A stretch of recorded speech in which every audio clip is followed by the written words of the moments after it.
All right, ladies and gentlemen, we are live for today's live commentary coverage of the Shriners Children's 500 at the Phoenix Raceway for our fourth round of the NASCAR Cup Series regular season. Three different winners in the first three races of 2024, and it's time to see if we will go 4 for 4 in the different winner category. And I'm just going to say right now, I think that today we will have a fourth different winner, not just because the driver I have pegged to win the race, but really the top 3 or 4 drivers I think that could win this race all have not won yet this season. I'll go into more detail, of course, of who those drivers are in a little bit. First, on the predictions portion of this live stream, we tend to start off with the drivers who I don't think are going to run well, so you can maybe take them out of your fantasy lineups and that nature, and then we'll work our way upwards to the drivers who I think do have a very good chance of winning the race today. Before we get into the rest of the predictions on our pre-race show, be sure to hit the like button, subscribe for more NASCAR content. We have NASCAR live commentary streams for NASCAR, Xfinity, Truck, and Cup Series races every NASCAR race weekend, as well as Cup Series practice and qualifying, as we had qualifying yesterday afternoon on the stream, along with the Xfinity Series. Truck Series was off this week, so one less stream this weekend than what we would see most weekends out of the year. Only for next week to have the first off week for the NASCAR Xfinity Series, so it'll be just the Truck and Cup dates for next weekend, and that will be taking place at Bristol. But as for today, appreciate everybody tuning in here in the early going. You can vote for who you think is going to win today's race in the poll that is open in the chat. There's also another poll in the community tab. Both those will be closed at the end of stage 2 in this race today. For this one, actually, one more thing before we get into the predictions. If you're not already in the NASCAR Fantasy League, you can join. It is free. Chance to win 2 tickets to NASCAR race, any NASCAR race if you're choosing the following season, excluding the Daytona 500 if you win the regular season and or playoff championship in the league. Excuse me, the points will reset after the end of the regular season and for those final 10 playoff races, so we could potentially get 2 different champs. We can get the same champ twice, and you can just double your prize winnings. Chance, again, for 2 tickets to any NASCAR race if you're choosing the following season, excluding the 500 if you win those prizes. That is on the NASCAR mobile app or NASCAR.com website. You can go to the quick links section at the top of the screen, for instance, on NASCAR.com, as you see right here. There will be a Fantasy Live tab somewhere, and as you see today, it's in the middle. You would click on that, you would sign up with your email, and then you would search for KRC League, KRC in all caps, space, and then a capital L on league. I'll put the league name in the chat. There it is. And again, you could join. Even though your chances of winning the regular season are pretty much non-existent, considering we're 3 races in, you can get some practice in. You'll automatically be qualified for the playoffs, as we still have some open entries left. I think we still have like 40 or 50 entries possible that are still open for the league, so you can join if you choose. All right, now into the predictions as we are getting closer to the drop of the green flag for today's race. I've got 3 drivers on the don't have list this weekend that I think are not going to run particularly well today, and I have to say this, out of any category I've done with predictions by far this season, has been really, really good. 6-1 record this year for drivers who I have pegged to not finish inside the top 10. I tried to stick with drivers who are at least notable for the most part. Last week, for instance, I had 3 former champions on the list, 2 of which did not get into the top 10. So there is a threshold that I try to keep myself to, make it tougher on myself. But yeah, 6-1. We have 3 more names on the list this week, and we're going to start off with both of the RCR cars, Kyle Busch and Austin Dillon. Kyle Busch has probably the best chance to get the top 10 of the 2 RCR cars, but I don't think either one is going to get it. So I have them both on the don't have list this weekend. Kyle Busch, for instance, very slow in on-track activity over the last couple days. There was a 50-minute practice session Friday evening. Qualifying yesterday, I don't see either one of these 2 doing very well. They have not unloaded with great speed at all. Kyle Busch qualified 31st overall, and he was also 31st fastest in practice, slowest, or however you want to interpret that. 31st overall in practice for his best time there. 31st is where he qualified. He was 26th or worse in 5 and 10 lap averages in practice as well, so just very slow. Now, it is Kyle freaking Busch, so at the end of the race today, is he going to be running outside the top 30 the whole time? No, probably not. But I don't expect him to get a lot of stage points, especially stage 1, only being 65 laps, excuse me. It's so difficult to pass. It's a very track position racetrack. There aren't a lot of cautions typically at Phoenix. The last 4 races here, all at the next gen car, we've had 6 or less cautions, and 2 of those are obviously the stage breaks. So I don't see there being a lot of yellows today. The last race that we had here, the championship race in the fall, there was only 4 yellows, 2 for actual incidences. So there's not going to be many opportunities for him to claw his way all the way through the field. I don't think he's going to get that much better throughout the course of the race, but I wouldn't be surprised if he ends up getting like a top 15 finish. Because his long run pace looked a little bit better. He was 14th overall in 20 lap average, but that was also out of only 18 cars. So it's still at the bottom of the barrel there. I don't expect Kyle Busch to get a top 10 run today. Austin Dillon the same way. Although Busch has better stats overall at this racetrack, he struggled in the championship race here last year with RCR. And they're struggling already this weekend. Austin Dillon, his entire career, has struggled at this racetrack. No top 10s in his last 10 starts at Phoenix, and he only has 2 career top 10s and 20 career starts at Phoenix as well. So that's why I have Austin Dillon on this list. Not much better in practice and qualifying. He qualified 30th, 1 spot ahead Busch, and 34th overall in practice out of 36 cars for Austin Dillon. So yikes. Don't expect much out of those 2 today. Alex Bowman is the next driver I have on the don't have list. This is only the second time I've had him on here. Only the first time also that I have both Kyle Busch and Austin Dillon on the don't have list this weekend. I try to limit myself how many times I could use a specific driver. Once I get to like 3 times, I'm not going to pick on that driver anymore. So Alex Bowman, this is the second straight week I have him on the don't haves list. I was right last week. He had top 10 speed the first half, but then that final stage, he fell off, and I think he ended up pretty much running between 15th and 20th the rest of the day, while his other Hendrick Motorsport teammates were flirting with or in the top 10, and of course his teammate Kyle Larson went on to win the race. As far as Phoenix goes, this is not one of Bowman's best racetracks, which is odd when you consider the fact that his first time that he got an opportunity at Hendrick Motorsports back in 2016 for the injured Dale Earnhardt Jr., he led over 100 laps in a Phoenix race, the Phoenix Fall race that year, finished 6th. You would think, hey, this is going to be one of his better racetracks. Well, it turns out that's not the case. He's only got 1 top 10 finish since that race in 2006. So his last 12 starts, all with Hendrick Motorsports, only 1 top 10 at this racetrack. I don't see that boding well for him. 25th is where he qualified. He was 11th fastest in practice, so he was flirting with top 10 speed and practice, but the Hendrick Chevys this weekend look a little bit off. Bowman much worse than the others. At least Chase Elliott qualified really well. Same for William Byron. They're both starting in the top 5.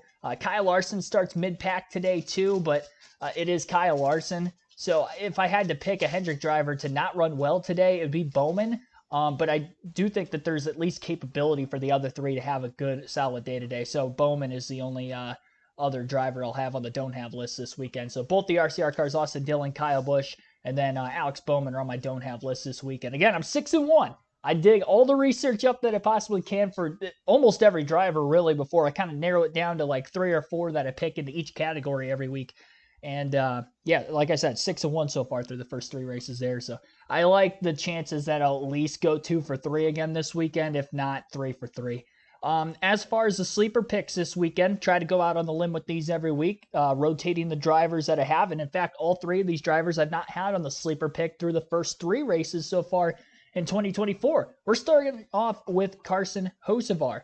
Hocevar qualified 10th, was 10th fastest in practice, and honestly, he looked to have one of the fastest Chevys in the field both Friday in the 50-minute practice session and in qualifying yesterday. He got out-qualified by only 2 other Chevys, which were William Byron and Chase Elliott, but he was much faster than both of those cars in practice, especially on the longer runs. That's going to be crucial today because, again, I don't think there's going to be many cautions.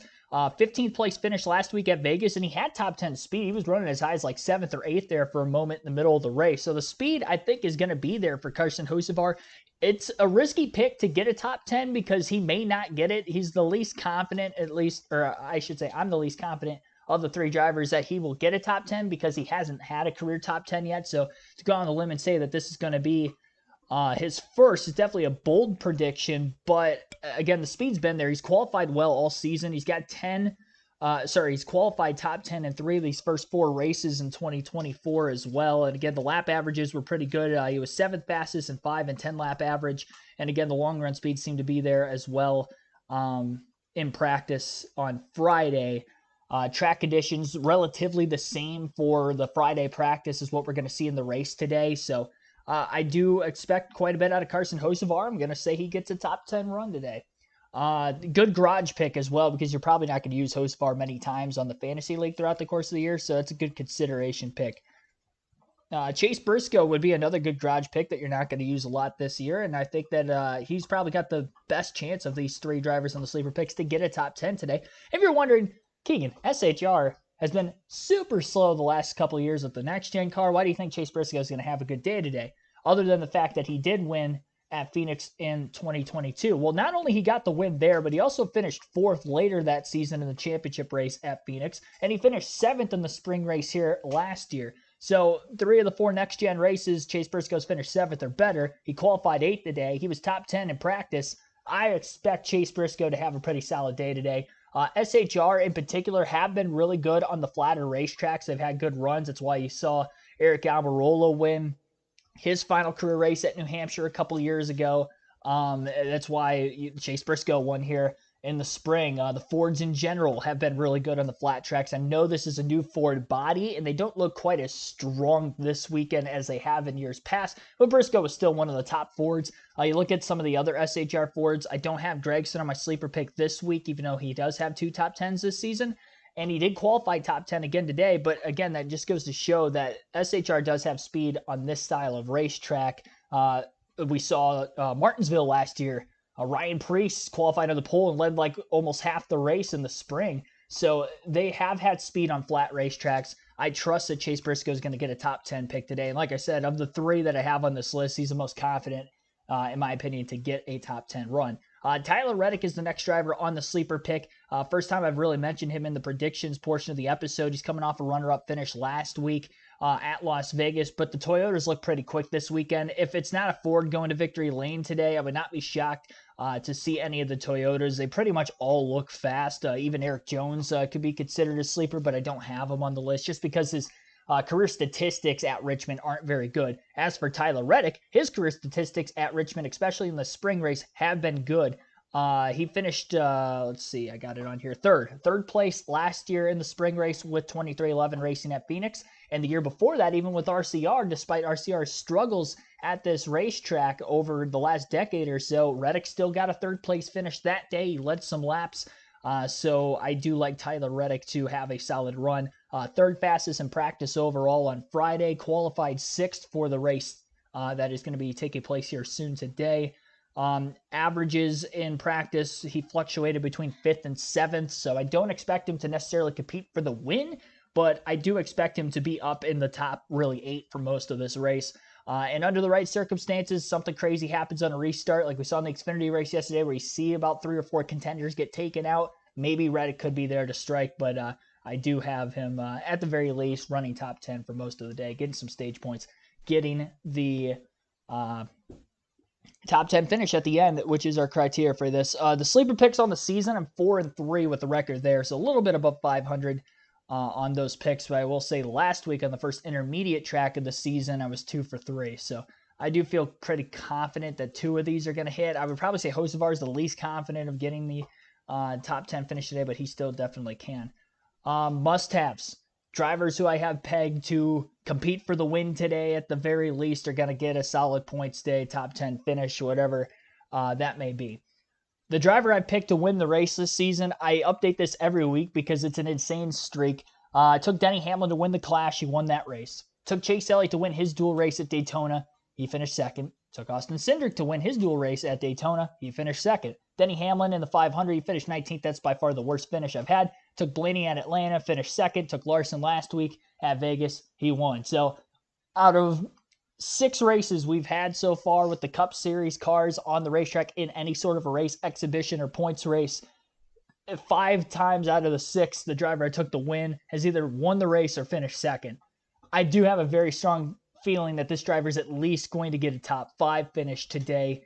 And we're going to talk about Denny Hamlin first. Denny Hamlin is my pick to win the race today. The driver with the number 1 pit box at Phoenix has won 3 of the last 7 races here. That's very important. All pole sitters in that stretch. So it's 3 of 7. It's a little bit less than 50%, but Hamlin's going to be up there all day today. Want to know why? Because in 12 of the last 13 races at Phoenix, a driver who started on the pole finished inside the top 10. The only outside, the only race outside of that would have been the 2019 spring race, where the pole sitter finished outside the top 10, finished 13th that day. So we usually see the pole sitter have a strong run.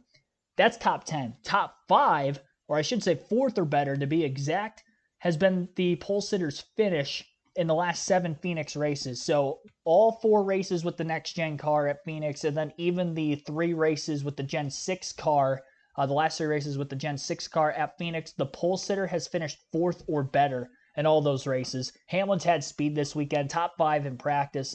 A lot of those lap averages, he was up towards the top of the charts. Not quite as fast as his teammate Christopher Bell, but he out-qualified it by quite a bit. And again, that track position, the number 1 pit box, that's why I'm taking Denny Hamlin to win the race. His Phoenix stats, honestly, of the drivers that are in the Cup Series right now, one of the best. So that factors in as well. Of course, Kevin Harvick for the longest time was probably the best driver when you come to Phoenix by a consistency standpoint, competing for the wins. You know, he's the all-time track winner. Well, Kevin Harvick's not in the field anymore, and I mentioned SHR having good quality cars at Phoenix, not just Kevin Harvick, but other flat tracks as well. I just don't see those guys getting a win necessarily because we haven't seen that kind of race winning speed out of SHR consistently enough for me to say that one of them is going to win. So I've got Denny Hamlin getting the win today. He's got 9 of the last 12 races at Phoenix. Again, the pole sitter has finished in the top 5. So I mentioned that the last 7 races that they finished 4th or better, 9 of the last 12, they've all finished top 5. So I think Hamlin's got a really good, I think it's a really good opportunity for him to get a top 5. I think, like, if you're going to throw a bet on somebody, honestly, considering he's about even odds to get a top 5, I think a minus 125, that's pretty good considering that, again, 9 of the last 12 races, the pole sitter has had a top 5, and he's got good stats here to back it up. He has won a race at Phoenix in the past. It was in 2019.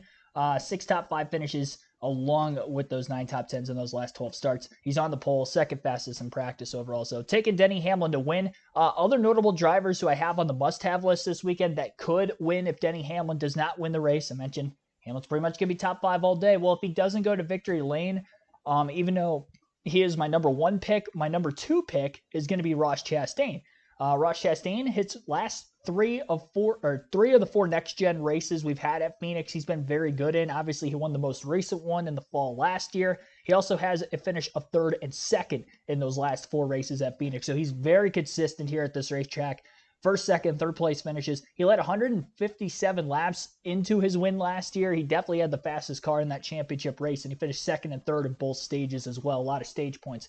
Now, it's going to be harder for him to get stage points in stage 1 today because he qualified outside the top 10, but I do expect him by the end to be there. Another stat line as well that I didn't really mention with Denny Hamlin, but the driver who's gone on to win at Phoenix has started 13th or better in 12 of the last 13 races. So 13th or better for the starting position. That's kind of the criteria I have right now. Anybody who starts worse than 13th, I don't think is going to win this race today. Chastain, Hamlin, they both start inside the top 13. Bell has a fast car, starts 13th. Reddick starts in the top 13. Briscoe starts in the top 13. I don't think Hocevar is going to win, but he's still in the top 13. So these are all guys that they're qualifying well. It's a track position racetrack. They're probably going to stay up there unless a major issue like a speeding penalty or some sort of a penalty on pit road, you know, they get into an incident on a restart. That's really the only thing that's going to take them out. They're going to have the speed. They're going to have the track position to be there. I don't expect the tires to make too much of a difference with the new tire that Goodyear has rolled out for this weekend at Phoenix. They're slipping and sliding a little bit more, but it's also a warmer weekend at Phoenix today than what we have seen in any other Phoenix race with the next-gen cars. Usually in the 60s, 70s, it's above 80 degrees. Track temp is going to be well over 100. So it's going to be slick regardless of the tire on the car. I still don't expect there to be a whole lot of fall off, especially early with that first stage only being 65 laps. They won't even have to make a pit stop. Ryan Blaney is my number 3 driver to potentially win the race, and the last driver I have on the must-have list to at least have a solid day, compete for the win. He does start outside the top 13, so with that being said, I don't think he's going to win for that reason. That's definitely a huge stat line. Again, 12 of the last 13 races, the race winner has started in the top 10, and then 13th was the only other one outside of that. So Ryan Blaney, he's starting 16th today. He was 21st in practice, looked a little bit off, so that is a little concerning, but he's just so gosh darn good at Phoenix. I mentioned Denny Hamlin's probably the best driver at Phoenix of the current crop of cars. I'd probably say Ryan Blaney second. He's finished second 3 straight Phoenix races, including his championship that he ended up winning in the fall last year. Didn't have to win the race to win the title, and he finished second. So 3 straight seconds, and then the only other race he had here with the next-gen car would have been the spring race in 2022. The first race with the next-gen car at Phoenix, he finished 4th that day. So 4th or better in all 4 races for Ryan Blaney with the next-gen car. Again, the Ford's really good on the flat racetracks. That really goes to prove that stat a little bit more. He's got 7 top 4 finishes in 10 Phoenix starts, his last 10. So 7 times in the last 10 races at Phoenix, Blaney has finished 4th or better, not just those last 4. 9 top 10s in that 10-race stretch as well. Only once he's finished outside the top 10. He doesn't have any wins to show for, so that's another stat line to kind of go in. Well, he hasn't won here before. He's been close a lot of times. Hasn't done it. It's hard for me to really go with somebody that has, a goose egg in a category like that to win. So I don't have Blaney winning today. I do think he's going to have a good day. I think Chastain's going to have a really solid day. And I think that they could be the outside contenders for the win outside of Denny Hamlin. If Hamlin were to have some sort of mistake or does lose that track position from the lead and kind of just stays between 3rd and 5th the whole day, I would probably peg Chastain to be the guy that would beat him in that scenario because Blaney starts much deeper in the field. But Blaney's just so good at Phoenix. It's hard, not to put him on like a fantasy team or something of that nature. So that's my picks. Interested to see in the chat who you guys have and whether you agree or disagree with my picks. So I'll look at the chat here for the next several minutes. Again, just a quick recap. The drivers pegged not to get a top 10 finish at the very least. On the don't haves, Kyle Busch, Alex Bowman, Austin Dillon. Sleeper picks for today, underdogs to potentially get a top 10, Chase Briscoe, Carson Hocevar, Tyler Reddick. And then the must-have list, drivers who I have pegged to win. I have Hamlin winning the race. He's my number 1. Chastain, my number 2. And Ryan Blaney, my number 3. If I were to pick the top 3 in that order, that's pretty much what I would end up picking. Robert Perkel, thanks for tuning in. NASCAR 2311 Cup Series Racing, thanks for tuning in. He's picking Blaney. He's going against the odds of him starting deep in the field. Not too deep, but mid-pack, but it matters here. The only question mark I have there, that and he hasn't won. So I guess 2 question marks. Hut Strickland finishing outside the top 10. It's a good pick. It's a good pick. Consider he's not only not in the race today, but didn't have a successful Cup career, so I'd probably agree with that. Jojo, thanks for tuning in, though. Norman Danner, thanks for tuning in. He's taking Kyle Larson. He also starts outside the top 13, so I don't like him to necessarily win, but he has had good cars here in the past. Zach Powers, thanks for tuning in as well. Mike G, welcome in. Esteban and Zuni, thanks for tuning in. Hopefully I said your that second name correctly.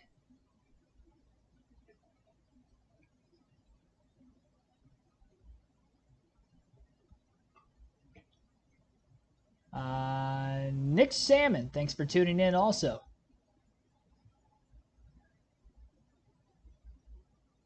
He's got Kyle Busch.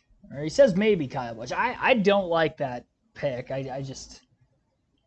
He was good here with Joe Gibbs Racing, but it's a different story. RCR, not that great here. His cars, I mean, they would have to have a night and day difference, and the track conditions are about the same as what they've been all weekend. Zachary Schuchman, thanks for tuning in. He's got Bowman winning today. That's a very bold prediction. Starting 25th. Yeah, I have him on the don't have list too. Seth Thomas, Justin Haley. I don't think that's legitimate. Maybe the Bowman pick's not legitimate now that I'm reading some of these comments all of a sudden. Dan Bowers has Chase Elliott winning. JoJo, Wade Selinsky, thanks for tuning in. Yeah, Elliott's not a bad pick. I mean, he starts 3rd. Like the starting position he's got. He has one here in the past, even though it's not with the next-gen car. William Ayers reacts. Thanks for tuning in. Carson Hocevar, Ross Chastain, Daniel Suarez are your 3 picks. Suarez a little iffy on. Hocevar, I think, is definitely a good underdog pick, and Chastain is definitely one of the front runners for the win, in my opinion. Melinda Leverett. I'm assuming that was supposed to be Bobby Labonte. And he's not racing today either. That man hasn't won a Cup race in over 20 years. Like Blaney's scheme this weekend, yeah, the advanced auto part colors, honestly, ever since like 2019 have been really good. I like that they change it like every year, one year to the next. It really doesn't look the same. A couple different alternate schemes of it that they use throughout the course of the season too. All right. I'm going to get the race broadcast on for you guys. Drop of the green flag's 3:47, so we're still about 17 minutes away. Your local Fox affiliate is where you can watch the race. Michael Waltrip doing the grid walk right now. I'll just keep reading the chat. I won't have the commentary from Fox on for you guys quite yet. Just because they're in the middle of the grid walk, they'll probably cut the commercial break in the next couple of minutes or less, if I had to guess. VP Stillat, thanks for tuning in. Yeah, the Spire car is looking quick, really, in the truck and the Cup Series, for that matter. But yeah, Spire off to a pretty decent start this year, I gotta say. Got the national anthem coming up. I'll let you listen into that. Here to offer today's invocation, please welcome from Scottsdale, Brett Whitesides, thanks for tuning in. Pastor John Carolus. Phoenix Raceway, please pray with me today. Lord God, we give you thanks. You are the maker of all things, creator of everything made beautiful in its time. We ask that you would just bless the race today. Let the competitors perform at their absolute best. Protect the drivers, the crews, the officials, the spectators. We also ask for your protection on those who are serving their country abroad or protecting their communities at home. Inspire us to live for your higher purpose, that all would be made known to you and enjoy a relationship with your Son, Jesus. In his precious name we pray. Amen. Here to perform our national anthem, please welcome Dr. Jesse McGuire.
Sunsplash Day in Phoenix, Arizona. 7 different winners in the last 7 races here. Toyota on the front row. The race in just a moment.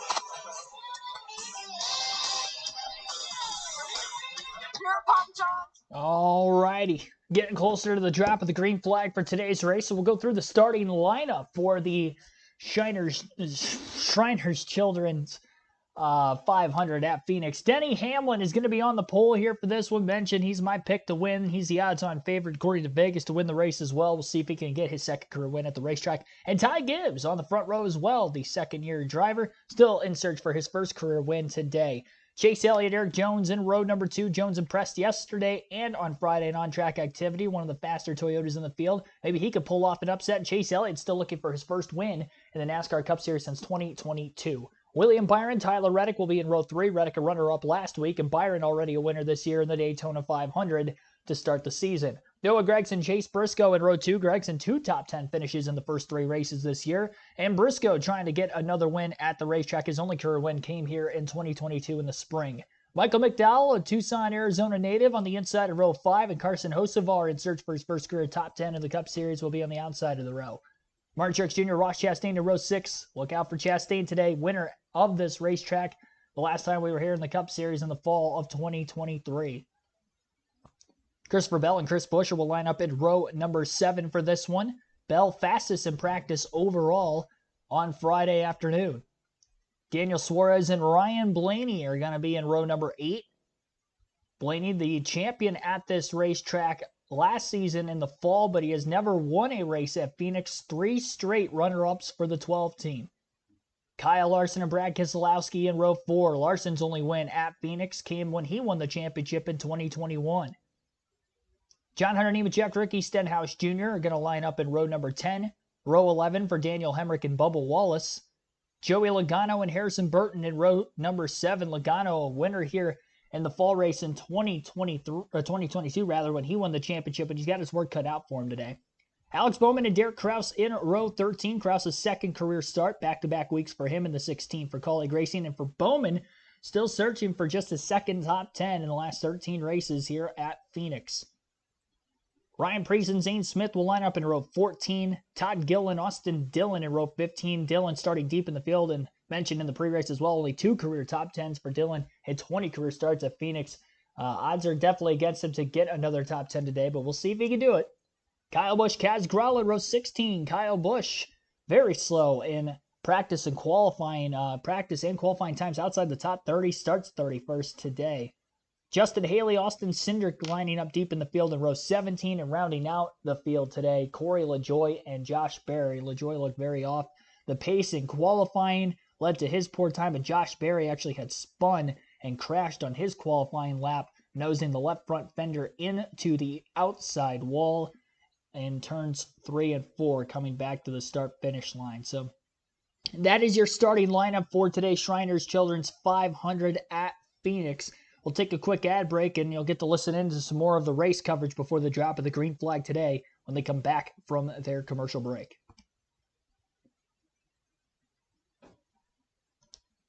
Start this race from the pole. He's won here twice. The record, of course, is 9. Otto Reddick, last week's runner-up. Ross Chastain, last fall's winner here. Kyle Larson, he's got a fall win here at Phoenix and a spring one. Chase Elliott, highest starting Chevrolet in today's field. William Byron, the Daytona 500 champ. They're all getting ready to duel in the desert in the Shriners Children's 500 on Fox. Welcome to the broadcast booth. Mike Joy with Clint Boyer, who won a race here for Kevin Harvick back in the day. Good job, driver. Of course, Kevin Harvick won them all. He's won 9 here and 21 straight top 10 finishes. Clint calls you selfish. We'll get to that in a second. Very selfish here. What we've got here is change. NASCAR has changed the short track package. The last 7 races at this track have been won by 7 different drivers. Does anyone know what to expect today, Clint? Well, I think that's what I love the most about it. Anytime you shake up a rule package in this sport, it does just that. It really throws these teams, these crews for a big-time loop. Had a 50-minute practice session. Didn't see the drivers that I thought would be up front. You didn't see a Kyle Larson dominating here. Didn't see a William Byron. What you did see is Denny Hamlin on the pole here for this race. I think that's something to keep an eye on, shaking this thing up. Well, it has shook it up a little bit, but I think the things that you're going to look for today is what happens after lap 20, because that's when we're really going to see who's got the best car. And you have to be able to be versatile. You have to be able to put your car in the middle of the racetrack, the bottom of the racetrack, the top of the racetrack, and you have to be able to make your way forward by doing that. And that's really the only way you're going to pass, is by putting your car in a different spot. So you have to be versatile. Don't give me that. What you have to do first you is have to survive be this restart. Yeah, you have to be true. good on a restart. Cannot lose 4 or 5 spots on a restart. You're going to take all those 20 laps he's talking about, digging yourself back out of that hole. That's right. You know how many of those 36 drivers are glad you're up here today and not one of them down there? All of them. Right. Perfect. Perfect. What is it about this place? Well, it's just a place that I always had a lot of success with and was close to home, and I wanted to do good here. So we put a lot of emphasis and a lot of effort into this track. All right, let's go trackside. Phoenix Raceway. This is a moment you have all been waiting for. Are you ready to get the NASCAR Cup Series Shriners Children 500 started? Here to give the command to fire engines is international patient ambassadors for Shriners Children's Juan Diego and Gianna. Phoenix, Arizona, are you ready? Driver, start your engine! Started their engines before she even said start your engines.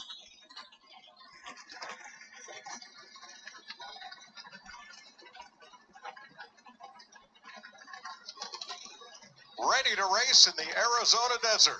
Glad to have you with us today on Fox. All right, still waiting for the green flag to drop. Of course, as you just heard, engines are now fired. Be sure to hit the like button on the stream if you haven't done so yet. We've got 44 likes thus far, and our goal for today's stream is 150. See if we can get to 150. Got to our goal during the Xfinity race yesterday of 100. Got to our goal during qualifying of 50, so we're going to up that another 50 here for this Cup Series race, and let's see if we can get there before the end.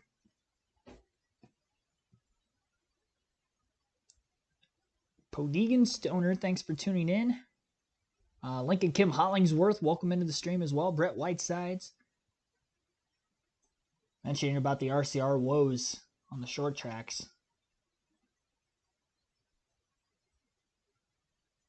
See another pick for Chase Elliott today. Doran Davis, thanks for tuning in. Looks like picking the 11 is Doran. We're in agreement there. So far, in the poll that is up in the chat, 60 votes have been casted. The race has not yet started, and this poll will still stay up until the end of stage 2. But it looks like we're in disagreements right now. That my 3 favorites to win the race, Hamlin, Chastain, Blaney, below 20% of the votes right now. 48% going to somebody other than those 3. That's surprising. I'm surprised it's that big of a landslide. And I get, there's popular big names like Chase Elliott, Kyle Larson that aren't in there, really any of the Hendrick cars. So if you're a fan of those and you're picking your favorite, I can understand why the poll's skewed, but I am shocked that it's that skewed. It's almost 50% to, again, less than 20 for the other 3 options. I am shocked. It's going to be tough to beat Hamlin. I am going to say that not only Hamlin's been picked to win the race, I think Hamlin wins stage 1. I think he was a plus 430 to win the first stage, which honestly, that's probably a better bet than him winning the race, just because the race, it was like a plus 500 to 550 depending on where you went. And that's like for the full race. It's only 65 laps in the first stage. Much shorter first stage here than a lot of other racetracks. They won't even have to make a pit stop. So if it goes green the whole way, it gets a good launch off the start. Good short run pace, gets out to a good enough lead. I don't see him getting past for the end of the stage unless he struggles mightily in lap traffic, which could happen. But yeah, I don't know. I mean, it's going to be over half the stage before they even catch a lap car. Knowing how competitive the field is with the next gen, it seems like it takes them longer to get into lap traffic, especially the heavier lap traffic. Once you get closer to like 20th, you have to have a ridiculously long green flag run to get there. We won't see that in stage 1. Kyle Lance, thanks for tuning into the stream. Intermediate tracks are 1 to 2 miles. In my opinion, I consider Phoenix a short track. I consider this and Dover short track. Well, really 1 mile tracks and less. And I know they're not technically, short tracks by definition, but I do think it races like a short track. Honestly, Phoenix kind of races like a hybrid of a road course and a short track, but like New Hampshire, high speed on the straightaways, but I mean, you're slowing down well below 100 miles an hour to make the corners with how tight they are there. And Dover's a really fast racetrack. It's like an overgrown Bristol, essentially. So that I could kind of understand being maybe an intermediate. New Hampshire, Phoenix, though, I would consider them short tracks.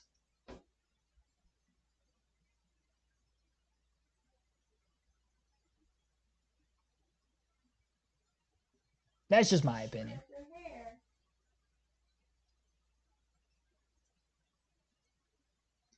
Alrighty.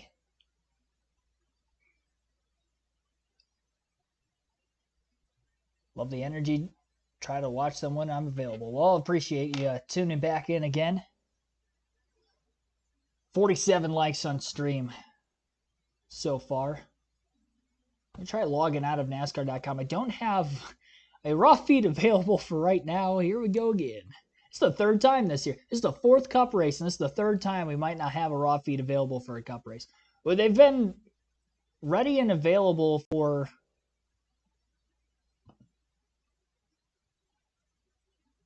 all the other series, and even the Cup practice and qualifying, we haven't had an issue with it. But for some reason, these Cup races, it's never on screen right away.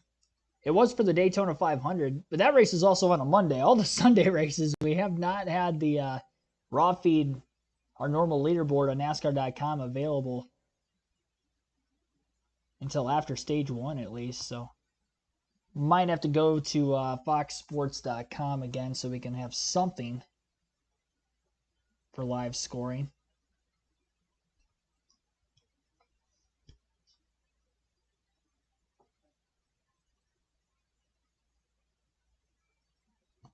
Yeah, there's nothing there right now. Go Fox.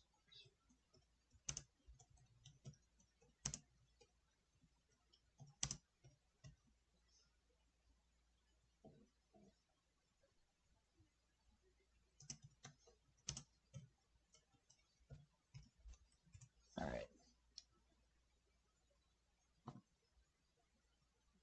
I think we'll be able to find something on here.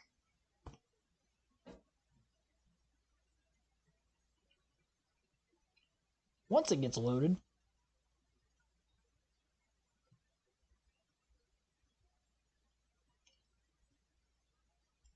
Race hasn't started yet, so that's good. Because it's taking a minute.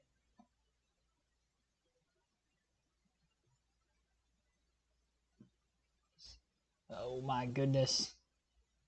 What are we doing here? Leaderboard. It's practice. I don't want practice.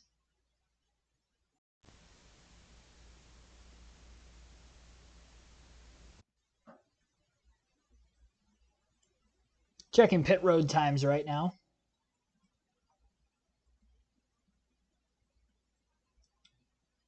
I think that's the point standings. Yeah, it's only showing the race. Maybe the race has to start first.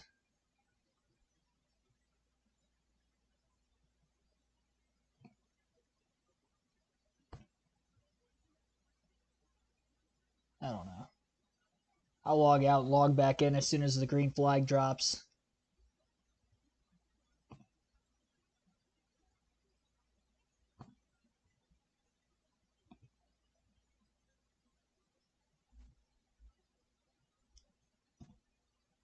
Having some major buffering going on right now.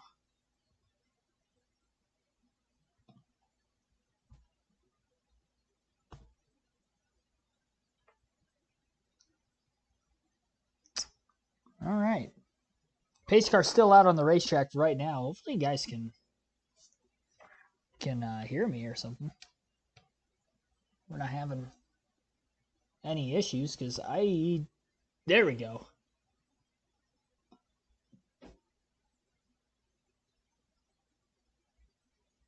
Dover's like a fast Bristol. It is. Extremely fast. Stage splits today, not 65 laps. I mentioned 65 a couple times. 60 laps in the first stage, so even shorter than I originally thought. 125 laps in stage 2, stage 3, 127 laps. Pit road speed, 45 miles an hour. Very long pit road here. And the fuel window, a little bit over 90 laps for a full fuel run. So they will have to pit at some point during stage 2 and stage 3. The final stage, though, again, they will not have to pit.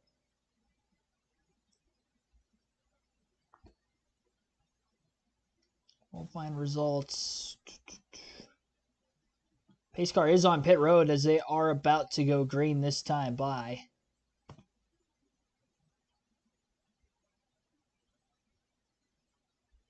Trying to get that leaderboard up for you.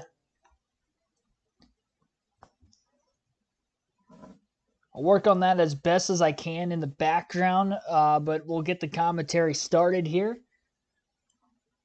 Green flag in the air. Hamlin leads him to the green, and almost the entire field down to the apron through the dog leg. 4 wide in the middle of the pack headed into turn 1, lap 1. And Hamlin not going to come out with the race lead. Off turn 2, Ty Gibbs is going to be the race leader. From that outside lane, kind of similar to the start of the Xfinity Series race yesterday. Still 3 and nearly 4 wide on the backstretch into turn 3. Right around where Kyle Larson's at, just outside the top 10. Hamlin door-to-door for second place. Still. With Eric Jones in the 43, 3 Toyotas at the front of the field. Ty Gibbs from the second place starting position leads lap 1. Hamlin will get passed by Eric Jones. Jones to second place now off of turn 2. Still clear into turns 3 and 4. Larson all over the left rear corner panel. Daniel Suarez trying to get underneath him. 3 wide off turn 4 now as he is going to get there. 2 cars to his outside. We still have quite a few cars in the back half of the field taking dives down to the apron through the dog leg as they continue to work their way up that leaderboard and settle in here in the opening laps.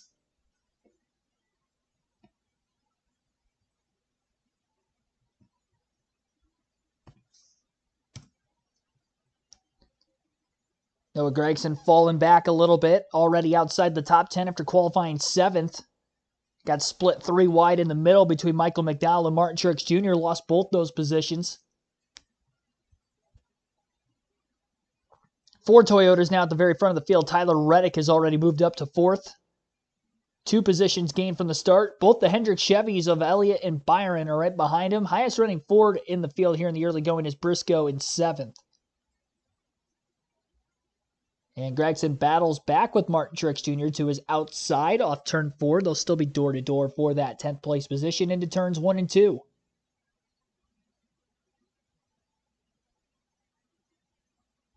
Larson right behind him has already picked up about 4 positions if he can get by the 99 of Suarez.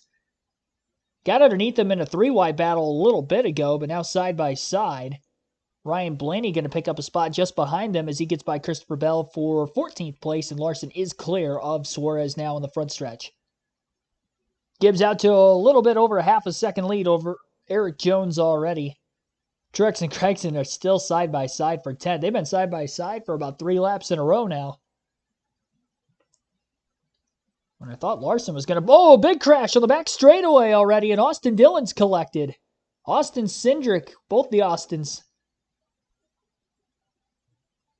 Significant contact that has crunched the nose of that 3 car. He was one of the don't-haves on the predictions list, and it looks like he is going to finish well outside the top 10 with the significant damage he's got. He might be out of the race, honestly. Derek Kraus with a lot of damage on the 16 as well. At least a 3-car incident here on lap 7. And again, we are under caution. Again, getting collected in an early accident. Been a tough go for Austin. Yeah, that 2-car of Cindric is done. You see that left front tire sticking straight out. That one will go to the garage and be the end of his day. All right, let's have a look at what happened here. Back at 30th. You can see him sideways, clearing the back of the screen. Kraus is around, stacks them all up behind him. Cindric clips him with the left front. Then Austin hits him. Looks like a short day for the Morgan & Morgan onboard camera. Here's a look. Look from Austin Dillon, and you're going to see him just nowhere to go. Watch this, in the smoke, boom, run right into him. Third race this year, Austin Dillon's been caught up in a wreck within the first 5 laps. Wow. First caution of the day for Derek Kraus's spin. He was hard on the brakes for a long time and just slid right into his pretty much left front to driver's side door of the race car. Heavy impact there for Austin Dillon and Derek Kraus. And again, we were under caution for the first time already on lap 6 at the time of the yellow. Well, it looks like one of the predictions looked to be already correct. Again, Austin Dillon, Austin Cindric, and Derek Kraus collected in a crash off of turn 2. Topper Wilson predicting 7 more yellows already. So he thinks there's going to be 8 cautions. There were only 4 in the fall race last year. There has been more cautions in the spring race than the fall race of the next gen era. I think with the new tire compound here this weekend, I could see there being a little bit more than 4 or 5 yellows. I don't see there being more than 7 or 8 cautions. Bond 1771. Karina Corona, thanks for tuning in. Hoping Bowman gets the top 10. Ross Chastain, number of yellows. Yep, 1 caution so far. Kyle Busch was almost in that. That would have. I mean, he was definitely back there with those guys by way of qualifying order.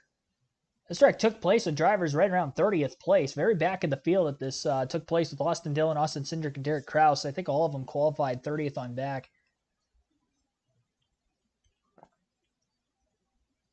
Hate to see that happen to anybody this early in the race. Austin Dillon, though, that is just crazy. 3 times he's gotten in an incident this season in the first 10 laps of a race. I mean, he can't even get a full race in. I think Las Vegas was like the only time he ever got a full race in this year. He got more than 20 laps in without a wreck. It's insane. I do think he continued after the Atlanta crash, but he ended up not having a great finish, had significant damage, and was laps down, I think. I don't think he DNF'd from that crash specifically, but he did get involved. He DNF'd in the Daytona crash right around this many laps in, and then obviously here today, I don't think he's going to be able to continue either. That nose is crunched on that number 3 Camaro. All right, so Google has a leaderboard for us. So it looks like we're going to be using good old Google for a leaderboard until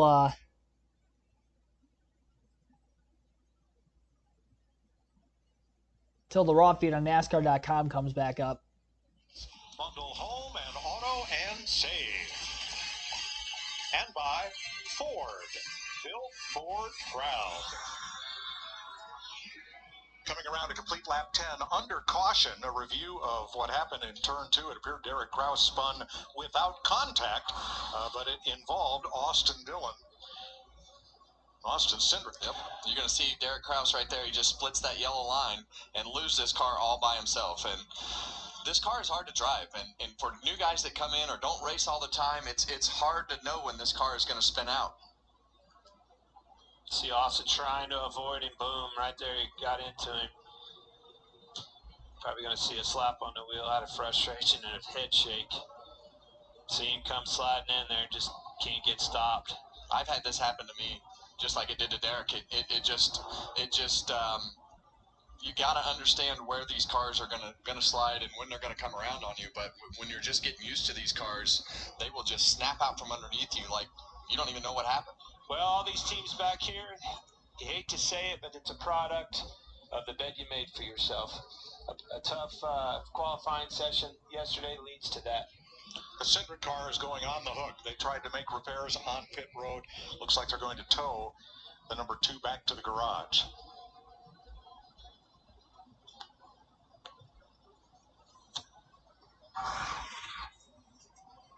Kyle Busch went to the back and then to the pits. Yeah, and you're going to see this crewman right here is going to put that wrench in right there. He's going to do the same thing on the other side.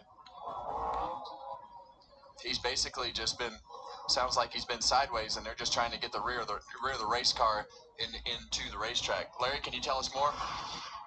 Yeah, what they're doing is adjusting the wedge on the left rear and the right rear. Let's go to our Toyota Camry cutaway car, and let's talk about what exactly is going on, because you can adjust it on the left rear, you can adjust it on the right rear, and on the back window you see these circles, and that's where they put the wedge wrench in. Let's take a look right here at the back window.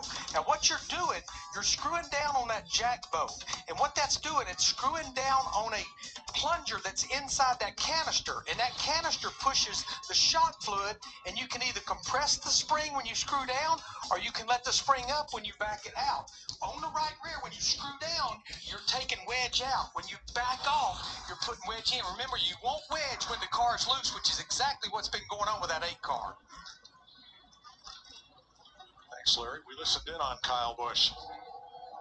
Sloppy as all hell. It doesn't know whether it wants to be on the left side or the right side. It has a little bit of leopard bounce. It steers the wrong way when you lift out of the gas. is keeping weight off the right rear. Like when I touch the flat, it just jacks sideways. If I touch a different banking angle. All right, everybody's still on the lead lap except Austin Dillon back in the race, 3 laps down. Now Ty Gibbs got the lead. All right, green flag back in the air. Gibbs out in front of the field. Big 3-wide move from the outside of row 2 for Tyler Reddick to the bottom lane of the 2 cars to his outside in the middle of turns 1 and 2. Eric Jones is going to be able to hold clear on Denny Hamlin and Reddick. Hamlin falling back here just a little bit out of the get-go. Lost that track position off the start. Never really had a chance with the clean air. Ty Gibbs has been masterful in these first 2 start/restarts today. Reddick still side by side with Hamlin, and those 2 running side by side are quickly allowing the top 2 cars in front of them to slightly pull away.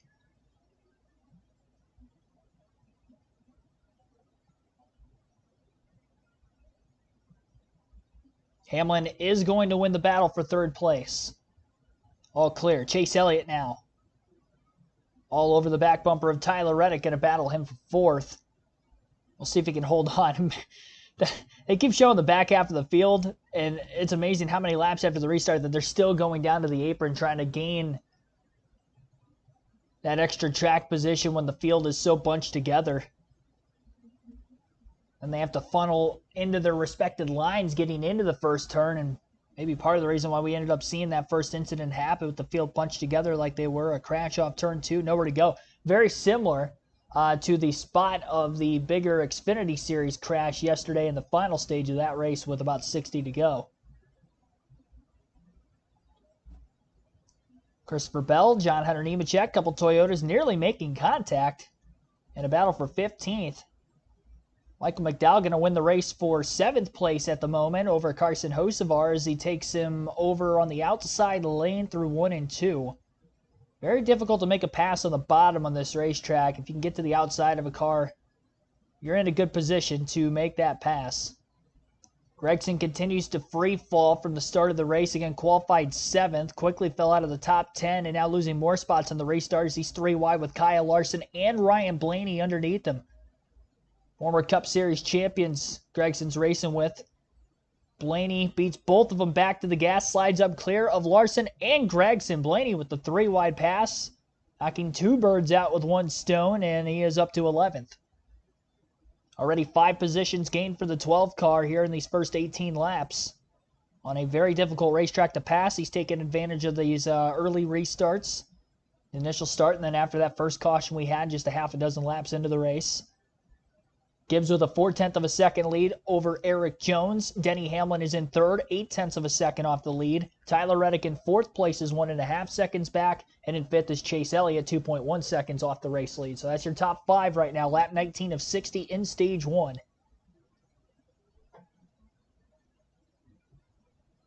Larson Gregson still side by side. Blaney passed him in that 3-wide maneuver a couple laps ago, but these 2, the 10 and the 5, still door-to-door. Kyle Busch, since the restart, already up 10 positions.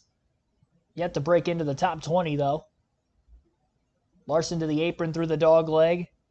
Trying to take the shortcut and beat Gregson that way. It's going to allow Gregson to get the corner entry, though. Larson didn't get enough ground gained. And that race back to the throttle is won by Gregson. Gregson finally clear of the 5 car. But the way Gregson's falling back right now, you would think that he is not as fast as some of these other cars around him in the running order. Speaking of fast, though, Ryan Blaney already into the top 10 as he battles Truex. Again, 3 straight runner-up finishes for Blaney at Phoenix. Has yet to win at this racetrack.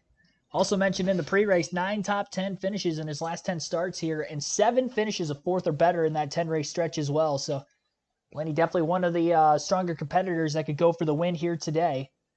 It's been very hot this season as well. If you count the Busch Light Clash at the LA Coliseum, he has 3 top 3 finishes already this year with a 3rd place run after starting last in that short race. 2nd, of course, in that historic finish at Atlanta a couple weeks ago, and 3rd a week ago at Vegas. Despite not leading any laps that day, he was just quietly up in the top 5 for a large portion of that final stage and ended up with a 3rd place run. He's definitely been somebody that's been under the radar consistent for the really since the next gen debuted. I mean, you look back to that 2022 season. Yeah, he barely got into the playoffs because he ended up with no wins on the season. He was the only driver to actually qualify for the playoffs without a win. Made it in by 5 points over Martin Truex Jr. But he was second in the overall standings for a large portion of that season. And I think at the end of the postseason, with the playoffs and regular season included, if it was a full season points format, I think he would have ended up third. So he was definitely very consistent. The championship last year didn't have as much consistency through the regular season, but then he caught fire kind of like he did for most of the year before that. Had a couple extra wins that really helped him along the way. No wins to show for yet this season, but the way he's starting off, it looks like he could be another championship Ford competitor for the second consecutive year. And really the way that Larson and Byron have been here these first 3 weeks as well, I would not be shocked if the three of those drivers, Larson, Byron, and Blaney, end up in the championship Ford again this year. Obviously a long season still to go. But they're off to a hot start. And two of them have wins and are in the playoffs already, that being Byron winning the Daytona 500. And of course Kyle Larson winning last week's race at Las Vegas. Full screen commercial break right now on Fox. Thank you for listening live on the Shriners Children's 500 right here on the YouTube channel.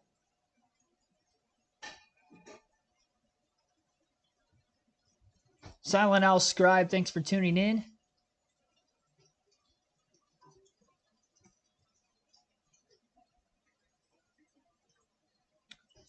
Take a quick ad break here. We'll continue our live commentary coverage of the Shriners Children's 500 at Phoenix on KRC. 58 likes on the stream right now, by the way. Appreciate that. We're over a third of the way to our goal. Still stage one. Very short race, only 312 miles. One of the shorter cup races of the season. Stage one will be coming to an end before we know it. Again, only 60 laps in the first stage. We're at lap 25 right now. During the commercial break, again, Ty Gibbs leads. Eric Jones second. Denny Hamlin third. Tyler Reddick fourth. Chase Elliott is in fifth. William Byron sixth. Michael McDowell seventh. Carson Hocevar eighth.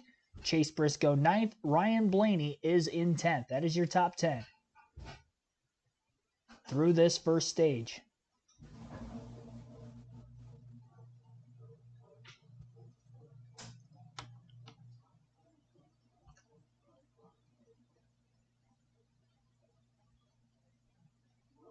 Yep, just past 4 o'clock Eastern time zone. Hopefully you guys got your rest last night. The one less hour of sleep most of us here, at least in the U.S., had to deal with.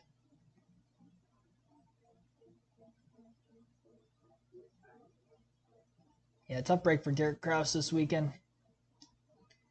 So we know that Austin Cindric is out of the race from that crash at lap 6.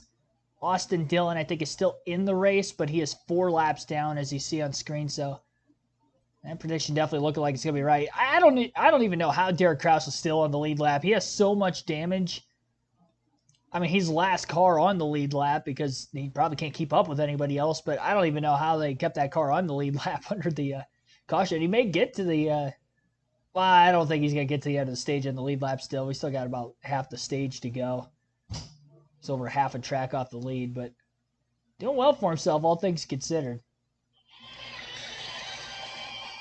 Ty Gibbs has led every one of 30 laps so far, but Eric Jones closing in from second place. Jamie. And what a great weekend it's been for this 43 team and Eric Jones. From the get-go in qualifying, they qualified fourth. That was his best effort ever here at Phoenix, his best on the year. I talked to his crew chief, Dave Ellens, and he said there was one major contributor. We got to come here and test. He said we got a 54-lap run, and that gave us a great indication of where this car is going to go on the long run. On Friday, the most laps any of these teams got was 20, so it's paying off so far. Pretty happy in there. Wants to tighten them up on this first round of stops. Jones holding at 0.7 of a second back of Ty Gibbs. It's an all Toyota front four with pole sitter Hamlin in third and Tyler Reddick fourth. Yeah, they're really not getting away from one another either. pretty equally matched that 1 through 4. But I've been keeping my eye on. You see Chase Elliott on the pylon in 5th, and his teammate William Byron at 24. Boys are starting to lay some laps down. I don't think old Hendrick Motorsports is done giving this thing away to somebody else yet. Let's get an update on the leader, Regan. Well, Mike, it's been smooth sailing up front so far for the 54 of Ty Gibbs, but a couple laps ago just reported to his team it feels like his brakes are getting hotter and hotter as he goes right now. Keep in mind, his teammate Christopher Bell had a brake failure in the championship race last fall here. Something to keep an eye on as we go. Well, here's one thing I'll bring up, and we talked about this at the Clash, and that was that brake split where you'd have the different pad in the right front and left front, and you get that huge glow in the right front and builds a lot of temperature. And we do that here because it keeps the car straighter in the corner under braking. It doesn't allow the back to slide out as you're hitting the brake pedal, which they will do as the tires wear. So this is really the part of the race where we start to see who's got the long run car, who's got the brakes that are getting hot and all the different things that are happening. So there's a lot to play out over these next 26 laps at the end of the stage. Let me add one more layer to that brake scenario. When I'm loose here at Phoenix Raceway, I'm using more brake. I'm trying to keep the car underneath of me. That's the only tool I have in my toolbox to keep this thing in straight and underneath of me. You told me the brakes are staggered. They're set up for that very scenario, so I'm going to use a lot of braking.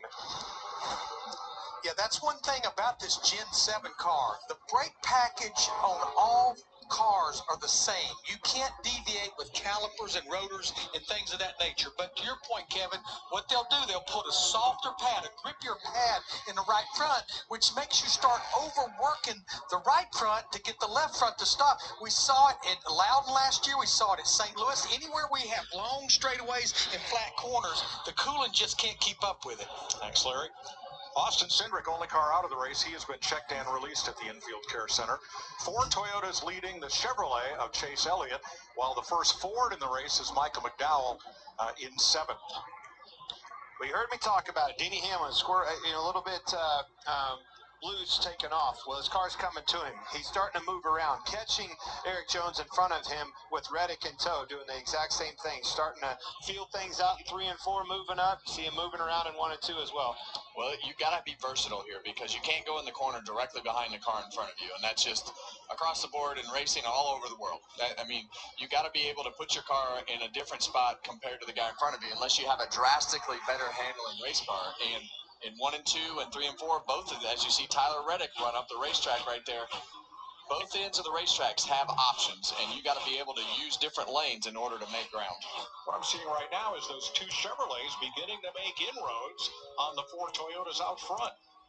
They're gaining ground. There's Blaney, 9th, second among the Fords, just in front of Chase Briscoe. And he's going to get past Carson Hocevar here. These top 4 really picking up. I love the way this track widens out. The options that you talk about, Kevin, is put on full display with these guys. Moving around, go where they're not.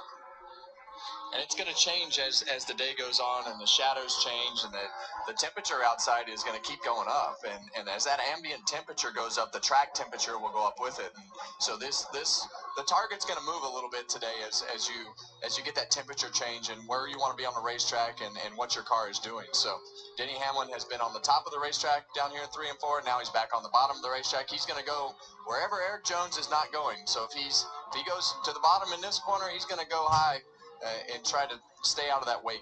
All right, put me in Eric Jones's car. What am I going to do? He's starting to catch me. I'm going to follow suit. I'm going to listen to my spotter. We're going to work together to try to make him aero tight behind me. If he moves up, I need to crowd that area a little bit. If he moves bottom, try to aero block him. And you're also going to try the line that you see in your mirror, and your spotter's telling you that, hey, I need to move up and try that as well to see if that will wake my car up to something better. 19 laps to go in the first of 3 stages. Ty Gibbs has been out front for all 41 so far. All right, lap 42 of this one here today. Ty Gibbs, your race leader, but not by much. Just a couple tenths of a second ahead of Eric Jones in second place. Go through the full field running order right now. So Jones is in second, again, about 2 tenths back. Denny Hamlin is in third. Tyler Reddick fourth, and Chase Elliott currently rounds out the top 5. William Byron in 6th, Michael McDowell 7th, Ryan Blaney 8th, Carson Hocevar 9th, and Chase Briscoe rounds out the top 10. 11th place is Martin Truex Jr., Kyle Larson 12th, Noah Gragson 13th, Daniel Suarez 14th, Brad Keselowski 15th, and Christopher Bell is 16th. Bubba Wallace is in 17th, 18th for Chris Buescher. Ross Chastain 19th, and 20th is Josh Berry.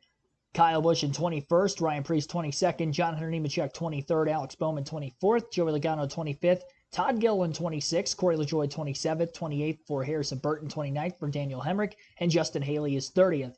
Zane Smith 31st, Ricky Stenhouse Jr. 32nd, Derek Kraus 33rd, Kaz Grala 34th, Austin Dillon again 3 laps down 35th, and Austin Cindric out of the race after that lap 6 incident. So that is your current running order as of right now. Less than 20 laps to go in stage 1 of the Shriners Children's 500 at Phoenix. You're listening live on KRC. We'll take a quick break and take it to the end of stage 1 on the other side.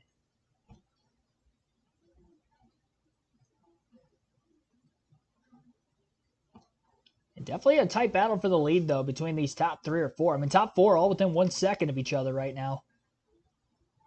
Tyler Reddick has made a pass for 3rd, it looks like, on Denny Hamlin during the commercial break.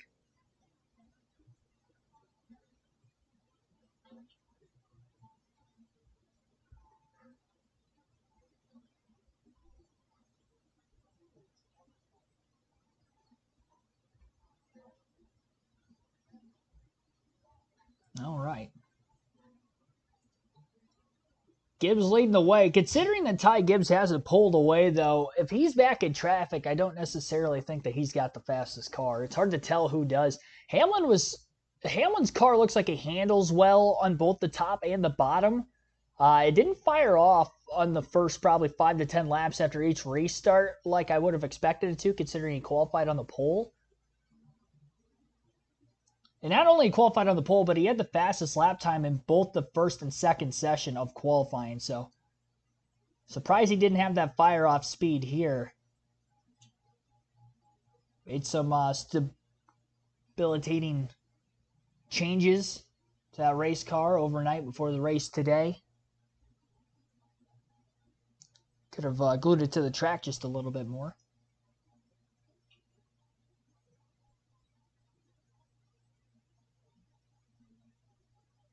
Yeah, this leaderboard, by the way, on Google is like a little bit behind.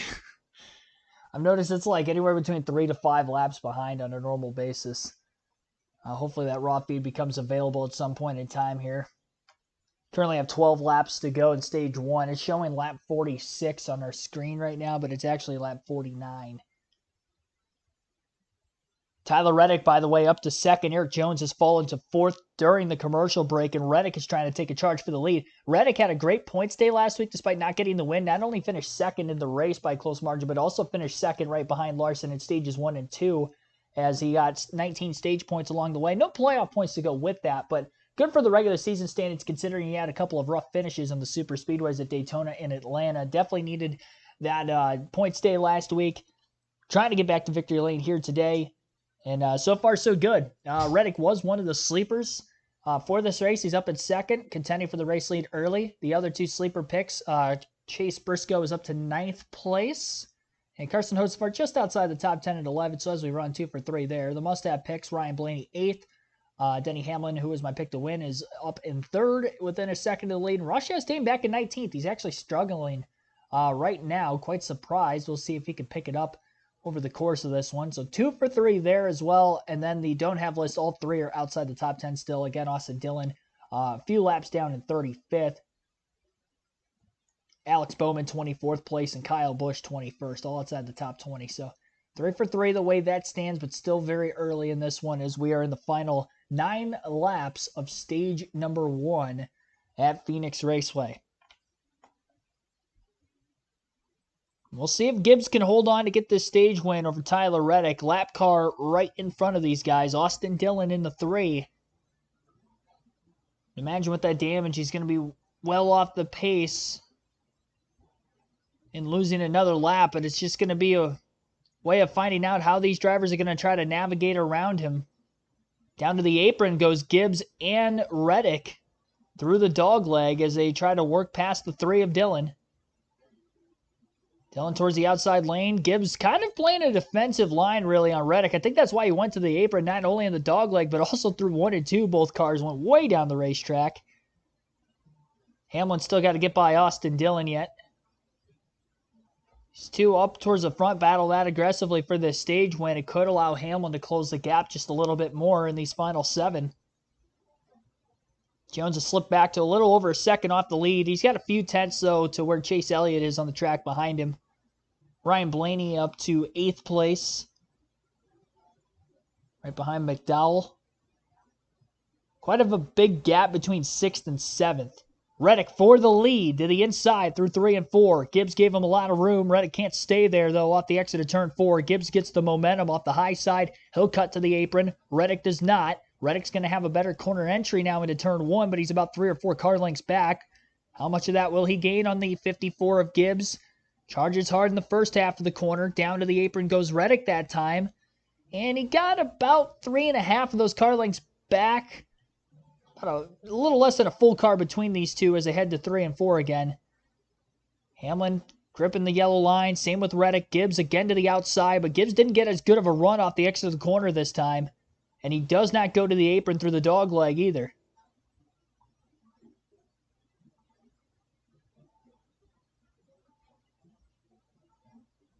Big loose moment for Tyler Reddick. It's all over the back of the 54. I think that transition, even though it's fairly flat and you can run the apron through 1 and 2, it looked like he bobbled a little bit coming from the apron back onto the actual racing surface off turn 2. Gibbs a lot more steady. Reddick getting another charge at him again. You know Reddick wants to win the stage so bad. He was in this position 3 times last week behind Larson. And even though it's just stage 1, he wants to get there. And he does get to the inside. Off turn 2, side by side for the lead, into 3. And again, it's Reddick on the inside, Gibbs on the top. Reddick will not clear that 54 car off the exit of the corner. Here comes Gibbs with the run. I think Reddick might have led that lap at the line by inches. 3 to go in the stage.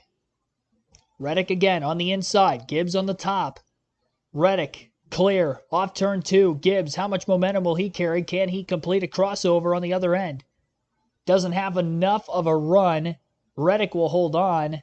Reddick takes Gibbs' line away to the outside. Gibbs had to lift quite a bit. Hamlin now closing for second. 2 laps to go, stage 1. And Tyler Reddick is in the lead for the first time here today. Started 6th, got to 1st in this short 60-lap first stage. Gibbs is still within striking distance. Has to hit his marks here for the final lap and a half now. Carries a lot of speed down the back, pulling Gibbs just a little bit more. Gibbs to the outside through 3 and 4. Reddick hooking the bottom. Hamlin also on the bottom as long as Reddick doesn't make a major mistake here. He should win this stage. Reddick was able to gap Gibbs by a few more car lengths through 3 and 4 the last time. Reddick wraps the bottom through 1 and 2. 7/10 of a second lead built up between Reddick and Gibbs already. Gibbs should hold on for second ahead of Hamlin. He's got a few car length gap into 3 and 4. And our first green-white checkered flag will be displayed today. Tyler Reddick is going to win stage 1 at Phoenix. Ty Gibbs second. Denny Hamlin third. Eric Jones fourth. And Chase Elliott will round out the top 5 in stage 1. 6th place for William Byron. Ryan Blaney 7th. Michael McDowell 8th. Chase Briscoe 9th. And Martin Truex Jr. rounds out the top 10. Those will be your 10 drivers receiving stage points. 1 point per position and a playoff point going to Reddick as he gets his first stage win of 2024.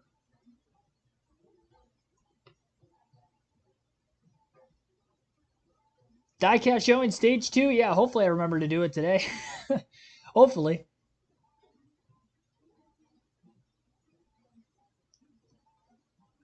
Appreciate everybody tuning in. Be sure to hit that like button if you guys have not done so on this stream.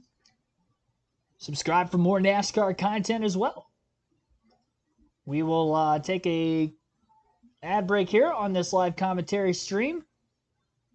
And we'll get back with the Stage 2 coverage shortly. You're listening live again to the Shriners Children's 500 at Phoenix. Should have the first pit stop of the race coming up. Well, we definitely will during this stage. They have about 30 more laps of fuel left, but obviously first chance to make some major adjustments for a lot of these teams. Kyle Busch, I think, was really the only car that came to pit road during the first caution back at lap 6. He was already at the tail end of the field, made some adjustments. Got his way through about a dozen cars or so. about 21st in the running order. 22nd, looks like he was 21st. Priest passed him closing laps of the stage. But again, Tyler Reddick, your stage 1 winner. Again, his first stage win of the season. And we'll see if the raw feed's available on NASCAR.com now. Maybe.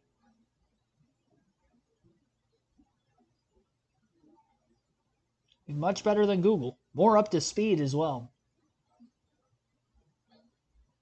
Yep, there we go. Hold on a second. It's only on lap 5 right now. it might not be. It was stuck on a random lap last week as well. Yeah, it's stuck at lap 5. Why does it do that? First it wasn't working at all. Now it's stuck at lap 5. All right, well, never mind. It's not working for the time being. We'll come back to that in a little bit again, and hopefully it'll be better this next time. NASCAR gaming live streams, I really want to at some point. I just don't have the ability to do that right now. Taking on XFL champ Arlington on Fox. Kickoff weekend then continues Sunday, March 31st on ESPN. End of stage 1. 4 Toyotas out front. Reddick, Gibbs, Hamlin, Jones. Then the Chevys of Elliott and Byron. And the Fords of Blaney, McDowell, and Briscoe. Jamie? Well, Mike, Christopher Bell got a new pit crew at the start of the playoffs last season. Those guys helped make it to the championship 4 right here in Phoenix, and that change was made permanent. So now let's say hello to Team 20. Blake Houston, front tire changer, former baseball player at Catawba College, 2023 Pit Crew Challenge winner. Michael Hicks, rear tire changer, the crew chief for my 9-year-old little girl go-kart racing, 50 career plus cup wins, 3-time Pit Crew competition champion. Jake Holmes on the tire carrier from Westboro, Massachusetts, former college running back, former Coke 600 winner, and I'm the current Pit Crew Challenge champion. Darrell Edwards, Baltimore, Maryland, Jack Man, former High Point University shooting guard, 2018 Daytona 500 champion, 2019 Xfinity Series champion, and last but not least, Cameron's dad. Peyton Moore, Bueller, former all-conference linebacker at the KSU. Did you see the neck on that boy? I'm not messing with that crew. And they are ready to go. Shooting guard to Jackman. I want to hear that story. Well, the story is we have a lot of athletes on pit road, and I hope as we go through the year that people realize the amount of athletes and what it takes to pit these race cars is just really over the top in the time and effort that they put into it. And Westboro, Mass, there used to be a great little quarter-mile speedway there, just west of Boston. Really? Past Framingham, yep. They're ready. On the ready. Tricky pit road, Clint. Very tricky. And a busy one. 34 cars on the lead lap, all eligible to pit. This time, there's the free pass car, Austin Dillon, going out and around. First test for these pit crews today. Jamie? Eric Jones been solid so far, and the 43 comes in 4th spot, lacking lateral grip overall as he runs. Stayed pretty good on the fire off. The 9 of Chase Elliott said he could squishy 3 on the left rear. Wants to tighten it up just a bit for the start of the run, but pretty happy. Bring it. Tyler Reddick in the 45, happy with the balance of his car. A little tight at times, a little loose at times, wants to keep up with the racetrack in the 54. And Ty Gibbs gets tight in the center, meaning the front won't turn. That causes the back to get loose on the exit. All right, here comes Reddick. He's going to beat Ty Gibbs. There goes Hamlin. Hamlin from pit box number 1 will get the lead. Well, that's what we talked about at the start of the race. I mean, that pit box 1 here is the most advantageous pit stall that we go to on the whole circuit. So that was a huge move for Denny Hamlin to get the pole today. Eric Jones lost 6 spots on pit road. That's what they're discussing. Ty Gibbs down 3.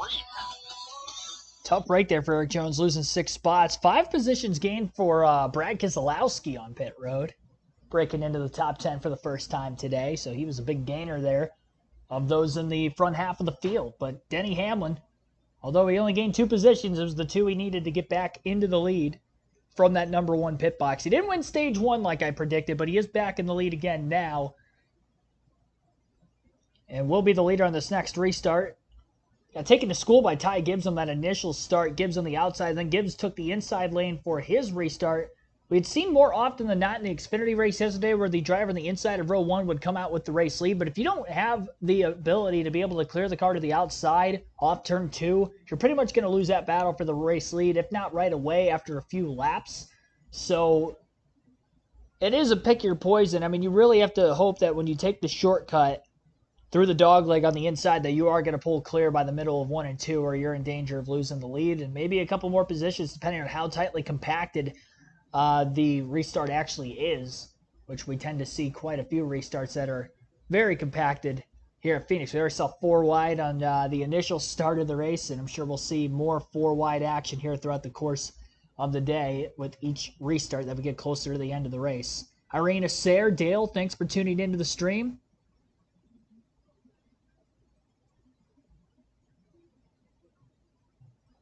Is the raw feed working?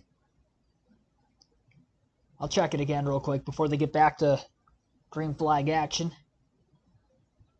It's working on lap 5. Or I should say it was stuck on lap 5.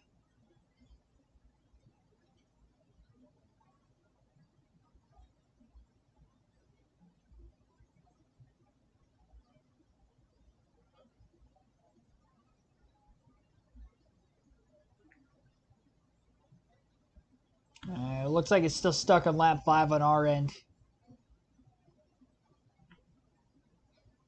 Unfortunately.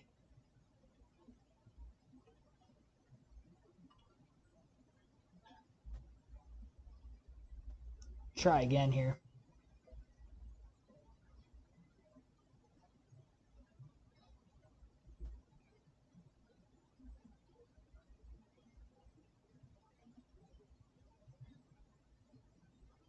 Yeah, we've only had this issue with cup races. Got the top 3 towards the top of the screen. William Byron came off pit road 3rd. And that was after finishing 6th at the end of stage 1. So 3 positions gained for him. He's had one of the better pit crews over the last couple of seasons. The NASCAR Cup Series, and it's helped him again already here today at the first stop. Training going on, obviously, our NASCAR, and then those tournaments. You see, boy, them people they're rowdy kind of shape, Kevin, when they get back from them baseball games, and then to watch basketball. It's a lot of fun down there. That's that Scottsdale place I was telling you about. We're trying to stay away from this weekend. You didn't stay away. I did. You did stay away. Kyle Larson made a second stop. Larry, what were they doing? Yeah, Mike, what they did, it's almost like they took a chaser and ran it on the threads that single wheel lock or that single lug nut goes on. So I don't know if they were having trouble getting the lug nut off or putting it on, but it's like he took a chaser and just cleaned the threads up. So he will restart 33rd. Carson Hocevar had a loose wheel. He had to come back in.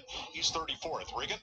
Yeah, Mike, they actually feel like it was an issue with the actual wheel itself. They're going to swap the wheel out on this particular tire, so not exactly positive what the issue with the wheel was, but something in that area.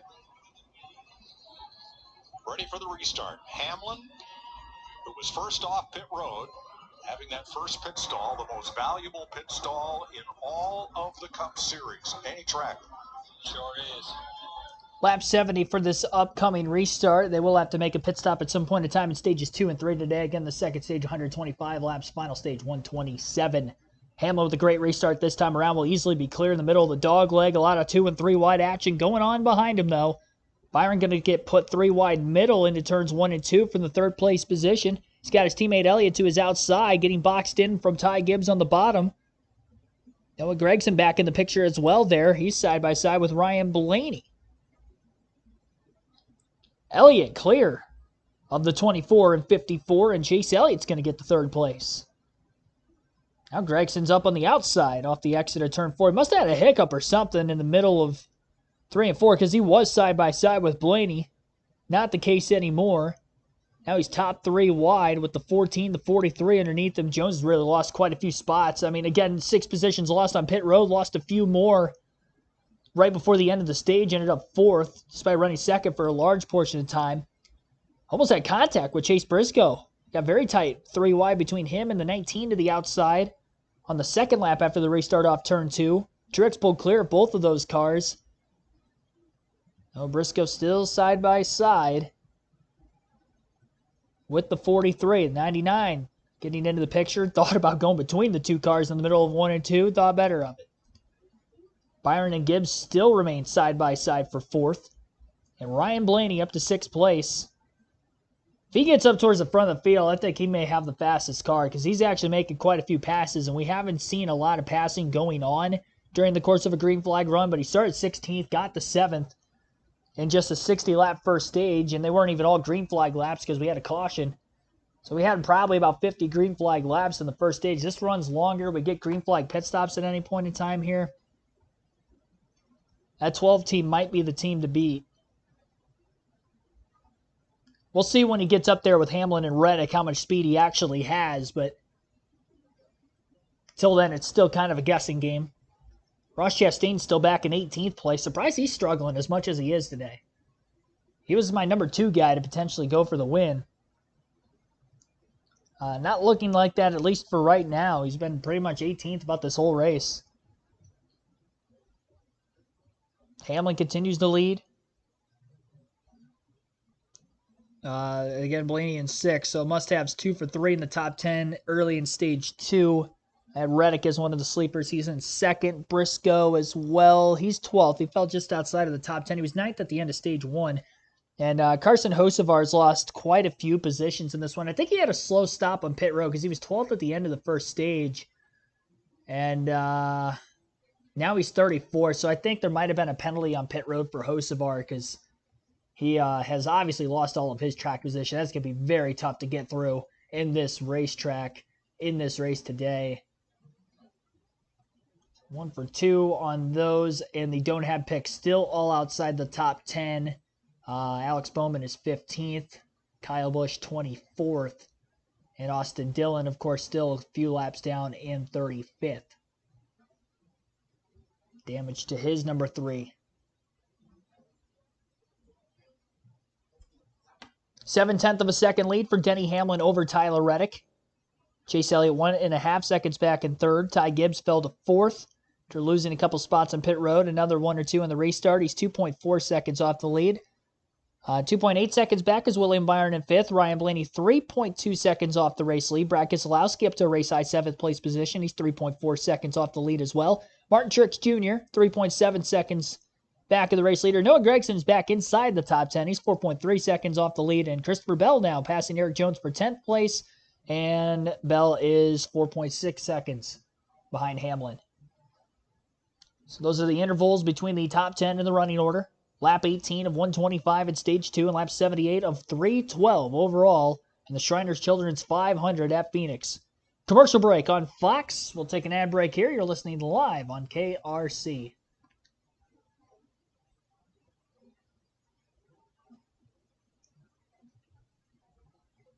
I saw the comment that you made there, Dale. I have to disagree with you. I don't think that that's one of the reasons that the sport has lost its appeal. Seeing athletes, the reason why athletes are pitting the cars now is because they're faster. I mean, they just are. Once one team starts doing it and starts making, at that time, obviously before the single, lug nut, they were making like 13, 14-second stops. And they're like, hey, this is faster than a 20-second stop with a bunch of Joe Schmo mechanics, trying to change a tire because they're not as fast doing it.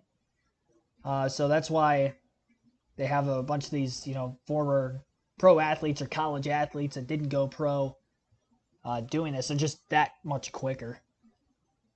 They're stronger. They can lift the equipment at a faster rate than guys half their size. And even towards the end of the Gen 6 days, obviously we still having the 5 lug nuts to change on each tire. I mean, the pit stops were still like below 12 seconds. Amazing how fast they were able to grow. I mean, you watch like older races from like the 90s, and yeah, it was like consistently 20-second pit stops. Like a fast stop was like an 18-second stop. It's mind-boggling, considering that's like twice the amount of time it takes now. But the single lug obviously is quicker, but really it's not as quick as I would have thought it was going to be. Obviously, you still have to be able to fuel the car full. So that's part of the reason why the pit stops are still only a couple seconds faster than what they used to be. You know, right around 9 seconds is about as fast as you're going to get nowadays with a stop. And anything sub 10 is really good. I don't think that has anything to do with the appeal, though, of the sport.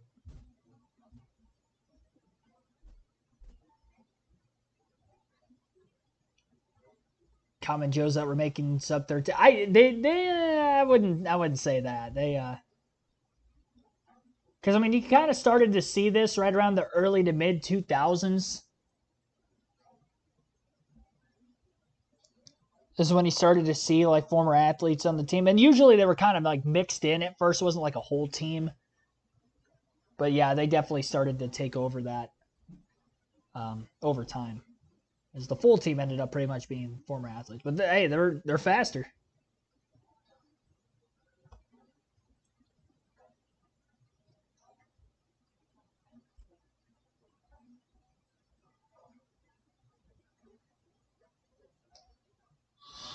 Laps complete south and west of downtown Phoenix. Sellout crowd at Phoenix Raceway for this fourth event of the NASCAR Cup season. Awesome. Denny Hamlin has now been out in front for 20 laps. Tyler Reddick led for 7, and Ty Gibbs from the start of the race led for 57. In the early going here. There's the dog leg you saw that makes this track just so unique. When Phoenix Raceway was built in the 1960s, there was an outfield road course. You exited the track at the present turn 4, and you came back in at the dog leg. So it was a combined road course and oval, and that transition to the outfield road course is what gives this track its unique shape that it retains today. It's by far the biggest dog leg we have. I mean, it's pretty aggressive. You can see it right there in that aerial. I remember when they put that dog leg in, I was like, what the hell are they doing? I think I said the exact same thing. But so makes these restarts really impressive. It makes the restarts impressive, but it also, they have created this stadium feel here at Phoenix so that you can be right in the middle of things at the start-finish line. They've got a fan zone down off of pit road. They've got everything that you can imagine from it. So from a fan standpoint, it's really fun to watch. Created a cool tailgating experience on that back straightaway. Used to be your start-finish line. We've been talking about Chase Elliott this year, but not in a good way. He's had kind of a lackluster start to the season, but boy, something has brought that number 9 alive here this weekend. In his comments, he was a little dismissive. He said, well, the tire construction difference, I don't really feel it. The change in the setup, oh, I don't know, the car's a little tougher to drive. He kind of sounded like his dad. Bill used to often say, we'll just have to wait and see. Well, what we're seeing is Chase Elliott being the strongest of the Chevrolets today. Yeah, and he's probably a little bit grumpy just from having to answer all those questions. And I think today it's just one of those days that they need. They need a good solid day from start to finish. He had all the trouble last year, and they just need to have a good solid day. Now Kyle Larson currently in 20th place. Let's get an update from Regan. Well, Mike, we saw the issues on the pit stop for Kyle Larson, and I can tell you, no real answers down here as to what took place. The pit coach for Hendrick just told me it's something he's never seen before. They could not get the wheel to tighten up onto the left rear of the car as they did it. Chad Knaus has been down here checking things out. Cliff Daniels down here going over everything with his team. A head scratcher. Not exactly sure if this is going to be something they're going to fight the rest of the day or not. Well, I heard Larry say that they had a thread chaser on there. Does that mean the threads are stripped out on that thing? That's a good possibility. And there's so many things that happen with the lug nuts and the pit stops, and the gun has so much power. You've got the detents, and there's just a lot of things going on. That's Chad Knaus. Well, I can tell you, whoever's on the other side of that text message right there, he might have an answer. Well, here's one of his cars moving forward, William Byron. This time to the inside of Ty Gibbs. They've had quite a battle going here since the restart.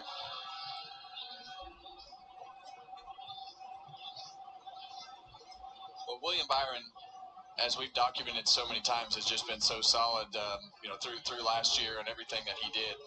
The car that's creeping in behind him is that Bass Pro Shops car of Martin Truex Jr. Up 7 spots from where he started this. Biggest mover, Martin Truex Jr. And this is Martin's kind of race, just really methodical, long-run stuff. Put the car where it needs to go, and just, go through the motions of being solid throughout the whole day and moving around the racetrack and finding that spot that works for you. And Martin, you see him just find the open space right there in between those two cars to put as much air as possible on the front of it. When I thought about changes coming into this racetrack, right, we have a aero balance change. A lot of these things you think experience. Heard me say that in Denny Hamlin. He's leading the race. Teammate Martin Truex Jr. A lot of experience as well. Jamie? Well, you guys were talking about Chase Elliott, and I asked his crew chief, Alan Gustafson, this morning about where Chase is mentally. He said, you have to go back to when this new car came out, trying to figure it out. Then last year, he breaks his leg at the start of the season. Some other issues happen as well, and it hurt his confidence, and that's what they've been dealing with. He said, but slowly he's getting back to the old Chase. The first 3 races of this season, he feels like they've really run better than they finished, but they've got to get that first top 10 of this season, and it just builds the confidence in Chase and makes it better. Well, today could well be that day. Coming around to complete lap 95 of 312 today. Denny Hamlin out in front now for 31 laps total. All right, 2.7-second lead already for Denny Hamlin over Tyler Reddick. Reddick in second, Chase Elliott is third, Ty Gibbs fourth, and William Byron rounds out the top 5. Martin Truex Jr. in sixth, Ryan Blaney seventh, Christopher Bell eighth, Brad Keselowski ninth, and Noah Gragson rounds out the top 10. Eric Jones has fallen to 11th place, Daniel Suarez 12th, Chase Briscoe 13th, 14th for Alex Bowman, 15th for Michael McDowell, Chris Buescher 16th, Bubba Wallace 17th, Ross Chastain 18th, Ryan Preece 19th, Kyle Larson's now back to 20th. John Hunter Nemechek in 21st, Joey Logano 22nd, Corey LaJoie 23rd, Kyle Busch 24th, Josh Berry 25th, Daniel Hemrick 26th, Zane Smith 27th, 28th is Ty Gillen, Ricky Stenhouse Jr. 29th, Carson Hocevar is 30th, Justin Haley 31st, Derek Kraus 32nd, Harrison Burt 33rd, 34th for Kaz Grala, Austin Dillon 35th would be technically the first car a lap down, but he is 3 laps down. Kaz Grala, last car in the lead lap currently. Austin Cindric 36th. It's amazing to me to believe that Derek Kraus is actually outrunning other cars on the lead lap like Harrison Burton and Kaz Grala with as much damage as he has from that first accident. That it is not, I mean, I'm sure it's disrupted his speed a little bit, because maybe he'd be a little higher in the running order than that, but the fact that he's even ahead of anybody is kind of absurd. Great job by that team pulling out all the fenders and not having any further issues with cutting tires. Keep this race under green. True Texan, thanks for tuning in. Everham was one. Yeah, that's what I mean. It was around the early to mid 2000s when I remember teams that were kind of full of athletes. Not every team in the garage was, but it was a vast majority of them. A lot of the bigger teams, at least. The powerhouse teams at the time. Mike Joy's going to curse out Kevin on here. I think maybe Clint. I don't know about Kevin. They are all athletes. Does it take college or X-Pro? No, I mean, as long as it's... It doesn't take athletes. Sure, they were able to do it before. It's just they're faster now. Now, I will say with them being faster, the faster you try to make a pit stop, the more likely you are to potentially make a mistake. So there is a risk versus reward there where maybe teams weren't making as many mistakes on pit road with an 18-second pit stop. But if you can get at that time, especially a 12 to 13-second pit stop, gain that extra 5 seconds and not have the mistake, then you're pretty well off. But obviously, yeah, if you make that mistake, I mean, it could ruin an entire race. But that's kind of the price you pay. There's a lot of risk versus reward there, but the risk is a lot higher, or the reward, I should say, is a lot higher than the actual risk itself, because you don't see too many errors in a race for the most part. And if you do, it's usually drivers that aren't in contention. Every once in a few races, you'll have somebody that's actually competing for the win that gets caught, with some sort of a penalty on pit road. Usually if it is, it's speeding and it's on the driver and not so much on the pit crew themselves.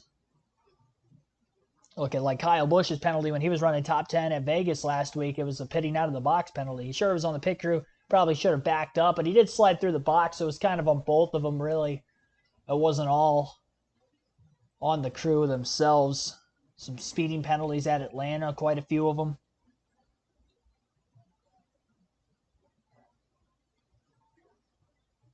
Ty Gibbs falling in the running order a little bit after winning stage 1. First time he's really had to deal with, after finishing second in stage 1. Got passed in closing laps by Reddick, but losing that track position, losing a couple more spots on pit road ever since the restart. He has now fallen to 7th. Both Martin Truex Jr. and Christopher Bell, other Toyota drivers, have just moved past him in the running order. Byron up to 4th as well. Gibbs was in 4th right before the most recent commercial break. Still a 1.9 second lead for Denny Hamlin over Tyler Reddick. Chase Elliott is 6.2 seconds back in 3rd. Big gap for those top 2 over 3rd on back already. William Byron, 6.5 seconds off the lead in 4th, so he's right there with Chase. Martin Truex Jr. again in 5th now, 7.7 seconds off the lead. Christopher Bell, 8.4 seconds off the lead in 6th. Ty Gibbs, 8.8 seconds back in 7th. Ryan Blaney, 9.3 seconds off the lead in 8th. Brad Keselowski, 10.2 seconds back in the 9th place position. Noah Gragson in 10th, 12 seconds off the lead. That points penalty for the 10 team this year, I'll tell you what, he's had a good last couple of weeks. 2 top 10 finishes. There's still a chance he could point his way into the playoffs. Now, is he going to keep this consistency up all the way through the season? I don't think so, but you never know. And he's putting himself in good position. You keep getting in the runs like this week after week after week. It builds a driver's confidence, and you have a confident driver behind the wheel. They can accomplish a lot with fast race cars. I don't think anybody expected him to go out there run top 10 last week with the way SHR has been running. But I mentioned that, this week, Fords and SHR cars with the next-gen era have been fast on flat racetracks, and it proved well for Gragson practice and qualifying, and he's the only SHR car that's still in the top 10 right now. And that was after even falling back off the initial start. He did a great job working his way back into the top 10 relatively quick. Another commercial break there on Fox, lap 104. We'll take an ad break on our side as you're listening live on KRC to the Shriners Children's 500 at Phoenix. Troy the Great, thanks for tuning in.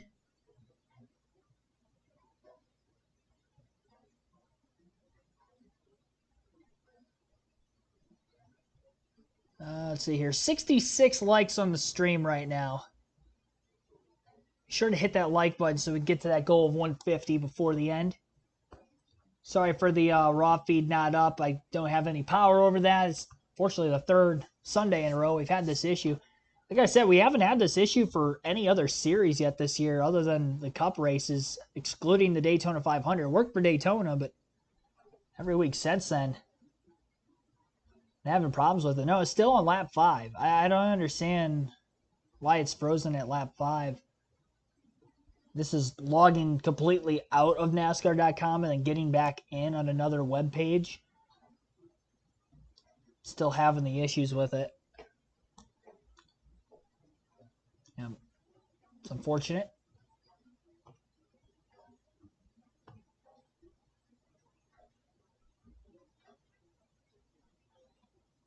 Trust me, I want it up just as bad as you guys. There's a lot more statistics for me to look off of from the commentary side, and obviously you guys, the fans at home, watching this commentary stream. Of course, you guys can get all that statistical data as well.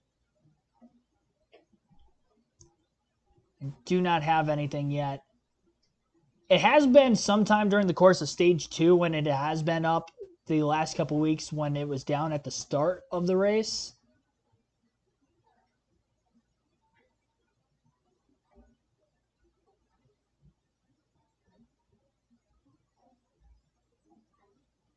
I'll have to try again in a little bit.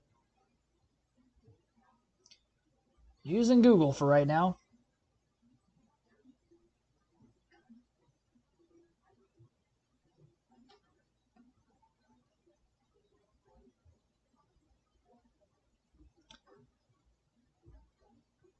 I am surprised Ross Chastain is not anywhere close to the top 10. And Kyle Larson too.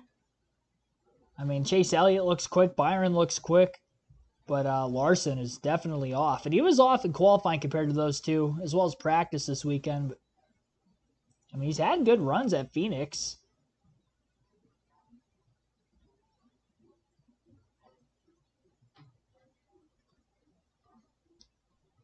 Second lead on Tyler Reddick. So, Larry Mack, when might we expect green flag stops?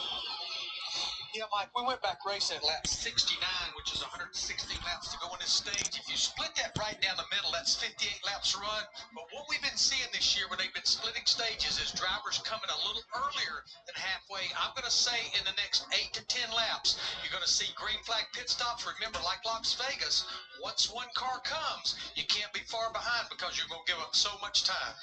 I think one of those cars that be coming will be these guys fixing to go a lap down. Think big names. Kyle Busch, some of those guys are going to be looking to do something different. Kevin, what's the biggest challenge of this pit road for a driver? Well, this pit road has a huge curve at the end of it here, and you have to go straight coming into the pits. But as you get into this corner on pit road, you have to bump the speed up almost 2 miles an hour to be able to get the pit road speed where it needs to be set because of the way that it's measured in the corner. You can go faster there. Ryan Blaney on pit road. 4 tires there. So this is going to start that cycle like Clem was talking about. Once somebody pits, now you're going to lose over a second a lap if you don't pit. And we're seeing a whole bunch of cars start to come to pit road. So Blaney pitted from 8th. Here is Kyle Larson, who's back just barely at the top 20. Byron Truex, here's some of your front runners. Jamie? Martin Truex Jr. had a bit of a slow stop the first time around. He wants the rear end to rotate just a little bit, just too tight, which is what they're pretty much all saying, Regan. William Byron in the 24 car is just too tight to fire off. Needs to be a little bit looser with the back of his car, especially when he's following cars. Needs help with the nose. Jamie. Chase Elliott turning some of the fastest laps, lap after lap, saying the car fired off with better speed that time around. Not doing what he wants on entry, so they'll free him up maybe just a tick with air pressure on that as the team goes to work. 4 tires, and they'll fill him up here. We'll note that Kyle Larson made a 4-tire change. That was incident-free. No further problems on that left rear. You see Denny Hamlin, your leader, still on that racetrack. Well, Denny Hamlin had a gap, and see Ty Gibbs on pit road here. Having a lot of trouble on the right rear, Clint. Regan? 45 of Tyler Reddick, one of the few drivers on my end of pit road I can hear saying that his balance is good. The team reminded him not to slide too far through the pit box. He did that on the first stop.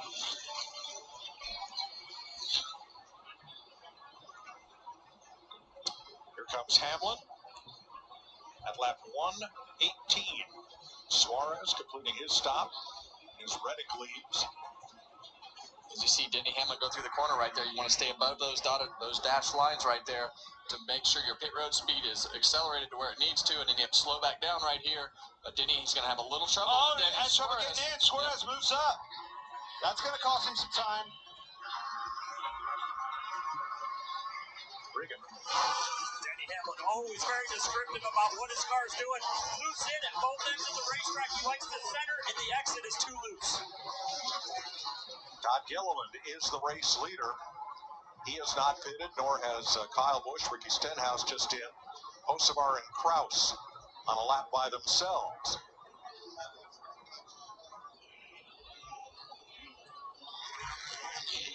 Gilliland, a great outing at Atlanta, led a career-high number of laps. And Kyle Busch has been outside the top 20 all day. Good time for a gamble, I'd say. Well, Tyler definitely caught him a little bit. You saw that mishap getting into his pit stall. Narrowed the gap up, probably a little bit of that stopping early, and the rest of it was the trouble that he had on the pit stop, but did not get the job done in passing. So Reddick is able to close the gap by pitting a couple laps before Denny Hamlin. Some of the other drivers have closed the gap as well, pitting even more laps even before Reddick, like Byron and Elliott. They were about 6 to 6.5 seconds off the lead, and now they're a little less than 4 seconds behind Denny.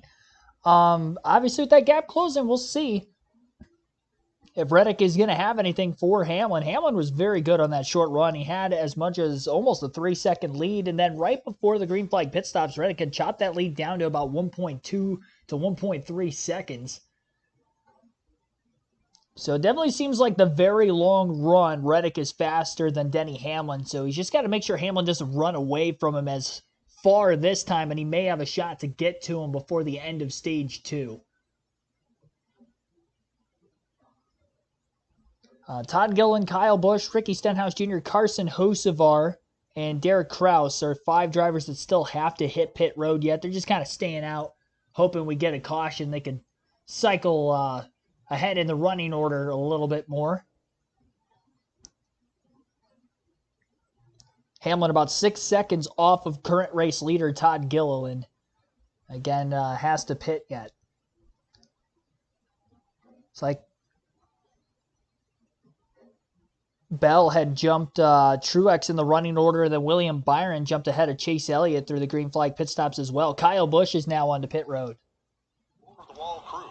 They changed both tire changers and the Jackman, promoting 3 from the Xfinity Series that still uses the 5 lug nut wheel that we've had forever in NASCAR. They've been promoted up to the Cup Series, and they're servicing this car today. Well, Kyle Busch's team is frustrated, and that's why they're probably aggressive with those changes, because they had a car capable of winning a race. But this is going to be the race for the lead between the 45 and the 11 right here. Held up behind Hocevar. Reddick yet on that bottom. Heads up move by Denny Hamlin. He gave him the bottom, but he knew that lapper was down there. The other thing that's happened right here, Clinton, is I think the 45 is fired off better than the 11 this time, which that's been the opposite as we've gone through the first couple sets of tires. Probably an air pressure adjustment with that car. Need to take off better, boys.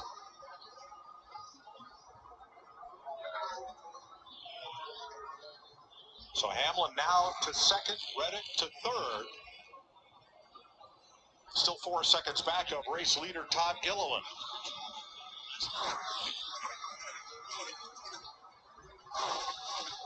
So that leaves 4 drivers that have got pitted. Gilliland the leader, Stenhouse and Hocevar 4th and 5th, and Derek Kraus now 10th. Well, Denny Hamlin, with all that trouble that he had, I know he gave up some of that gap, but these guys have established themselves as, I think, the best 2 cars. Maybe we'll see somebody else creep back up in there. Christopher Bell's making some time and making his way back through the pack from back qualifying and has picked them off one by one. But I think he's really probably the only one that can probably put himself in position with those front 2 right now. Bell and Elliott, this is for 7.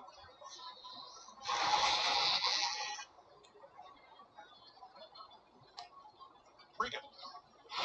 Well, Mike, trouble for the 54 of Ty Gibbs on that pit sequence right there. Lost a number of spots. They were slow in the rear. Had to go back and recheck one of the rear tires on it. That will leave him in 15th after the green flag stop. Oh, let that tire down. Didn't have the right rear wheel on it. Saw that changer look up. Hey, man. Costly mistake right there.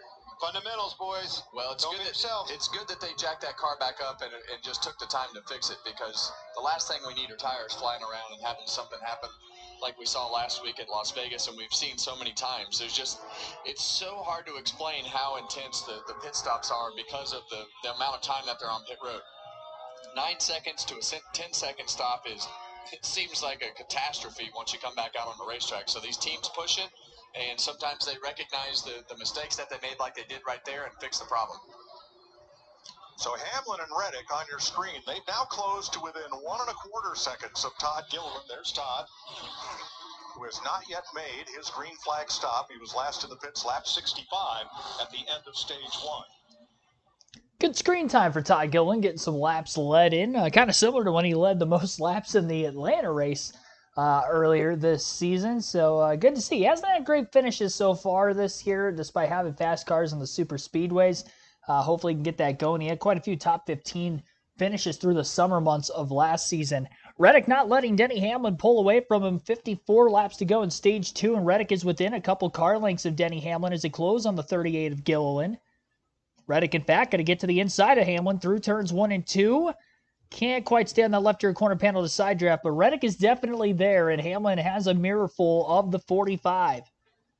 Byron is in 4th, but he's about 5 seconds now behind Byron. I mean, the class of the field is Reddick and Hamlin at the front right now. They are light years ahead of the rest of the pack. Reddick cutting to the apron through the dog leg, stays on the apron through turns 1 and 2, and he should be able to clear Hamlin off the exit of the corner. Now the question is, does Hamlin have enough of a run down the backstretch to make a move on Reddick again, as Reddick has to find a way still around this 38 car of Todd Gilliland. Reddick going to go to the outside. Hamlin to the bottom. Gillen on the bottom. Clean air for Reddick. Reddick to the outside of the 38. Does not lead that lap at the line, but he'll be able to clear on Gillen before they get into turn 1. Hamlin to the outside of the 38 car next. And Tyler Reddick is going to hold out in front of the field and take the race lead now for the second time today.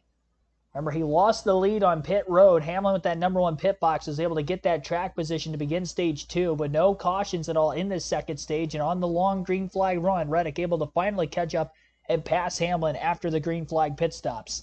So Reddick leads in this race. As they go to another full screen commercial break on Fox, we will take an ad break ourselves here. So we continue our live commentary coverage of the Shriners Children's 500 at Phoenix.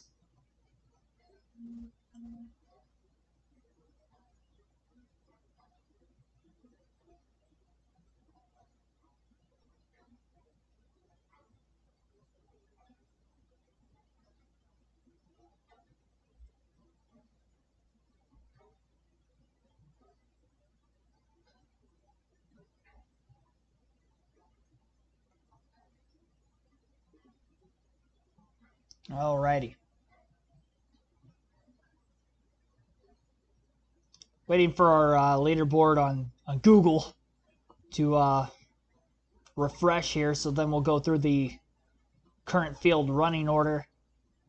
Raw feed still has been available. I've been checking on and off here throughout the course of this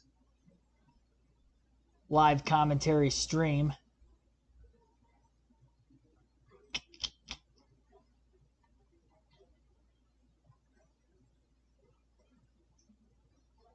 There we go. Well, now it's at lap 109. It's close.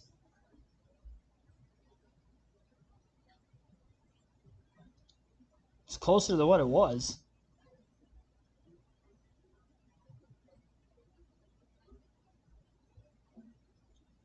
Dang. Still a little off. Now it's at lap 109. We were at like lap 130 something. Should be right now. It's close. The raw feed is almost caught up. I mean, it should be working before the end of stage 2, because that's been the case more often than not with the Cup Series races when trying to use the raw feed.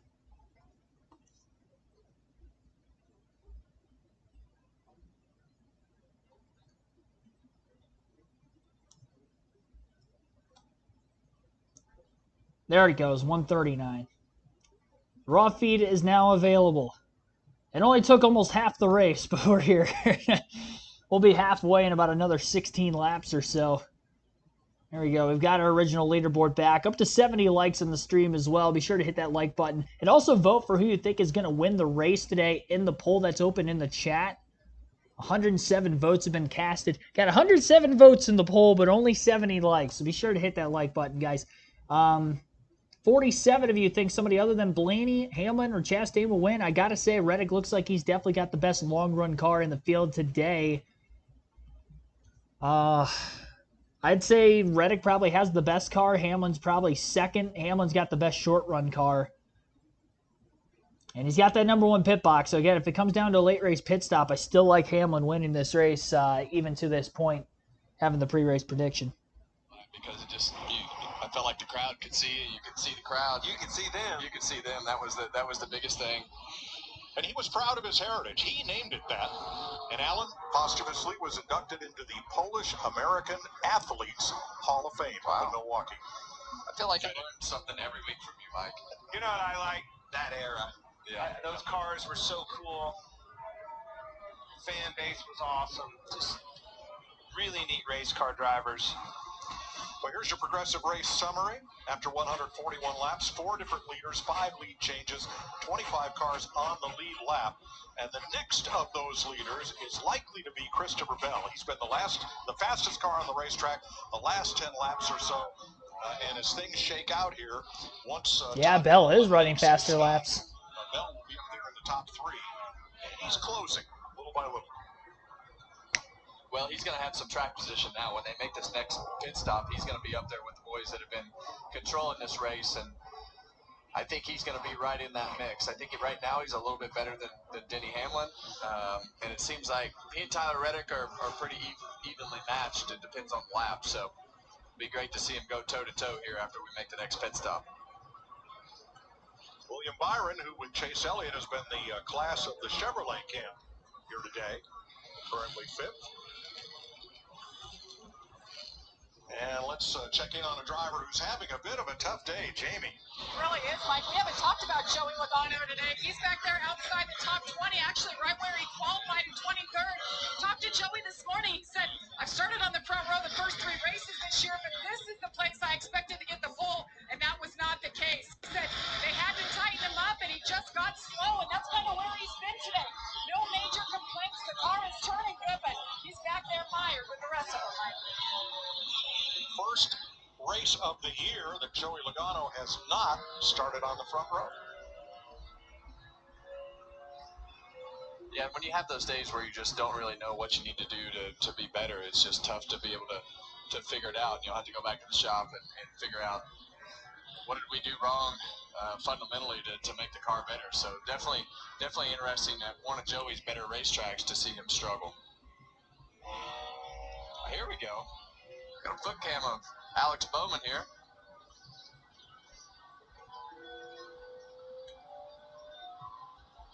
Alex is running 11th.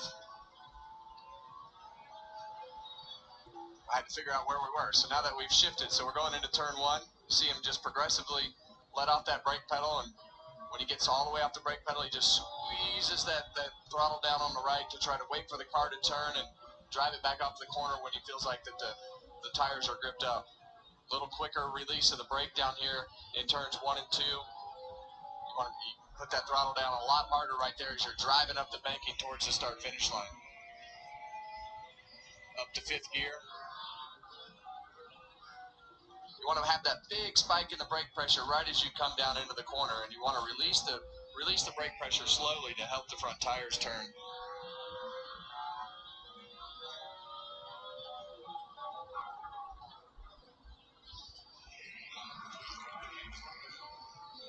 Staying right down on that yellow line on the bottom. Pretty good hot rod right there. See, he's pretty smooth with his steering wheel. Tells me he's got a pretty good grip level in that car. Yeah, it's I think the car is, I mean, he's got a decent car, but I think that the things that the guys do up front, they can just move around the racetrack better, and just being locked to the bottom is not what the guys are doing up front. Jamie? One of the best looking paint schemes out there. My best friend's Animal Sanctuary. They save thousands of animals across the country year round. They've got dog prints all over it. But as far as how it's handling, it's pretty good. He's been methodical here. Started 25th. They made some good adjustments and working his way forward at what he calls his home track. Regan? Brett Keselowski in the 6 car having a very nice day. Started 18th. Has worked his way up to the 9th position.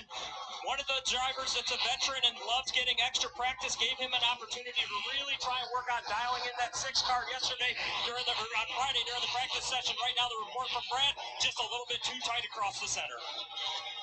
Because of the new short track package, NASCAR, instead of having 20 minutes of practice for each car on Saturday before qualifying, they opened the track on Friday for one long 50-minute practice session for all drivers. Seems to have paid off. 151 complete, very close to halfway, with Tyler Reddick out in front of Denny Hamlin by 1.1 seconds. All right, Reddick is again in the race lead. Denny Hamlin is 2nd, Christopher Bell 3rd, William Byron 4th. Todd Gilliland rounds out the top 5, but he still has to hit pit road yet in this stage. Martin Truex Jr. is in 6th, Chase Elliott 7th, Ryan Blaney 8th, Brad Keselowski 9th, and Noah Gragson is 10th. Alex Bowman 11th, Chris Buescher 12th, Ty Gibbs 13th, Daniel Suarez 14th, 15th is Eric Jones, Ross Chastain in 16th, Kyle Larson 17th, Bubba Wallace 18th, Chase Briscoe 19th, and 20th is Michael McDowell. 21st for Ryan Preece, Joey Logano 22nd, 23rd for Corey LaJoie, John Hunter Nemechek 24th, Josh Berry 25th, 26th for Kyle Busch, Zane Smith 27th, Harrison Burton 28th, Justin Haley 29th, Carson Hocevar is 30th. Ricky Stenhouse Jr. 31st, 32nd for Derek Kraus, 33rd Kaz Grala, Daniel Hemrick 34th, Austin Dillon, and 35th, 36th is Austin Cindric. Cindric's still the only car out of the race. Austin Dillon is now 6 laps down in 35th place. Josh Berry's the first car 1 lap down in 25th. 24 cars currently on the lead lap. Hamlin now has cut that lead down to just 1 second off the race lead, but Christopher Bell is the fastest car on the racetrack and has been the fastest car on the racetrack for the last several laps. By several, I mean about 20 or so. Really, since the green flag pit stops, he's been cutting that lead down quite a bit. He was able to pass Byron, Truex, Elliott, and Blaney on the racetrack. I think he actually cycled ahead of Blaney on pit road, but then passed the 19, the 9, and the 24 to get to third place where he's at now. He's only 3.5 seconds off the race lead. He's running 28.8s. The leader's running 29.0s or 29.1s. So look out for Christopher Bell. We're going to have a third player in this battle, I think, for the race win today, where it's been pretty much the Reddick and Hamlin show all afternoon, especially in this second stage. Reddick won stage 1. Hamlin's starting to close in just a little bit. Maybe Reddick is struggling more through the lap traffic. Wait and see a little bit more as we get closer to the end of the second stage. Fantasy lineups lock at the end of stage 2. Our poll for who you think is going to win the race as well is going to lock at the end of stage 2. We got 108 votes. And it looks very prominent that you guys think somebody other than Blaney, Hamlin, or Chastain will win. I don't know where Chastain's at in this one as far as why he is not up towards the front. 16th, that's about as high as he's been in the running order all day, to be completely honest.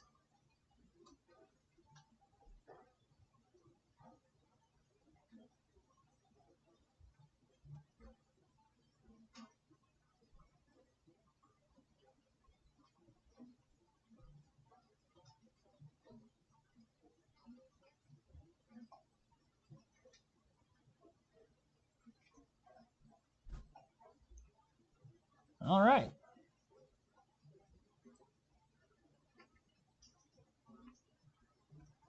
Looks like 27 to go in stage 2. He knew what he had. 7th place. Ryan Blaney, Chase Elliott. Ahead of them, Todd Gilliland, who is still out there, hasn't made his green flag stop yet, holding on to 6th place. This is 7th.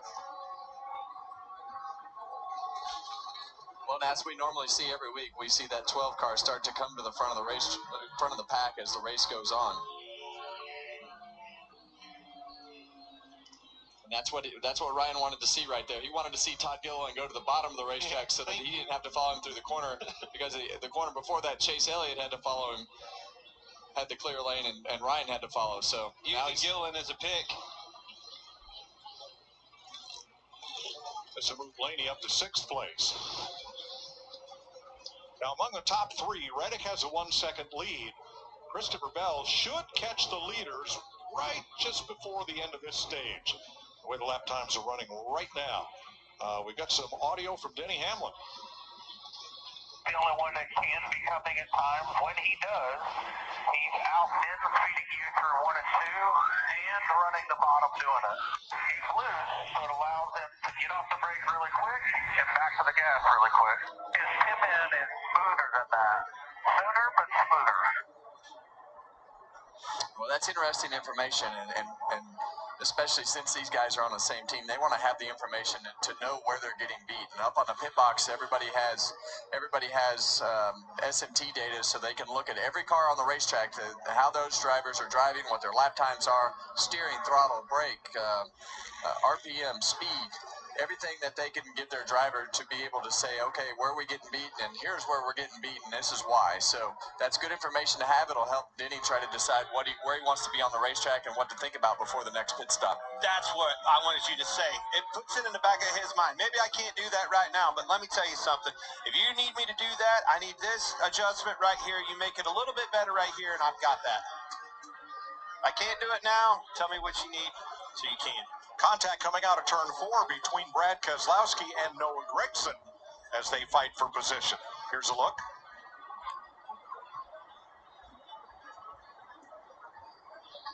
A little persuasion there. Yeah, and I think that Noah was trying to go underneath the car that was above him. We see Todd Gilliland on pit road. So Todd Gilliland finally makes his green flag pit stop. That'll take him out of the top 10. That's a long run for him. Yeah, and I think the strategy on that was what we talked about, just hoping for that caution. I think that was the strategy, was hope, and hoping that caution would fall before they had to pit. So that didn't work out. But Larry, did he stop late enough to be able to flip the stage now? No, because Mike, we still got about 20 laps left in this stage, so he's going to be out of tires even at the end of this stage. So it was a good gamble. I give credit to Ryan Burgundy, the crew chief. You know, if you follow the leaders, you'll follow the leaders all day. They tried to do something a little bit different. Good point. Here's Christopher Bell coming into the picture, starting to fill up the mirror of Denny Hamlin in second place. Look at how that gap has come down over just the last 3 laps. And at this point of the run, this is when the cars just start to get ill. The brakes are hot, the front tires are hot, the back's sliding around, and you're trying to just ease the throttle and the brake and really be gentle to everything, all the inputs that you're giving into the car. So it's the cars become extremely hard to drive at this point during the run, and you have to be able to move around the racetrack. But Christopher Bell's car is just fast. So after Gilliland has come to pit road, Tyler Reddick is still the race leader. Denny Hamlin in second, Christopher Bell third, and then Gilliland was in fourth and then ended up hitting pit road from there. So everybody has made their green flag pit stop now during the course of stage 2. After Bell in third, William Byron is in fourth, Martin Truex Jr. fifth, Ryan Blaney sixth, Chase Elliott seventh, Noah Gragson eighth, Brad Keselowski ninth, Chris Buescher currently rounds out the top 10. So you got 4 Toyotas, 4 Fords, and only 2 Chevys in the top 10 right now. Those only 2 Chevys are the Hendrick cars of Byron and Elliott. Definitely lacking the pace here this weekend. That was, again, a big preface point, I guess, of the pre-race predictions, that the Chevys overall just kind of looked off this weekend. There are a couple fast ones, like Byron and Elliott, but it's mainly the Toyota and Ford show. Really just mainly the Toyota show, because the highest running Ford is Blaney in 6th to this point. Toyota is definitely the fastest on the racetrack right now. Tyler Reddick is the race leader. Christopher Bell, again, in second. Bell was able to overtake Denny Hamlin during the course of the green flag run here, post-green flag pit stops. And really, Bell has gone from about 6 seconds behind Reddick and Hamlin since green flag pit stops, now just a second behind him. Lap times have evened out to this point in the run between the 45, the 20, and the 11, so that's why you don't see them changing much. But Bell is definitely in contention here, not only for the race win, but potentially a playoff point at the end of stage 2, as we're down to 16 to go in the stage. Hamlin battling back with Christopher Bell as we speak right now. With 15 to go in the stage, Hamlin going to get to the inside of Bell off turn 4. Into turns 1 and 2, we will see how this is going to play out. It looks like Bell's going to hold on to his positioning for now.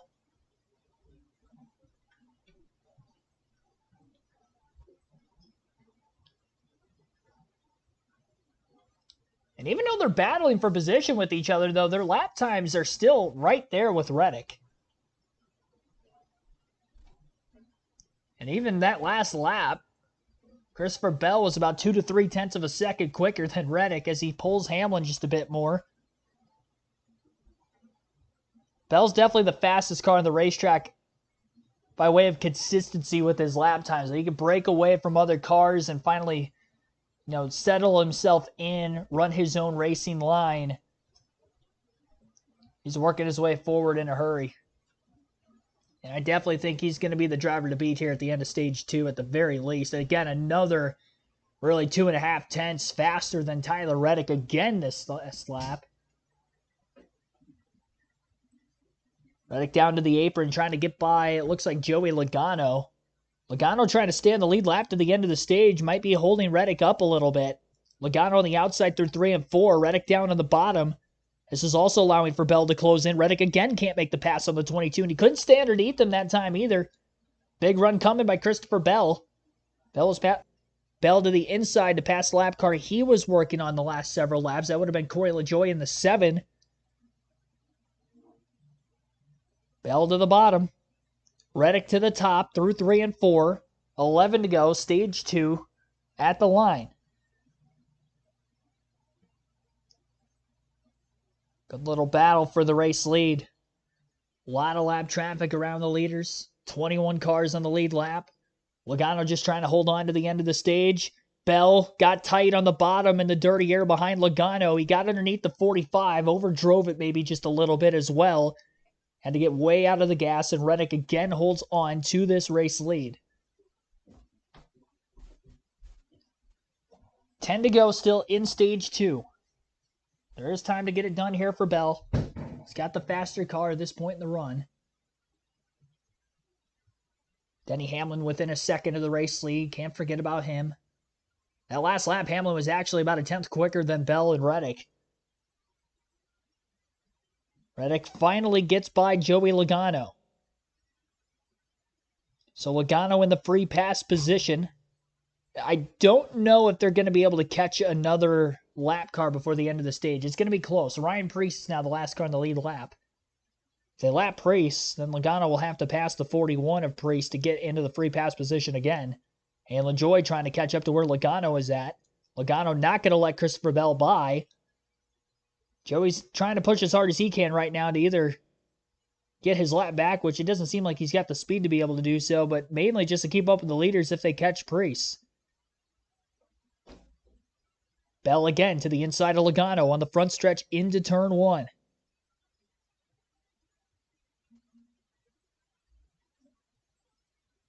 Showing Kyle Larson battling with Ty Gibbs. Man, Gibbs has really fallen off. He was leading a lot in stage 1, led over 50 laps. Now Gibbs is back in the 15th place position. Eric Jones, who started up in the top 5, also outside the top 10, currently in 13th. Bell finally gets by Logano, but he has lost a half a second of that gap to Reddick. We'll see if he's got time to close. Still 7 laps left in stage 2.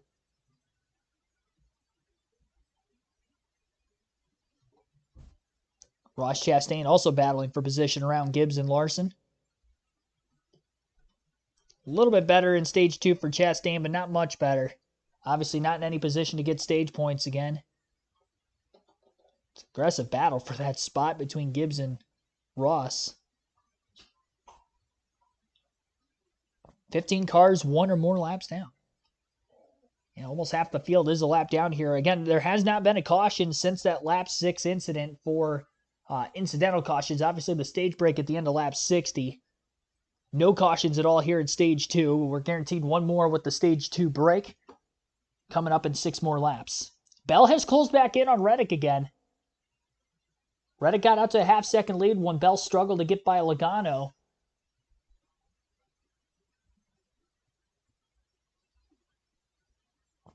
Bell to the inside of Reddick through 1 and 2. He's close to clearing off the exit of the corner. He's going to slide up. He is clear. Reddick cuts underneath him. He's got that nose right around the left rear corner panel of Bell. Bell's going to give him that positioning. He's going to create a little bit better run off turn 4 with that wider arc through the corner than what Reddick did, wrapping the bottom on the yellow line. Clean pass made there for Christopher Bell as he slammed the door shut, the first opportunity he had, and for the first time today, Christopher Bell leads at Phoenix. 4 laps to go for Bell. Trying to put Preece a lap down here before the end of the stage. It's going to hurt Logano. Bell to the outside of the 41 of Preece. Preece up the block, 3 to go in the stage. Cutting to the apron through the dog leg is Bell. And he should be able to lap Ryan Preece through turns 1 and 2. If he does not, this could allow Reddick to close in just a little bit more. Bell clears Preece. Preece is now a lap down, and that leaves 19 cars on the lead lap. Michael McDowell's the last of which on the lead lap, coming up on 2 to go in stage 2. McDowell about 5 or 6 car lengths still ahead of Bell. Joey Logano will not be on the lead lap to begin the final stage. He has no chance of catching Preece for that free pass position. It's too far back with too little time to get there.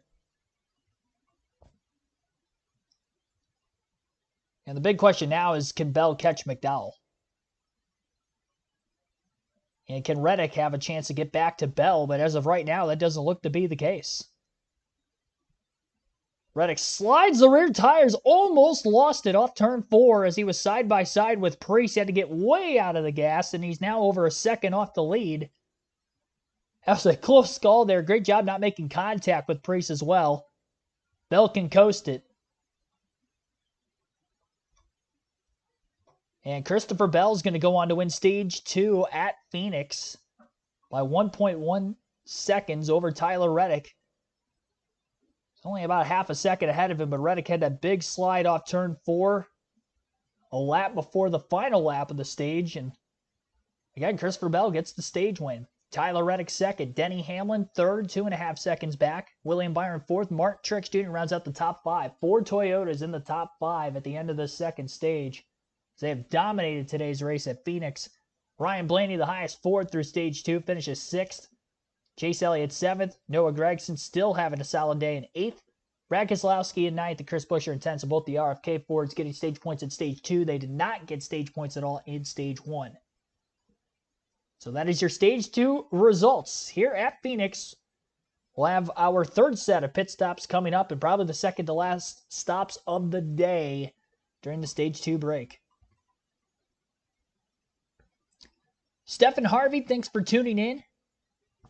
And I'll go run and get that diecast for my room as soon as they come back from the break and I can play the actual audio of the race coverage at that time. But we will have our Stage 2 diecast show. We will also close the poll right now for who you think will win today's race. It's been kind of a landslide, but 112 votes were casted. And it looks like you guys picked somebody other than Hamlin, Chastain, and Blaney to win. And right now, the top 2 at the end of stage 2 were somebody other than those 3. So we'll see if you guys are going to be right there. So there was that. And then there was also a poll that I had open on the community tab, and I want to check that out real quick as well.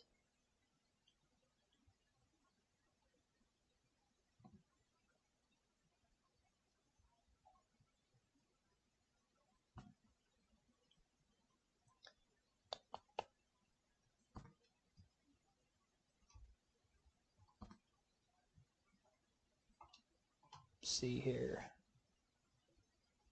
121 votes were cast on this poll. Very similar outcome. Somebody other than Reddick, Blaney, Hamlin, Chastain. Now, the interesting thing is here is I did have Tyler Reddick in this poll, and he only got 4% of the votes. I think before the race started, it was at about 100, so not too many votes have been casted since the race has started. But I'll have polls up in the community tab and the live stream every week going forward for all 3 series with their races on that weekend. So, yeah, we'll see if you guys, the fans, are right. Bell, again, winner at the end of stage 2, and all of a sudden it looks like he has the fastest car, but pit stops coming up. Hamlin, he did gain 2 spots on pit road. He was 3rd at the end of stage 1, 3rd at the end of stage 2, end of stage 1 pit stops. He got to the lead. We'll see if he can do it again. He led for about half the stage there before Reddick finally caught him with about 40 or so to go in the stage, and then, of course, Bell in the final 10 laps was able to catch up to both of them and ultimately end up winning stage 2. Get you ready for the Big East Tournament coming on Fox and FS1 this week. Madison Square Garden, conference crown at stake, and it tips off Wednesday on Fox and FS1.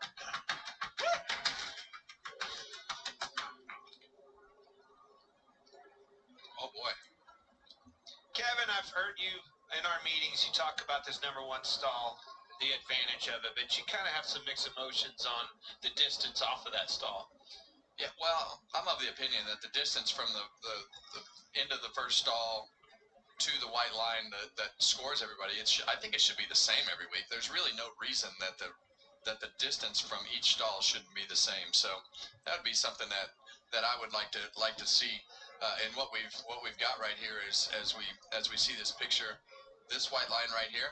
That's the only thing that Denny has to do is get his nose of his car to that line, and that's what scores them out of the pit. So, pit road speed is a yellow line, but that is the scoring timing line. Yeah, and we see the stats of just how important that first pit stall is, and as you go through qualifying and you get that first pit stall, and William Byron had it last year when we lost this race last year on a pit stop and strategy and everything that happened. But yeah, I'd like to see that line be consistent from the end of that first pit stall. So it's the same every week. So it's not one race advantage, especially since we decided the championship here. Think back at the championship, Kyle Larson having that stall beat him out and won the championship. And that distance should be long enough so that no one pit stall has a huge advantage over any other. All right, lead lap cars can pit. Jamie. Christopher Bell comes in as the leader. We featured his pit crew earlier today as they go over the wall. Christopher said, I'm good on the long run. Let's leave it alone. No air pressure adjustment here. Just 4 tires. The 19 of Martin Truex Jr. needs more lateral rear grip. A small adjustment for him. Regan. Well, the normally quiet Tyler Reddick, who hadn't said much to this point today, told his team on this run he's losing rear lateral grip more so now than before. The team reminded him that was the longest run, and it was a green flag cycle. And Denny Hamlin in the 11, the tires fell off for him too much on that long run. He got real free. Not exactly sure what he needed, though, because of how it fell off there. Tyler Reddick with a full head of steam. There it is. And Hamlin with that little squirt out of the number 1 pit box. Back to the lead. Christopher Bell, first stage win of the season. And it comes here in the Arizona desert. So Denny Hamlin back in the race lead for the second time today, winning the race off pit road, and just the second set of pit stops we've had under caution today. 1 set of green flag stops, only 3 stops total. 3 cautions to this point, 2 stage breaks at the end of lap 60 and at the end of lap 185 as scheduled. And of course, the lap 5 caution, 3-car incident with the 2 of Austin Cindric, who was out of the race from that early wreck. Austin Dillon, who was 6 laps down with heavy damage from that incident. And the 16-car of Derek Kraus is only a lap down, stayed on the lead lap up until middle going to stage 2 during the course of that long green flag run. Again, 100-plus laps of green flag race, about 120 green flag lap run with no cautions in stage 2. He ended up going a lap down during the course of that time. Has quite a bit of damage. Surprised he's still in the race, let alone, again, only 1 lap down to this point. He's outrunning a couple cars that didn't even have damage from that wreck, so impressive enough there. Free pass again during that caution goes to Ryan Preece, so Preece back on the lead lap. Looks like a couple drivers going to take the wave around. It looked like Todd Gillen, Ricky Stenhouse Jr. took the wave around. Now, they had actually stayed out of the pits very, very long. They stayed out of the pits until the end of their fuel run, so really they only have about 20 to 25 laps on their tires. So that's why they're going to stay out, take the wave around, and get back on the lead lap. The other drivers who pitted during the cycling to green flag pit stops, like Harrison Burton, Joey Logano, Corey LaJoie, Kyle Busch, Josh Berry, Justin Haley, and others, those drivers couldn't take the wave around. They had to pit here because they were pretty much going to have to pit again within about 40 laps or so if we don't get another caution. And they would be so much slower than the rest of the field on 40-plus lap older tires. Really, they pitted about 50-plus laps to go on the stage, so it'd be over 50 lap older tires. But only about 20 laps on Gillen and Stenhouse. They're going to hope for a quick caution, get right back on the same strategy. And we'll see. I mean, we got a restart coming up. The only caution today came within 5 laps after a start or a restart. So that is probably the likelihood for another caution for incident could be within the next few laps after green. Ace Alshire, thanks for tuning in. Thanks for a bunch of others also tuning into the stream today. Be sure to hit that like button if you guys haven't done so on the stream. Only at 76 likes so far. Be sure, again, it helps the channel out a lot. Also, subscribe. So as we're during our stage 2 break, here is the stage 2 diecast showing. I've kind of forgot about this for the first couple races. I apologize for that. Kevin Harvick in the booth. And, of course, he's the all-time winningest driver at Phoenix. Had to have a Kevin Harvick diecast for today. Here is his mid-2000 Shell Pennzoil Ford. One of my favorite Harvick schemes, to be completely honest. Harvick's always had a lot of really good paint schemes. It doesn't matter whether it was in the 29 or the 4. He's, honestly, I probably have the most Harvick diecast of any other driver, and it's probably because I like so many of his older paint schemes. But yeah, here's this one. Famously, of course, won the 2007 Daytona 500 in a photo finish with Mark Martin with this very paint scheme. I would assume that this is from 2007 if I had to guess. Nextel Cup logo obviously on there still too. So yeah, it's one of the last of the Gen 4 cars, or at least one of the last years. The last year of the Gen 4 car, 2007. They didn't even run it for the full season. That is the diecast showing for it today. It's a 124 scale. Now he fell back to 10th. We have to do it again, boys. Well, you're going to have to pit again, and I think Denny Hamlin has the biggest advantage on pit road with that first pit stall. So you're going to have to deal with the 11, and hopefully they made some adjustments to their car to go a little bit further into the run. So who can take it to the Toyotas? I'm watching William Byron. His team just ripped off a 9.9-second pit stop. He's the highest of the non-Toyotas, the Chevys and Fords. So keep an eye on the Daytona 500 winner. And those are your credit one bank ones to watch. Christopher Bell had a very slow stop, fell to 8th place after winning stage 2, 7 positions lost. That's going to hurt him here as we begin the final stage, especially if we have another long green flag run. Hamlin, the control car in the restart, easily clear as they get to the dog leg. 3 wide middle for second place. Now just side by side for second and 3 wide behind him. Ryan Blaney trying to stick his nose into contention to get up into the top 5. Denny Hamlin has about a 2-car length gap on the back straightaway over William Byron and Reddick, who are still door-to-door for second place into turn 3. Reddick on the outside, Byron on the bottom. Larson 3 wide middle between Logano and Suarez. Tail end of the lead lap. 4 wide off turn 4, just ahead of him. Don't usually see 4 wide right after the restart like that. Close call there. Gibbs almost ran into the back of Chris Buescher just outside the top 10. Down the backstretch into turn 3, Reddick underneath Denny Hamlin. Going for the race lead. Caution Kyle Busch off turn 2. Well behind the pack. He was a lap down already. And now having a problem. The second RCR car to be involved in an incident today. And we've only had 2 cautions for incident today. Lots of changes on the team, but they've definitely had a struggle to the weekend. He was 25th, 1 lap down. When this happened,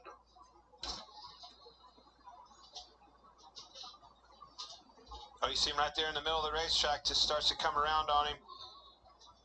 Got it caught up, had to correct it. Got up in a car on the outside of him. Man, it's just a handful of a race car. Pretty much the same spot that Derek Kraus had his issues earlier when the car stepped out. Almost got into Kaz Gralla there. Single car spin for Kyle Busch. Puts us under caution for the 4th time today.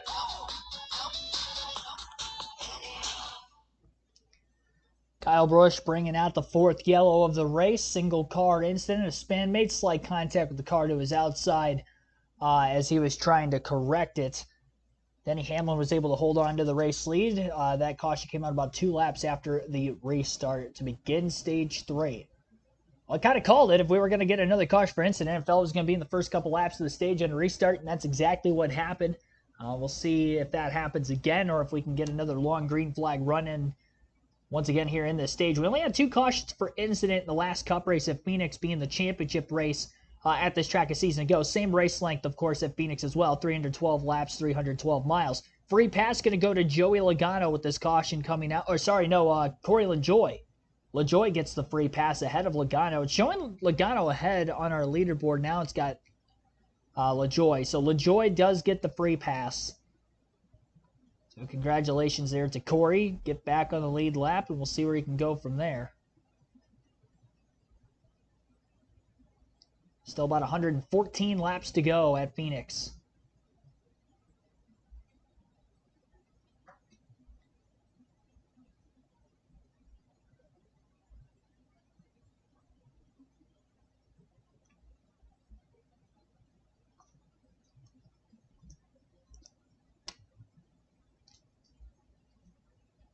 Kyle Busch done better since he moved to his new team. Well, I mean, he did last year. And he has had strong cars at racetracks this season. It's just this weekend he looks off. He has been better since moving to RCR than what he was with Gibbs the last 2 to 3 years he was there. All time, no. I mean, that's going to be tough to beat prime Kyle Busch, but when he was winning 6+ races every season. But, you know, to have 3 wins last year around a 12 playoff appearance, where the last 2 to 3 seasons that was not the case when he was with Gibbs. It was 1 win a season. I think he got bounced from the round of 16 the last year he was with Gibbs. And I think he might have gotten bounced from the round of 16 in 2020 before he went on to end up winning at Texas later in the fall. So, because he was definitely out of the playoffs, obviously, when he got that win as well. Might have been round of 12. But he's had early exits, with Gibbs. Consistency, has maybe been lacking with RCR more so than Gibbs. But when he has fast cars on the race weekend, he's really fast and in contention for the win. We've seen that numerous times already in a short tenure in the 8 car. Oh my gosh, next week it could be a whole sentence. Who knows? Well, yeah, you're right. Jamie. Well, Mike, we documented the slow stop for Christopher Bell and the 20 team. Michael Hicks is the rear changer. We watched it back. Hard to tell exactly where it went wrong. What happened? So the wheel didn't make it over the drive pins, and it was kind of stuck. So I had to stay on the lug nut just to ensure and watch that the back of the wheel made it to the back plate. So that's what, sometimes you gotta stay there longer to make sure the wheel's tight, and that's what I had to do.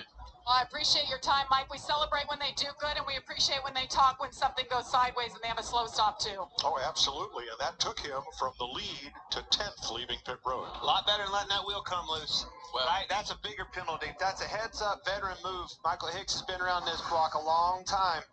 That was a good move by him. You could see just how long it took him to get that wheel tight. And I hope the rest of these teams are watching, because that is such great insight for everybody at home and for us in the booth. To be able to have those pit crew members available to do those interviews is pretty awesome. Yeah, we appreciate it.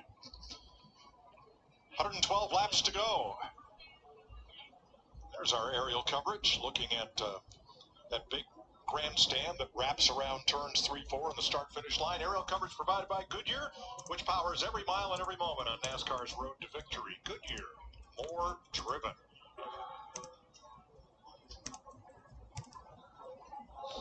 The Goodyear blimp, not so high above the speedway. At one point I thought it was going to join us here at the control tower.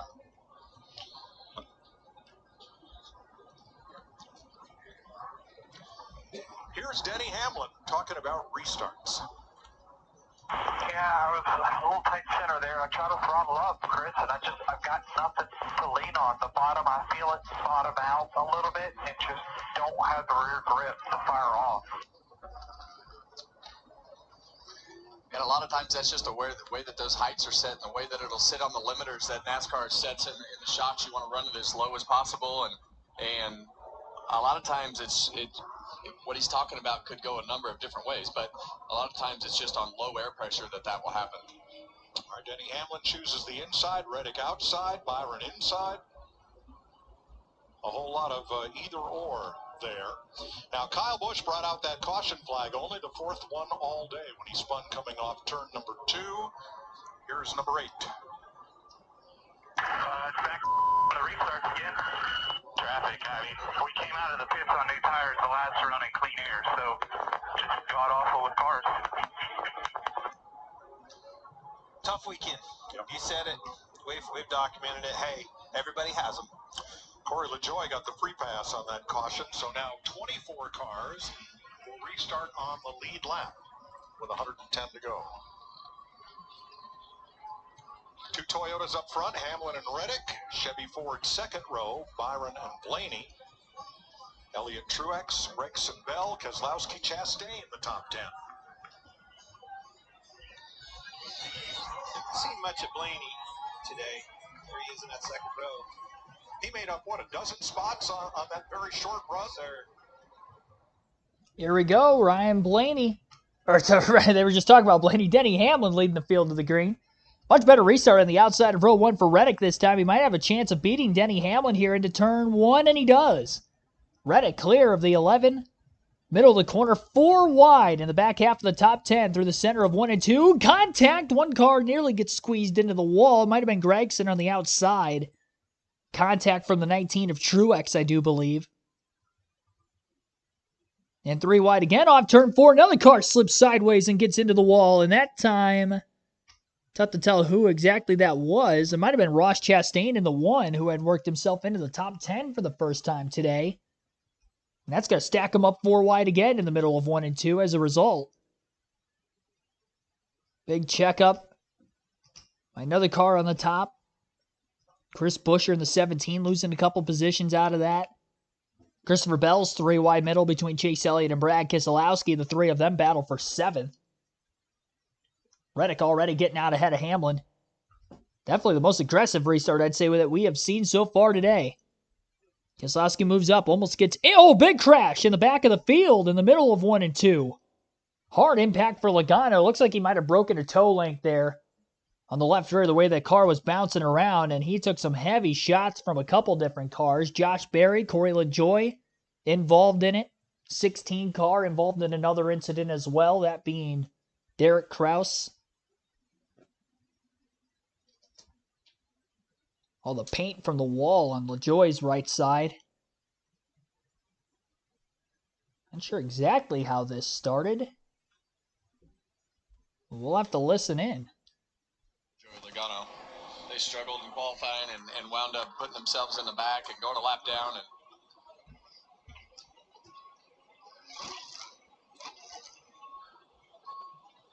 There may have been some contact with the 42. Let's have a look. Okay, see back there. And sure enough, John Hunter Nemechek will run over him from the back. Round it went, right up into the traffic of other cars. Corey LaJoie, nowhere to go, right in his lap. Unfortunate ending. Derek Kraus likewise. Barry spins. Zane Smith hard on the brakes, avoids serious contact as he gets into Logano.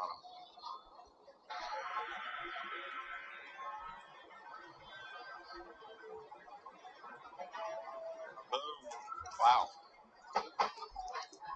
Big shot. Been a frustrating day for Joey Logano. It's going to end even more so.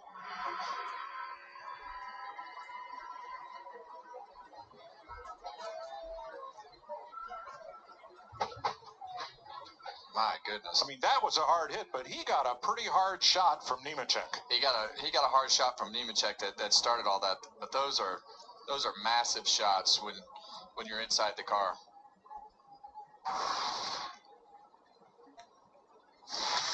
Joey Logano walks to the ambulance for the mandatory trip to the care center. His race is done with 106 laps to go. Second Penske Ford to get taken out in an incident today. Last one remaining is Ryan Blaney, who was definitely outrunning the other two pretty much all weekend. Again, Logano was outside the top 20 for most of the day. It was actually a lap down at the time of this incident. Corey LaJoie, who just got the free pass, involved in this crash, as well as Derek Kraus once again. Josh Berry ended up sliding for a spin middle of the crash, and I think Kaz Gralla might have even gotten a piece of it as well. So a handful of cars on John Hunter Nemechek obviously causing the incident. So 5-car crash in turns 1 and 2, lap 204, bringing out our third caution for incident today, 5th caution overall, and already more cautions for incident in stage 2 in the first 22 laps of the stage than what we had seen for incident all day before that, all coming in here off these short runs. Reddick got to the lead on this restart on the outside of row 1 on Denny Hamlin, and as a result of that, Reddick is now the race leader. Reddick had won stage 1 today. Christopher Bell won stage 2, but then lost several positions on pit road, putting him back in the back half of the top 10 for the last couple restarts. He's still back in 9th. Definitely had the best car towards the end of stage 2, but he's going to have to battle heavier traffic now than what he did when he restarted at the beginning of stage 1. And all these cautions piling up, he's going to have less time to have a longer green flag run to get there. Still outside the fuel window to make it to the end, so I don't expect to see any more pit stops coming up during this caution, as we've only collectively really had about 5 or 6 green flag laps of stage 3 so far on the set of tires that these teams all have. Sliced bread is toast again. I like that comment. That's a good one. Season from hell for Logano. Yeah, not a great start to the year, and he is going to be well behind in points. Even last week, he was struggling for most of the day before sneaking into the top 10 late. They're going to have to pick it up, or they could be in some trouble here early in the season. Take an ad break, continue our live commentary coverage of the Shriners Children's 500 at Phoenix. You're listening live at KRC.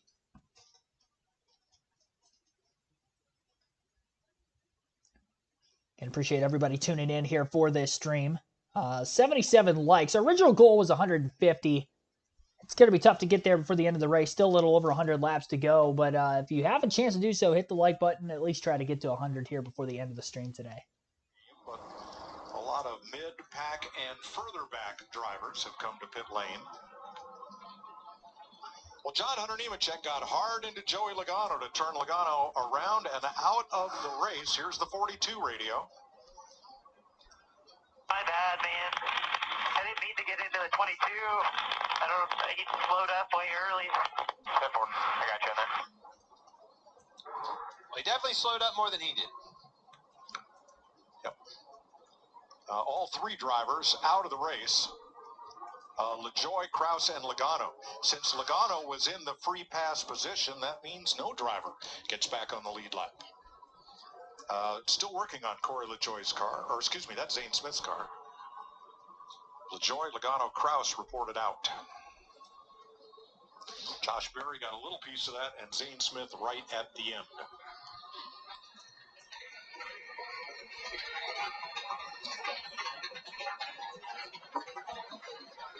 That was a slow and noisy ride back to the garage. Yeah, definitely not the end of the day that you want to see. Fifth caution of the day. 3-car accident there. And Tyler Reddick had taken the lead there from Denny Hamlin, with Blaney third, Byron fourth, and Truex fifth. The Mahindra Tractor Cam on board Chase Briscoe today.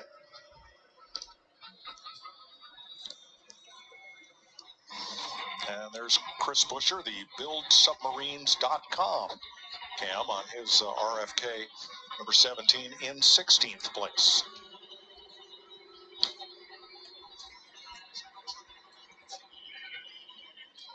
Well, the point story coming out of Vegas, pretty interesting.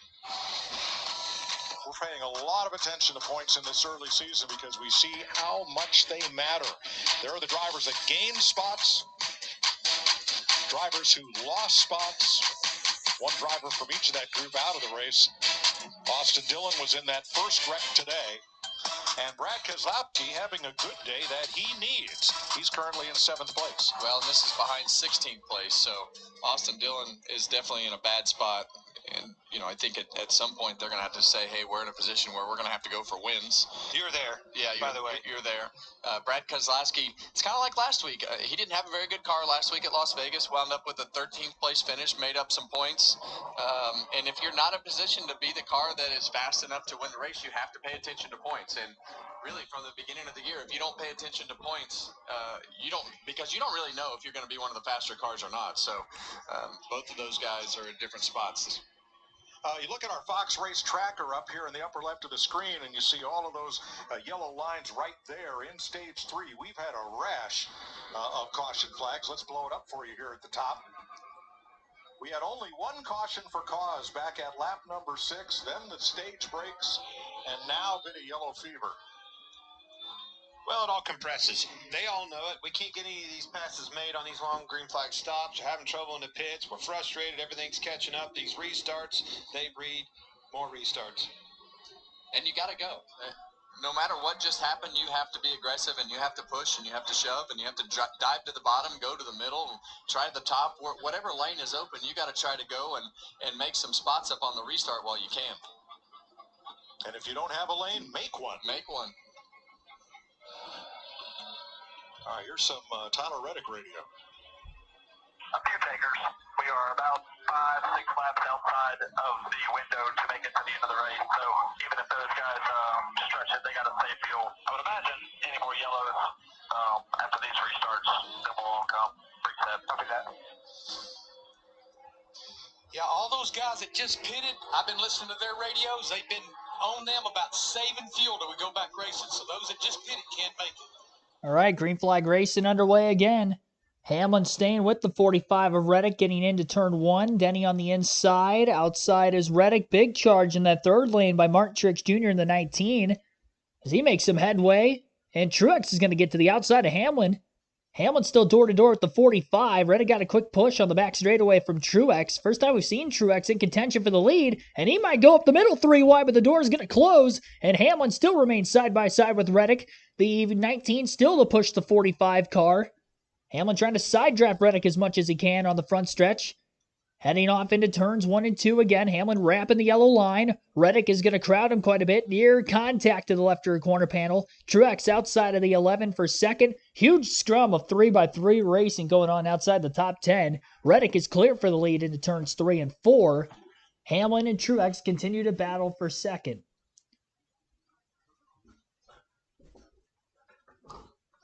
Reddick, Hamlin, Truex. Towards the front of the leaderboard. Oh, we got a car around. It's Denny Hamlin. Hamlin slides. He saves it. The caution flag is going to come out. Big slide for Denny Hamlin. Not sure how that started, but it definitely hurt him, and now he's going to be back in the pack.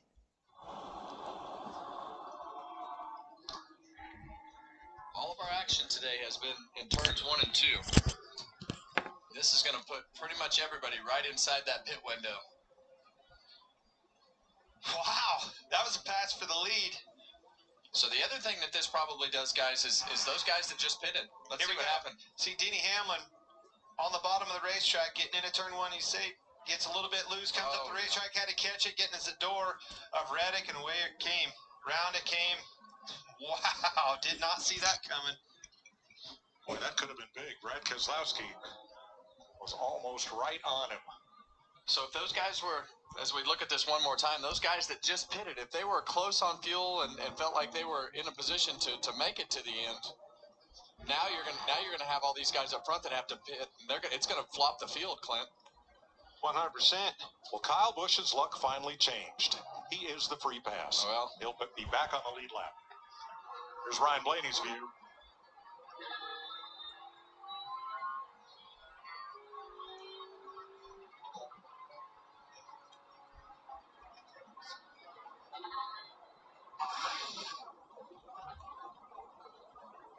So, Larry, I guess you got a decision to make with all these caution laps. You're saving fuel. You're going to save all you want, but you want tires or track position? Yeah, I mean, I've been looking at the numbers. Everybody up front pitted with 113 laps to go, but we've run about 15 caution laps since they pitted. It's right there on the threshold of being able to make it, but maybe they want those 4 fresh tires as well. But you're right, a lot of them's going to stay out, including Kyle Larson, who pitted 2 cautions ago. All those cars that are pitted that last time made it right in their lap. Jamie. Brian Blaney, 2 restarts ago, made big gains, and then on this last restart, he went backwards. You see him here taking tires. That chassis adjustment, he needed a little bit more, Regan. 45 to Tyler Reddick. It was a quick decision for crew chief Billy Scott to pit right here. They were inside their window. He's been quiet about the car on the radio as of lately. He likes where it's at. And the 24 of William Byron, too tight, firing off, struggling to get that car to go early on in runs. Brad Keselowski may have got 2 tires. He was not in the pits very long as he comes out with a bunch of them off pit road. Holds station there, gives up 5, Wallace up 2, Suarez up 7, and Larson. And Hamlin rejoins the fray. Denny Hamlin racing for the lead. Spins in Phoenix. Caution out again. Denny Hamlin spins from battling for second there with Martin Truex Jr. on that restart. Truex going to stay out of the pits as of right now, and he will be the race leader. We'll have to wait to see how our leaderboard is going to shake out completely. But there were a handful of drivers that stayed out that pitted under the early cautions of Stage 3. So this has definitely flipped the field quite a bit, where drivers who had been running outside the top 15 most of the day now up with that track position at the front of the field, and the faster car is going to line up behind him. So if we thought the restarts have been crazy to this point, this one definitely going to be the craziest yet. And we're going to see who's going to be the first of those faster cars to break their way through these other drivers who have, yes, older tires, but not that older tires. It's more just the pace that they've had throughout the course of the day has been relatively slower. But Truex out of nowhere really kind of coming in there, contending for the lead on that last restart, passed a few cars on the outside to get to third, to get to second. And now he's in the lead with Reddick pitting. And he's the only Toyota all of a sudden that's in the top 7 on the leaderboard. Quite a few Ford stayed out of the pits. Priest, Gillen, Buescher, Chastain stayed out of the pits this time, up to 5th now. Highest by far he's been in the running order today. Chase Briscoe is back into the top 10 at 6. Michael McDowell's back in the top 10 now. Eric Jones is back in the top 10. Highest running of those that just hit pit road is going to be William Byron in 15th. Byron won the race out of the pits of those that did just hit the pits, and again, Byron 15th place.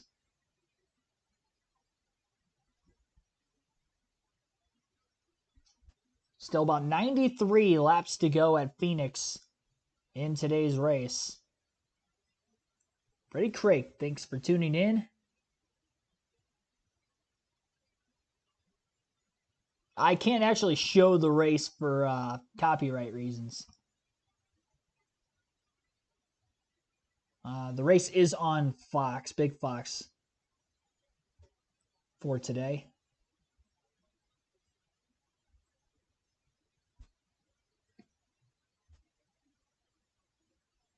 Heard the dog in the back. Yeah, I know. I just went over there to tell him to settle down.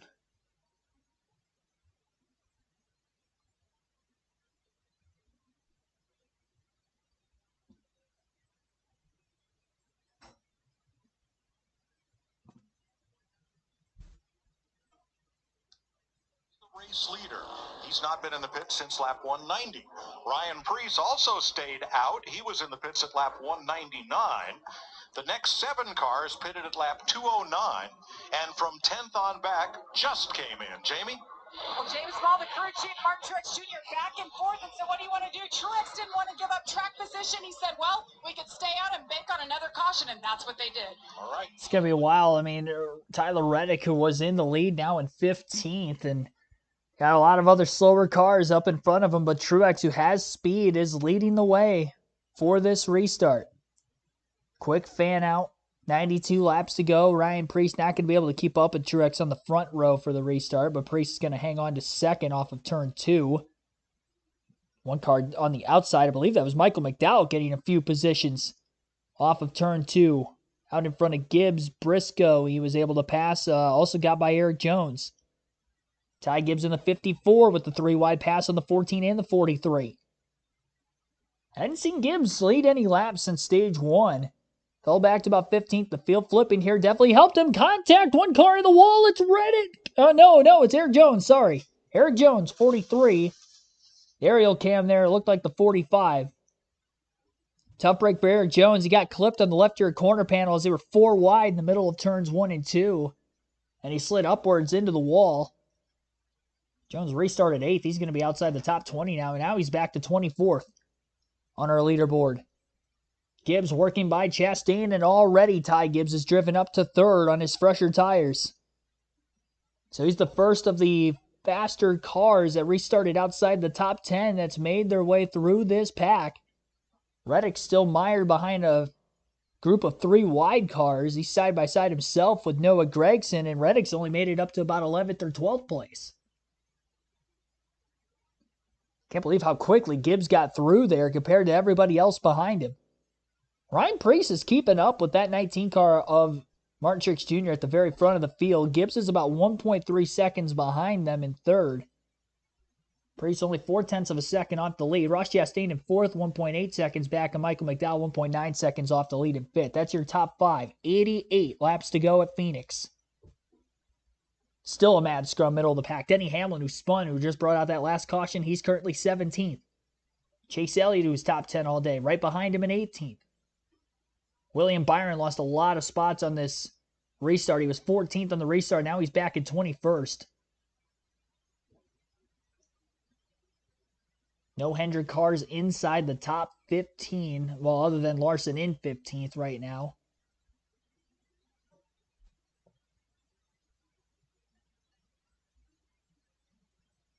Christopher Bell right behind Reddick in the running order. Just outside the top 10 are both of those cars. 12th and 13th place. Ford's up inside the top 10 now all of a sudden with the changing of the guard. Keselowski was on 4 tires. He was on the top 10 before, so he's gotten through a few of them. He's back up to 9th. Chris Buescher in 7th, but I think Buescher stayed out of the pits, if I'm not mistaken, on this most recent stop. 4/10 of a second lead still for Truex over Priest. Priest not going away. Ty Gibbs is within a second of the race lead now, closing in on both the 41 and the 19. Hamlin makes the pass on Stenhouse. That is for 16th place. Suarez goes way up the racetrack, taking Reddick's line away. Bell's going to get by both cars on the bottom. And Blaney to the inside of Reddick now all of a sudden. Christopher Bell is up to 11th. So the highest running Toyota outside of Gibbs, obviously in third of those that just pitted, is Bell in 11th place. And he looked to be the fastest car at the end of stage 2. One of the few that's actually been able to pass in traffic on long green flag runs today. Reddick has been one of the few cars to be able to do that as well, but he's struggling on the short run right now. Blaney is going to be close to passing him, almost clear. Gave Reddick just a little bit of room. So they about made contact. If Blaney would have pulled all the way up, they definitely would have made contact because he wasn't clear yet. They're both working to get by the slower car of Daniel Suarez in front of him. Reddick to the outside of the 99 off turn 2, and it looks like he has cleared Blaney at least temporarily. Bell side by side with Noah Gragson in the 10 car still. Hooked down on the bottom of the yellow line is Bell. See if he cuts to the apron this time. He does not. Gragson continues to side draft on the front stretch. 10 and the 20 battling for 10th. Chase Briscoe right in front of both of them. Bell with a great corner in the middle of 1 and 2. Got a bit tight though, as he got off the exit of the corner and actually made a little bit of contact with Gragson on the back straightaway. Nothing much that would have knocked the 10 up into the wall a little bit. Gragson is going to lose the position through 3 and 4. A lot better corner that time on the bottom for Bell. So Bell is now back inside the top 10. 1.2 second difference between Martin Truex Jr. and Ryan Preece now as Truex starts to pull away from the 41. Gibbs has lost a little bit of time on Truex as well, as he has still not yet gotten by Preece. So he's having to deal with a little bit of dirty air there. Top 5, again, Martin Truex Jr. in the lead, Ryan Preece second, Ty Gibbs third, Ross Chastain fourth, and Michael McDowell fifth. Gragson got back to the outside of Bell after Bell cleared him about a straightaway or so ago, but Bell is going to be clear again in the middle of turns 1 and 2, and actually gets to the inside of the 14 of Briscoe rather. Gragson has a little bit of a crossover move. Now he gets to the inside of Bell. Bell pinches him down.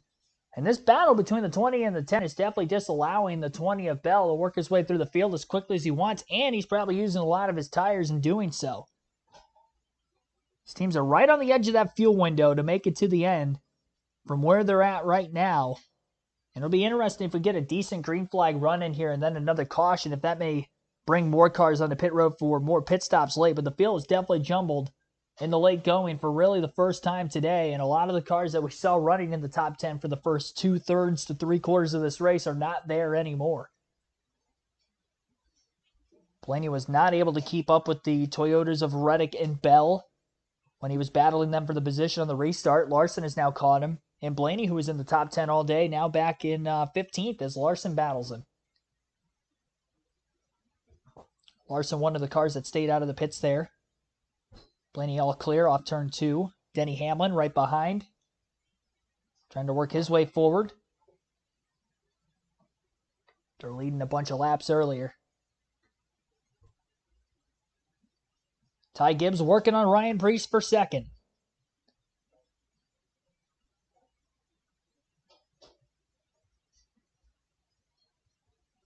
Gibbs looking to the outside through 3 and 4. About a half a lane wider than Ryan Preece down on the bottom.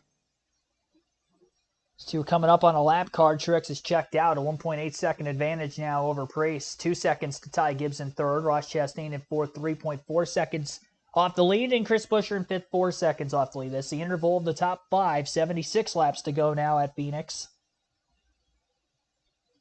These are the first laps Martin Truex Jr. has led today. In fact, Denny Hamlin has led the most laps with 69 laps led. Stage 1 winner Tyler Reddick has led 68 laps. And Bell, although looking like he had probably the fastest car in the field towards the end of stage 2, has only led 9 laps. He did win that second stage, but took him to the very late going of the stage to get to the lead. Lost 7 spots on pit road during the stage 2 break. All the cautions stacking up and now the field flipping, and that's why Bell's back in 9th.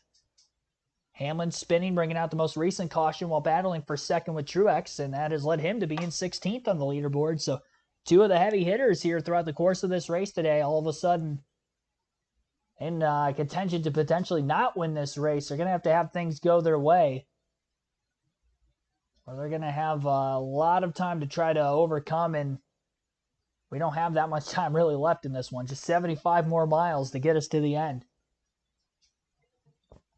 It's like a side-by-side commercial break right now on Fox. With that being the case, we'll go through the full field running order now with 74 to go. So Truex still in the lead, 2.1 seconds ahead of Ryan Preece, who still holds on to second. It's holding Ty Gibbs up a bit as Gibbs remains in third. Ross Chastain is fourth, Chris Buescher fifth, Brad Keselowski sixth, Michael McDowell seventh, Christopher Bell eighth, Todd Gilliland ninth, Chase Briscoe rounds out the top 10, Noah Gragson at 11th, Tyler Reddick 12th, Daniel Suarez 13th, Ryan Blaney 14th, Kyle Larson 15th, Denny Hamlin 16th, Carson Hocevar 17th, Ricky Stenhouse Jr. 18th, Bubba Wallace 19th, Chase Elliott is 20th, William Byron 21st, Kyle Busch 22nd. He got the free pass to that last caution. Alex Bowman 23rd. Eric Jones had to make an unscheduled pit stop, I do believe, after he got up into the wall in the restart, so he's now a couple laps down in 24th. Josh Berry 25th, Justin Haley 26th, John Hunter Nemechek 27th, Harrison Burton 28th, Zane Smith 29th, Daniel Hemrick 30th, Kaz Grala 31st, Austin Dillon 7 laps down 32nd, and 33rd on back out of the race today. Corey LaJoie will finish 33rd, Joey Logano 34th rather, 35th for Derek Kraus and Austin Cindric 36th. Update on the predictions and how those are looking as of right now with the field flipping. It's definitely not looking as great for the prediction side of things right now. The don't have list as of right now still looks fairly good with Austin Dillon having that early incident. Again, he is last on track at least. Definitely not going to get a top 10 though. 32nd place for him. Kyle Busch just got the free pass, but he is still back in 22nd place. And Alex Bowman 23rd. So the don't haves 3 for 3 as of right now, even with the field flipping. Still feel fairly comfortable there. Now, the sleeper picks, this is what has definitely flipped quite a bit. Now, Tyler Reddick is in 12th. He definitely sells a shot at a top 10, but not as heavy of a shot as he once had before. Chase Briscoe is now in the top 10 with the field flip. He was kind of the back half of that. He was just outside the top 10, now just in the back half of the top 10 in 9th place. And then Carson Hocevar would have been the other sleeper pick. He's still in the lead lap 17, just having a solid day. He had a pit road penalty early, which took him out of the top 10 in stage 1 at the end of the stage 1 break. And now all of a sudden, obviously, he is still in 17th on the lead lap. So having a respectable day for the rookie, to say the least, staying out of trouble even with all the carnage we saw at least early in stage 3. The must-have picks, Denny Hamlin. He was my race win pick. He's only back up to 16th. Ross Chastain with the field flip has benefited from this. No stage points today for Chastain, but he is currently 4th. And Ryan Blaney, just outside the top 10 in 14th. After this restart, he was running pretty much 4th through 6th for most of the day. Take a quick ad break, continue our live commentary coverage of the Shriners Children's 500 at Phoenix.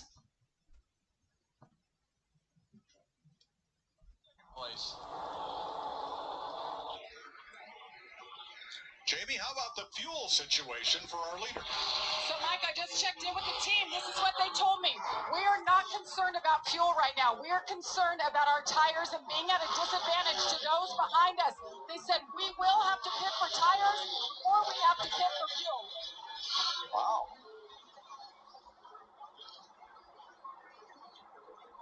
Toyota got its first pole of the season today. And first 2 stage wins of the season today. Laps led, only 74 total in the first 3 races, and they have dominated here in the Arizona desert. Well, we knew that the Toyotas were fast, and all weekend, really, they fired off the truck and qualified good and practiced good and did everything good. Look at the left rear tire on that Ryan Preece car. Yeah, very low air pressure. It's almost wrinkled up, getting under. Looked like a drag tire. Corner under braking. You can see the torque in that tire sidewall. And that tire has now been on there for 47 laps. So it's not like it's waiting to build air pressure. Second place to Gibbs, who started this race from the front row and led 57 laps in the early going. Regan? Like the 41 or Ryan Preece having a nice run right now up there in third place. They've been fighting that car all day long, tight with the nose. Finally started making gains on it during stage 2. He felt good about it and good enough that they could try a little strategy play here. But I just checked with crew chief Chad Johnson.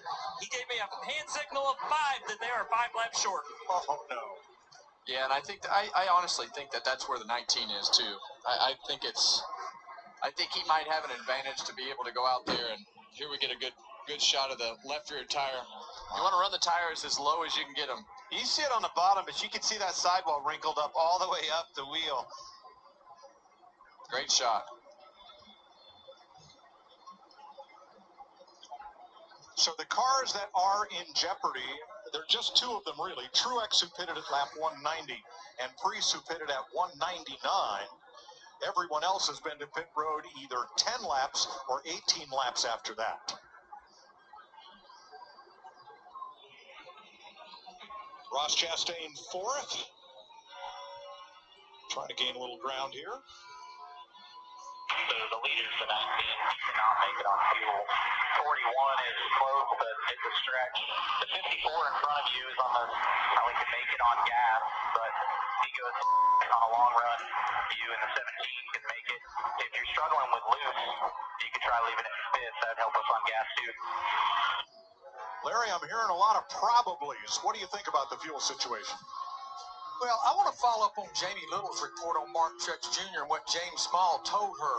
Yeah, I think on fuel, it's close, but the longest he's run on a set of tires is 47 laps. That's when we went back racing. We made those green flag pit stops in stage 2. They're asking this car to do double that on tires. Evidently, James Small saw something in those tires earlier that says, I can't double the laps on these tires. Somebody's going to try it. The only one that we've seen go long was Todd Gilliland in the 38 car. He definitely stayed way out and actually it worked for him. Yeah. Christopher Bell has Chris Buescher. That is 5th place. Bell restarted 20th. Buescher restarted 4th. Jamie now 6th. Yeah, Chris Buescher having a really good day after that disaster last week at Las Vegas. They lost that wheel. They kept the team here. They are appealing the penalty, but they've been just working in the right direction. It's part of the test here last year at the end of the season. They found some things, but they really didn't see a whole lot of differences with this new rules package, and he's having a great run just like he did in November, Mike. There's Ross Chastain against Ryan Preece for 3rd place. Both of those RFK cars in the top 10. Good run for them. Needed a turnaround, especially with Keselowski.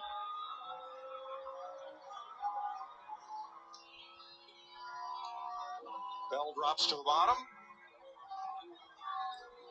Trying to gain 4th place here and does.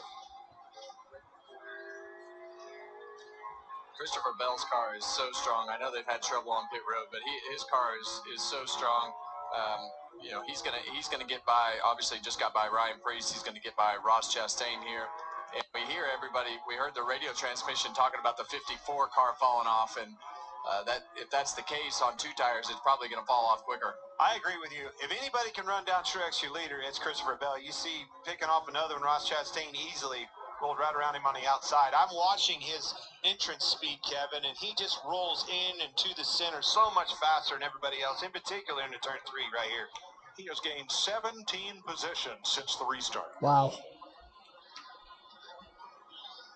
Those Gibbs cars for a number of years have just been really good under braking at the short tracks, and especially here at Phoenix. And we talked about it earlier in the race of the difference in the brake pads. They were really some of the first ones to figure out all the braking and spend a lot of time on brake pads and master cylinders and getting that brake package right. And they have dialed that in with geometry on the old car. And with this car, they seem to be able to do the same thing, and the corner is really strong. Those Fords right now running 5th through 10th. Well, there you have it. Truex 06, Gibbs at 23, and him a 28.87. Christopher Bell flying out here.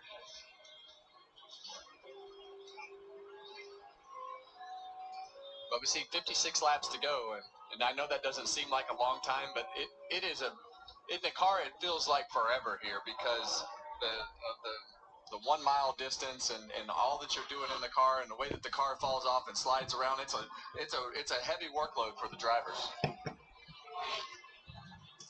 Another 10th knocked out of the lead for Christopher Bell. Yeah, Christopher Bell is definitely going to get to Ty Gibbs, no problem. On board with Austin Dillon as Martin Truex goes by.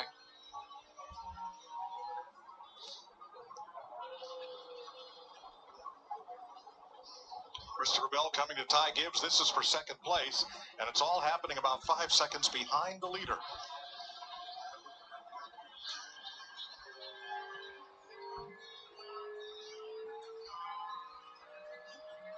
The one advantage that Martin Truex will have being, as we on board with Eric Jones's Toyota Camry, as Martin Truex goes by to lap him, he had some trouble getting put up in the wall on one of the restarts and just hasn't recovered. They had a great weekend. Bad moment for him, but Eric Jones and those guys had a lot of speed this weekend.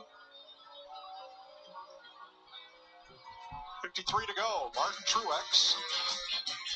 5 seconds up on Gibbs and Bell. Can he hold the lead to the finish? Let's go Fox side by side. All right, side-by-side commercial break right now on Fox. We'll go through the top 10 and the intervals between them. Martin Truex Jr. with a 4.9 second lead over Ty Gibbs in second. Christopher Bell is in third, 5.2 seconds off the lead.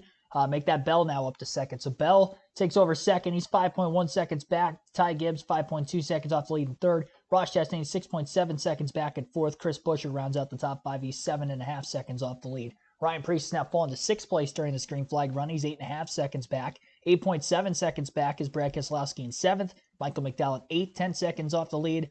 Chase Briscoe in ninth, 11.4 seconds off the lead. And Todd Gilliland rounds out the top 10. He's 11.7 seconds back. So the top three, all Joe Gibbs Toyotas. We'll see if Bell can get to Truex, and we'll see who can make it on fuel, to the end of the race. It's definitely a close one for a lot of these teams out here. And, the only non-Joe Gibbs Toyota in the top, four, I guess, essentially, is Denny Hamlin in 15th. And he was up there battling, but had that spin. He'd pretty much be right there with Truex or Bell if it wasn't for that spin. Stinks. He was my pick to win, too. Oddly enough, I took Hamlin to win the Daytona 500. He's the only driver that had not finished in the top two of a driver I took to win a race this season. But I did take him to win the Clash, and he won that. So I can't really say, oh, it's just me picking Hamlin. So, but it is coincidentally enough that the only two that I might pick that doesn't finish, only two races that don't end up in a top two in the first 7 is picking Denny Hamlin to win. I don't know. We'll see. So I got 47 laps to go. We'll get another ad break in here and take you to the finish of the Shriners Children's 500 at Phoenix. Going to be an interesting one. Sunshine Cool Water, thanks for tuning in. Really miss Harvick racing at Phoenix.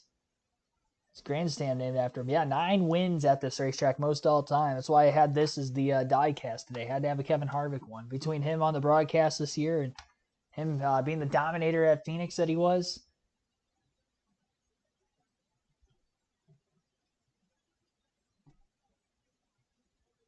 Eleanor, also thanks for tuning in. Rob LaPope, thanks for tuning in as well.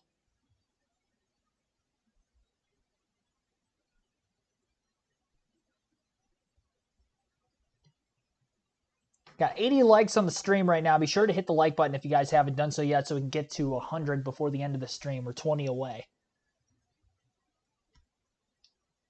0.6-second lead over Christopher Bell, who has been 1/10 of a second faster a lap than Truex. He was 5.1 back when he got to second place. Now he's 4.4 back.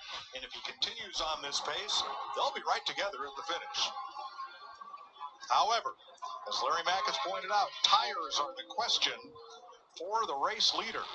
Can he go the distance on what he has? You saw tires there atop the pit wall and at the ready as Christopher Bell continues to close, and Ty Gibbs holds on to third.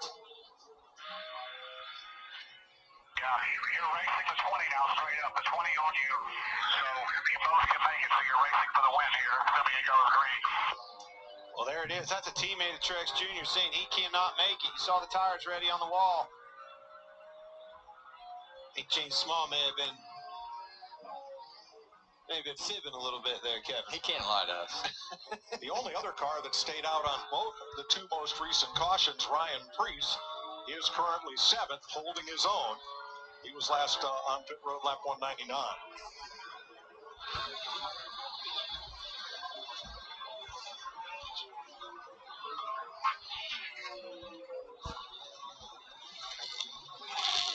Tires are ready if you need them. The thing that I have liked about Martin's car this run, obviously Christopher Bell has been the fastest car and has had the fastest car, but the thing about Martin's car is he's run some really good lap times. Let's hear what Martin has to say. How are we doing against some other businesses? If they were to go all the way through, cycle through, probably around P5 or so. Only thing even close pace-wise here right now is still Christopher, and you still got 5 seconds.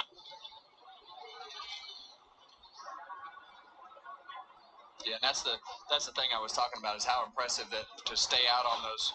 I know they weren't a lot of laps on the tires, but they still had the new knocked off of them, and to be able to run like he has tells you how fast his car is. Well, also, those tires had 2 more heat cycles on them than the drivers who just stopped. 2 more restarts, build up to temperature, tires cool back down under caution. So they're not going to be as good as the drivers that stopped at lap 217, whether they took on 2 tires or 4. 12th place, Blaney and Gregson.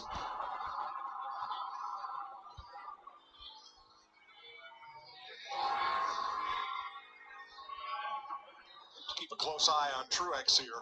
41 laps to go. Truex is pitting. Jamie.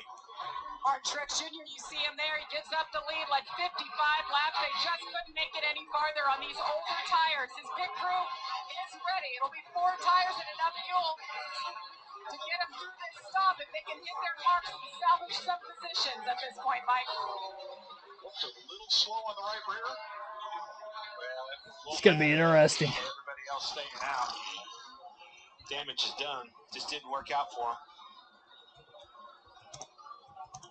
And Christopher Bell now leads Ty Gibbs by 2.2 seconds. Ross Chastain by 4. Did a good job getting up through that traffic on the restart. Right, Kevin? I mean, Christopher Bell, we documented Reddick. We knew he was going to be one, too, and he just got stuck back there mired in traffic, probably built a lot of temperature in his tires and brake temperature and everything else, and just kind of stuck right there in that, I mean, you can see he just moved up 1 more spot in 8th, but that 10th place land never really prevailed. Busher and Chastain, this is for 3rd, 4.5 seconds off the lead.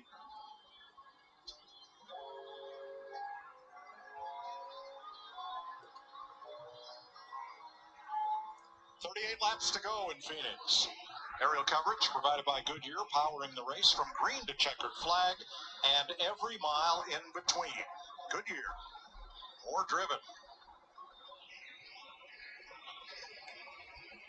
22 cars on the lead lap. Truex went a lap down with that pit stop. Eric Jones has just been to pit road. And Ryan Preece has also stopped for what should be the final time today. And he'll go a lap down.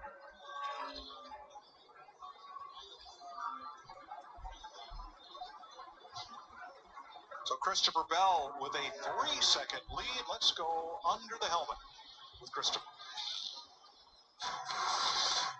I'm from Norman, Oklahoma. The first race I won, I was 6 years old, driving a micro sprint at I-44 Speedway in Oklahoma City, Oklahoma. My favorite win of my NASCAR career would be the 2022 Charlotte Roval. A racetrack that I really want to win at is Dover. I want to take home miles. Christopher Bell's a great kid. Raced a lot, has an extensive dirt background. Very successful on the dirt side, has been very successful here. And you've talked, Clint, like he was going to be the leader of Joe Gibbs Racing in the performance side of things, and he has definitely been the leader since they unloaded this weekend. I think his teammates have also run really well, but I think we felt like he had the best car as he unloaded off the truck. Well, you said it. It just slowly but surely keeps getting better, keeps fine-tuning things, and I think, previewing the year, I said, I think this is a breakout year for Christopher Bell, and obviously he's proven that correct. But I think that was an easy pick. Chase Briscoe trying to hold back Tyler Reddick. That is back at 7th place. Let's check with Regan. Well, Michael McDowell having a very nice day in 6th place right now. Latest report from the driver, just a little bit too tight through the center at 3 and 4. But how nice would it be for him to finish off this good run right now? This is his home racetrack. He's got a crowd of more than 20 people here, friends, family, all kinds of people here supporting him today right now. McDowell grew up in Glendale, within sight of the speedway here. Had a road race career, thought for a while maybe be headed for Indy, and well, NASCAR came calling.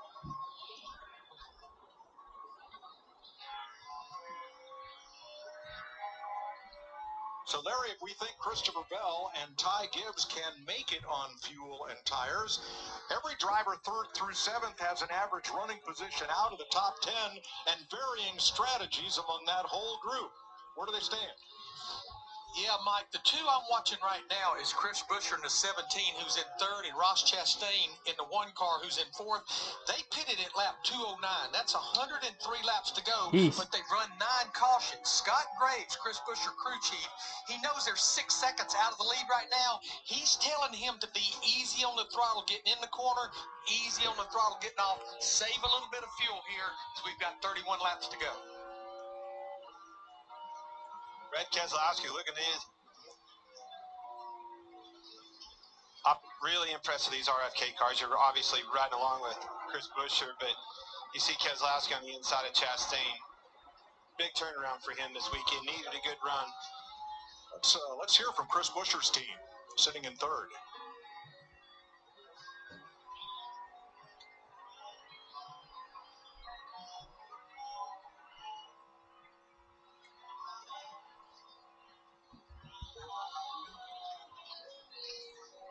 All right, here we go. Team 17. It's a test lap on fuel savings here. Early lift into 1, early lift into 3. You're back to 100% at this point. All right, back to 100%. We give you update shortly. Yeah, that'll be fine. We may need 4 or 5 laps of that at the end of the race, but that'll get us. Just a little, right? Not much.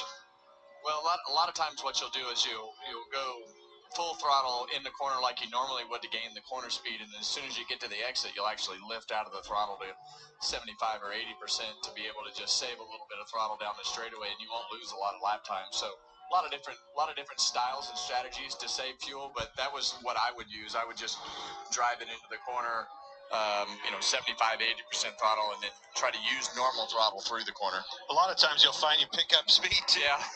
Wait a minute. I'm going slower. Well, back up. Go slower again, because there's faster lap times. Tell me to save fuel, and you're going faster. Which one is it? 28 laps to go, Larry. What are the trends?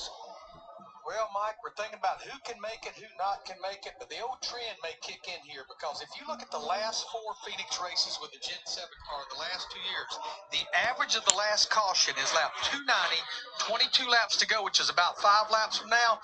We've had 1 overtime finish, but this number blew my mind, Mike. Phoenix all-time has 10 overtime finishes. That's 3rd only behind Daytona and Talladega, our 2 super speedways. Wow, didn't expect that. Well, I know all about that stat, Larry. Last year, we were absolutely annihilating them here in this spring race at Phoenix, and the caution came out. We went from thinking we were going to win to, I don't even know where we finished, not first. You got a top 5 because you kept that top 10 streak alive. Well, it was okay, but we didn't win. We wanted to win. And that's what you're hoping. If right now, if you're Christopher Bell, you don't even want to hear that stat. You don't want to know anything about it. You don't want to think about cautions. You want to be able to run this thing green because you're in a position to just go out there and bang out just some consistent laps and not have to worry about anybody behind you because you've got a good car and you put yourself in position to be where you are. But if you get on the restarts, you're just vulnerable because everybody has a chance at that particular point. And from a strategy, just from everything that can happen going into turn one with all the restart stuff. So Christopher Bell does not want to see a restart.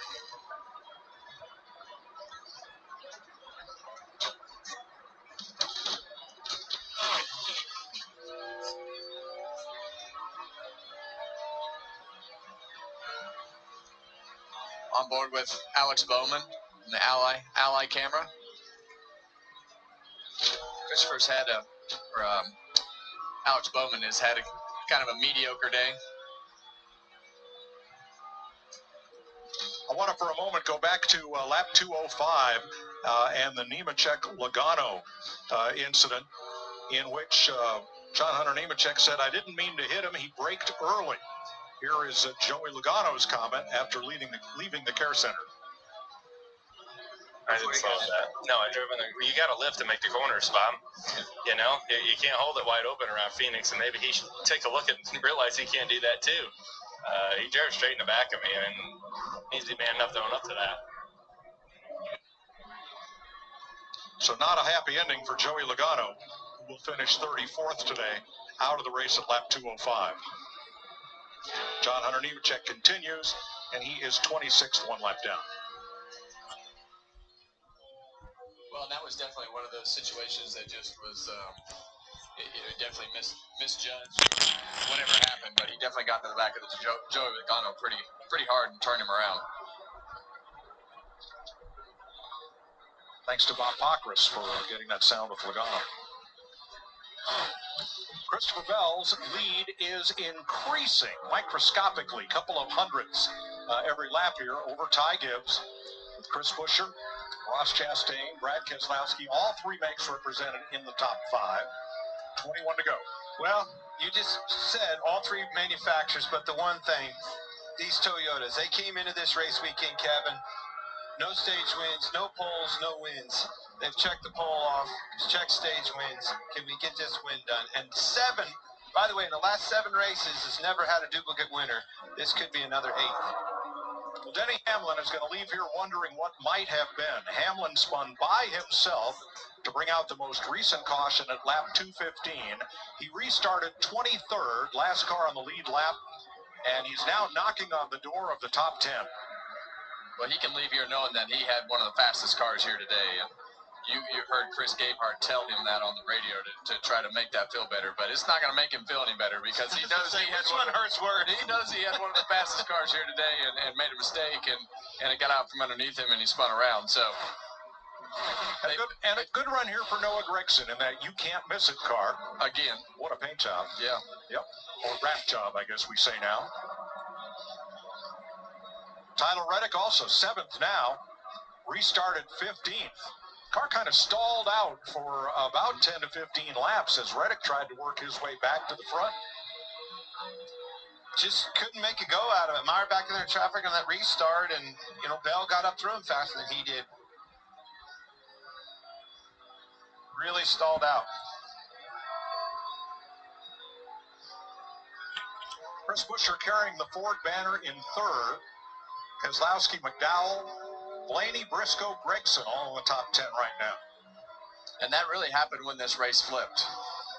For Chase Briscoe and a lot of these Fords, they were backside of the top 10 or outside of the top 10, and they pitted, were able to stay out on that strategy and turn their whole race around. But that's part of it. That's what happens sometimes. That caution couldn't have come out at a worse spot. I mean, think about Hendrick Motorsports. You look at Byron, you look at Elliott that was running up front the whole time. Yeah, Larson in 13th. The rest of the Hendrick cars 18th through 20th. Not a great day for Chevrolet, but it's their first not so great day of the season. They've won the first 3 races. Right now they have only Ross Chastain in the top 10. Here's a look at their hot start to the season. Winning 2 of the first 3, including the Daytona 500. and leading the league in stages and laps led coming in here. I feel like without that strategy of flip-flopping, though, they were still going to go home with probably 2 cars inside that top 5. Both William Byron and Chase Elliott stick around the top 5 all day long. But it didn't, right? It didn't. No, the only Chevrolet up there right now is Ross Chastain. The benefactors were definitely Keselowski and company. He has done a great job. Now watch this 71 here, Zane Smith. He's going to be quick here because he just pitted for fresh tires just 6 laps ago. That's why he has speed on Chastain, who is the 4th place car. Zane Smith is 3 laps down. That caution was just what the doctor ordered for RFK. Both of Keselowski and Buescher in those Mustangs. Big weekend turnaround for them. 3rd and 5th right now.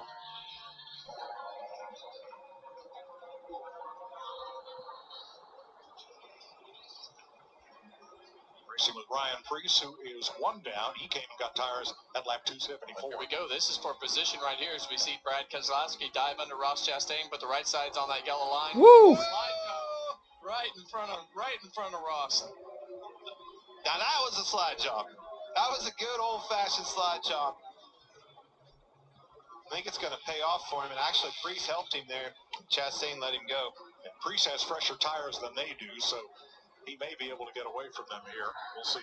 Yeah, Brad's come on pretty good here at the end of this run compared to Ross, and able to pick up one more spot here at the end of this thing.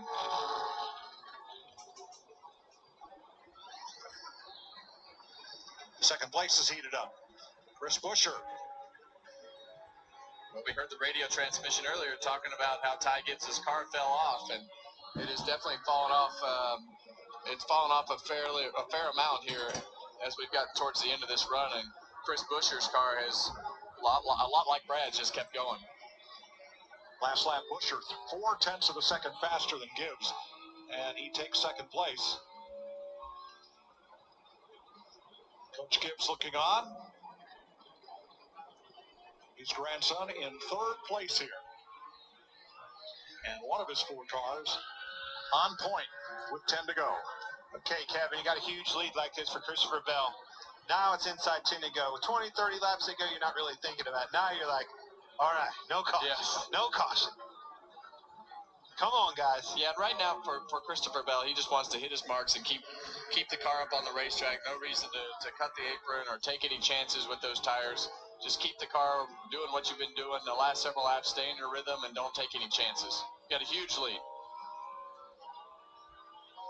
And Bell still one of the fastest 2 or 3 cars on the racetrack. His wife looking on.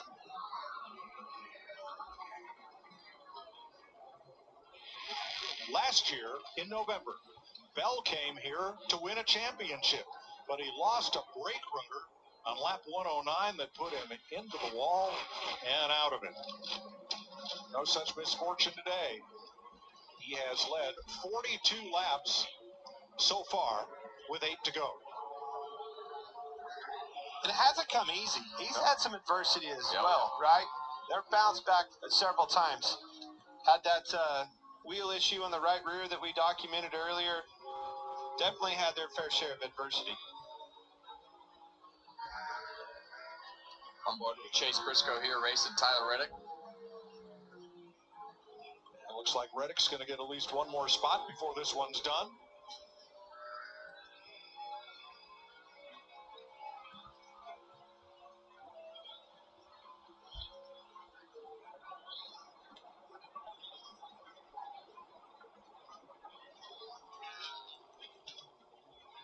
Three Toyotas, 5 Fords, and Ross Chastain's Chevy in the top 10.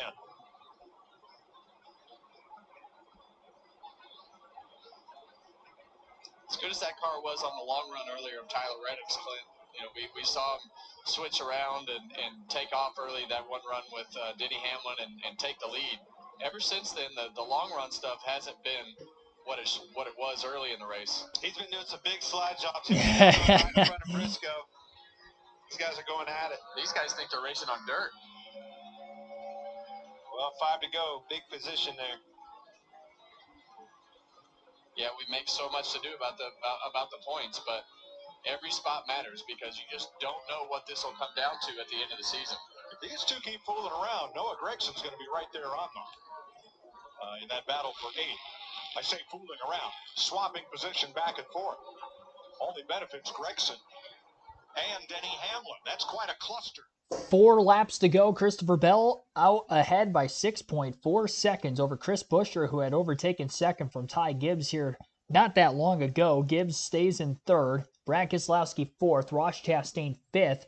Ryan Blaney sixth. Michael McDowell seventh. Chase Briscoe eighth. Martin Truex Jr. back up to ninth. Tyler Reddick in 10th. Now remember, Truex on those fresher tires trying to get his positions back here after pitting from the lead in the middle of the stage. Didn't feel that they could make it on tires to the very end of the race. Interesting that they did bring it in as early as it did. Obviously, they did that so they can potentially gain more positions on the back end of that. So that is what has allowed Truex to get back into the top 10. But you just wonder where he would have fallen. Because honestly, like considering Bell's got a 6-second lead, if he could have nursed it to the end, he might have had a second place run here today. But I don't think anybody was going to beat Christopher Bell's strategy or on speed. He really came alive there late in stage 2 after the green flag pit stops and looked from pretty much that point on that he had the best car in the field. And even though he's not going to lead anywhere near the most laps in this race today, he definitely had the best car. And as of right now, trying to work his way to the white flag. If he does so, he won't have to worry about an overtime restart. Bell just getting into turns 3 and 4 right now. White flag will be waving. 1 lap to go, sponsored by Credit One Bank. Christopher Bell can coast from here. Dominating win on the stat sheet by margin of victory, but definitely had to come through adversity on multiple occasions today. And had the car to be able to help himself do that. Pit road issues were overcame by the long green flag runs and the overall speed of this number 20 Camaro. And not Camaro, I should say Camry. Checkered flag in the air. Christopher Bell is a winner in 2024 as he goes to victory lane at Phoenix. 5.4 second margin of victory for Bell. Both RFK Fords getting a top 5 run. Ryan Blaney on the last lap was able to pass Ross Chastain for 5th. So Blaney with a top 5 for the 3rd race in a row. Truex was able to get to 7th in the closing laps there as well. So still an overall good finish for him as he also had a faster car. The Toyotas absolutely dominated this race today. Mainly Bell, Reddick, and Hamlin. And obviously one of them got the win. It was Christopher Bell. I will say going into qualifying, Bell was my favorite to win. But he qualified so far back. Well, he was in the top 13, which was that threshold of drivers, I guess. But I, for whatever reason, just didn't really think about him as much as I did with Hamlin. And Bell definitely had the better car throughout the race today, I would say. He got the best of anybody on the racetrack. You'll get to hear from him as well as some of the other top finishers in this race, showing Blaney and Chastain on the final lap. Chastain dive bombing on Ryan Blaney for the position. And Blaney by a nose getting it for 5th place. Again, 3 straight top 5s for the 12. Bell burning it down right now. 3 and 4 and now closer to the start-finish line. Get to hear from him, some of the other top finishers from today's race. Again, a 5.4 second margin of victory for the 20 team of Bell. Toyotas look strong today at Phoenix. That's going to be interesting to see come the fall if any of those Joe Gibbs Toyotas make it to the Final Four. Bell has made it to the championship 4 2 years in a row. Maybe this could be the one where he can get his first career Cup championship come season end. Looking strong here today, to say the least. 21 cars finish on the lead lap in this one. Bell led 50 laps, 2 different times he led. He won stage 2 as well as winning the race, so 6 playoff points for Bell from this race alone. Tyler Reddick, who won stage 1, led 68 laps, and pole sitter Denny Hamlin led 3 different times for 69 laps today. He led the most laps in the race. Ended up spinning there late, and as a result, never got back into the top 10. An 11th place finish for Hamlin. 6 different drivers led at least 1 lap in the race today, and amongst those 6 different drivers leading, 11 lead changes. Mostly Toyotas, of course, leading the way. The only non-Toyota to lead a lap today was Todd Gillen during green flag pit stops. He led 14. The other Toyotas, we had 5 Toyotas lead more than 50 laps to cover the rest of the laps led. Here is your race winner, Christopher Bell. Here's Regan. Well, Christopher Bell, an absolutely dominant performance at the end of this race, but it didn't come without some adversity. You had to overcome a pit stop, and you came from 20th on that last restart to get up to the front. How does this one feel? Man, this one feels really good, and just a credit to Adam, man. Adam, White Knight William, my engineers, my crew chief, and all the mechanics on this thing. You don't get cars like that very often, as you know, so just super, super proud to be on this 20 car. You know, this Ream Camry was amazing today, and I feel like we have capability of running races like this a lot, so hopefully this is the first of many this year. Christopher Bell wins at Phoenix.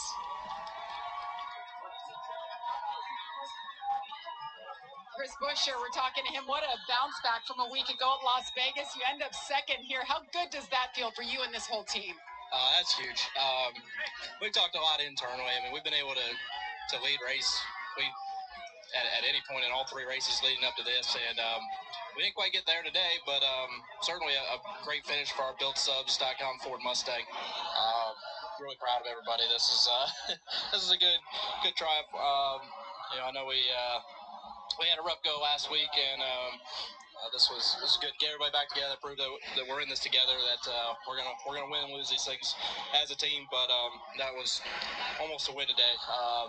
We were close in a way, but like we were just talking, I couldn't even see the 20s. So yeah, that was gonna be a tough one to battle for a win. But really impressed with everybody today. They did a heck of a job and worked hard to get back up where we needed to be there at the end. I was able to save just enough fuel to be able to go 100% there at the end, and at least get one more spot and get to second. So really proud with that. Thanks, Chris. Well done. Thank you.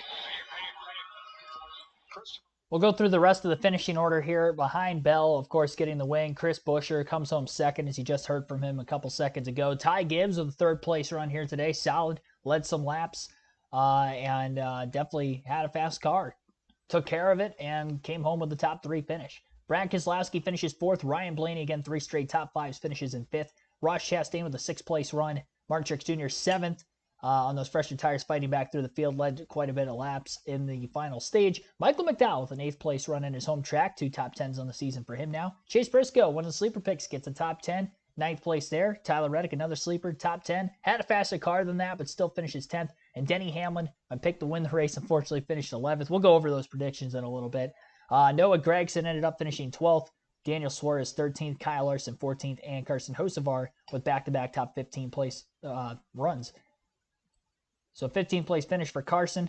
Bubba Wallace ends up 16th. Todd Gillen 17th. William Byron 18th. Chase Elliott 19th. Alex Bowman 20th. Ricky Stenhouse Jr. was the last car in the lead lap, finishing 21st. Kyle Busch, first car lap down at 22nd. Ryan Preece 23rd. Justin Haley 24th. John Hunter Nemechek 25th. 2 laps down for Josh Berry in 26th. Harrison Burton 27th. Daniel Hemrick 28th. Zane Smith 3 laps down at 29th. Kaz Grala 30th. Eric Jones 7 laps down in 31st. Got in the wall in that last restart, unfortunately. Stayed in the race, but finished many laps down. Austin Dillon in that wreck on lap 5. Met a lot of damage there. Ended up finishing 8 laps down in 32nd. Corey LaJoie out of the race, finishes 33rd. 4 DNFs in total, but with LaJoie and the 3 behind him in the running order. Joey Logano finishes 34th. Derek Kraus 35th, and Austin Cindric 36th. That is your full field finishing order for today. Again, Bell, your race winner, led at 50 laps, 6 cautions, 4 of which for incident, 3 in the final stage. And they all took place over the course of 19 laps, from lap 195 to 214 in the final stage. Only 1 caution for incident in the first 2 stages combined back on lap 5, and the 2 stage breaks again at lap 60 and lap 185. Average race speed today, 103.37 miles per hour, and an even 3 hours and 45 seconds total time on this race today. As far as the predictions go, again, Hamlin, my pick to win, obviously did not win. Oddly enough, again, the only 2 times that I have predicted a winner in this race, and that driver that I predicted to win finishes outside the top 2 was when I picked Hamlin to win, both today and in the Daytona 500. So maybe I have to stay away from picking Denny Hamlin from now on, because for whatever reason, I mean, like I said, though, I don't think that that's the problem, because I picked him to win the Clash, and he won the Clash. So it is what it is. It happens. He spun. He had a great effort. Fast car. Wish he would have at least gotten a top 5 out of it, but did not. So I was wrong on that prediction, obviously, with him not getting the top 10, finished 11th ultimately. The other 2 drivers on the must-have list, even though Chastain didn't get any stage points today, had a good finish with the strategy late, finishes 6th. Ryan Blaney, 3 straight top 5s. So 2 for 3 on the must-have predictions today. 2 for 3 on the sleeper predictions as well, with Briscoe finishing in 9th, Tyler Reddick 10th, and Carson Hocevar 15th place run, but didn't get the top 10. Really a good performance considering the fact he had that speeding or pit road penalty. I don't know if it was a speeding penalty or not. I didn't hear exactly what it was, but he went from about 7th back to 34th at the time at the end of stage 1. He was able to get back to 15th on overall race pace there by the end. That caution didn't really help or hurt him much because he never really restarted back in the top 10 after that anyway. Went 3 for 3 on the don't have picks this weekend, which is insane, because that means I'm now 9-1 through the first 4 races and don't have picks of drivers I have predicted to not finish in the top 10. Had Kyle Busch on that list today, finished 22nd, got in a spin. Ugly day for him, a lap down. Alex Bowman, 20th place, ran outside the top 10 most of the day. Florida with the top 10, around 10th, 11th place for a little bit in stage 2. And then after his green flag pit stops, he started to taper down the running order and ultimately was running outside the top 15 for the vast majority of stage 3, even before the field got flipped a little bit. And then Austin Dillon got in that early incident, obviously, and I don't think he would have had much more speed than Busch, who ended up 21st anyway, 22nd anyway. So either way, though, Dillon 32nd place finish there. So 3 for 3 on the don't haves, 2 for 3 on the must haves and the sleepers. So not a bad week by the way of the predictions, honestly. Even though Hamlin, picking him to win the race, honestly, was just the worst prediction that I had this weekend. All the rest, for the most part, pretty good. 7 of 9 total. So on top of that, we do have to go over the Fantasy League. I'll keep the results up on the page right now. I can't show you guys the Fantasy League exactly, but I'll read it off to you. Go to the NASCAR mobile app or NASCAR.com website, sign up under the Fantasy Live tab that's going to be on the top of the screen or the top left if you're on the app. Chance to win 2 tickets to any NASCAR race if you're choosing the following season. If you win our playoff or regular season championship, we'll have 2 separate champions there.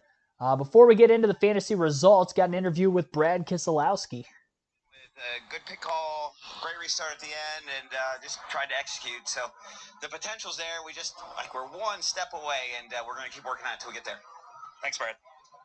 Well, Brad finished 4th, by the way. Jamie Little now with 5th place finisher Ryan Blaney. It wasn't as simple as it looks. Take me through your day. You were up there early, kind of fell off for a bit, and ended up back in the top 5.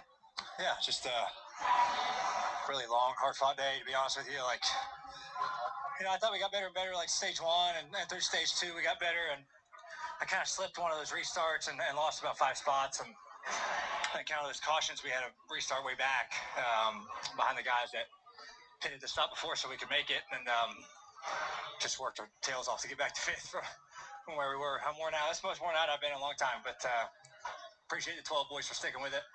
Fighting all day. Appreciate Advanced Auto Parts. Ford Mustang was fast. Roush Yates, Menards, Wabash, Dent Wizard, everybody who makes this possible.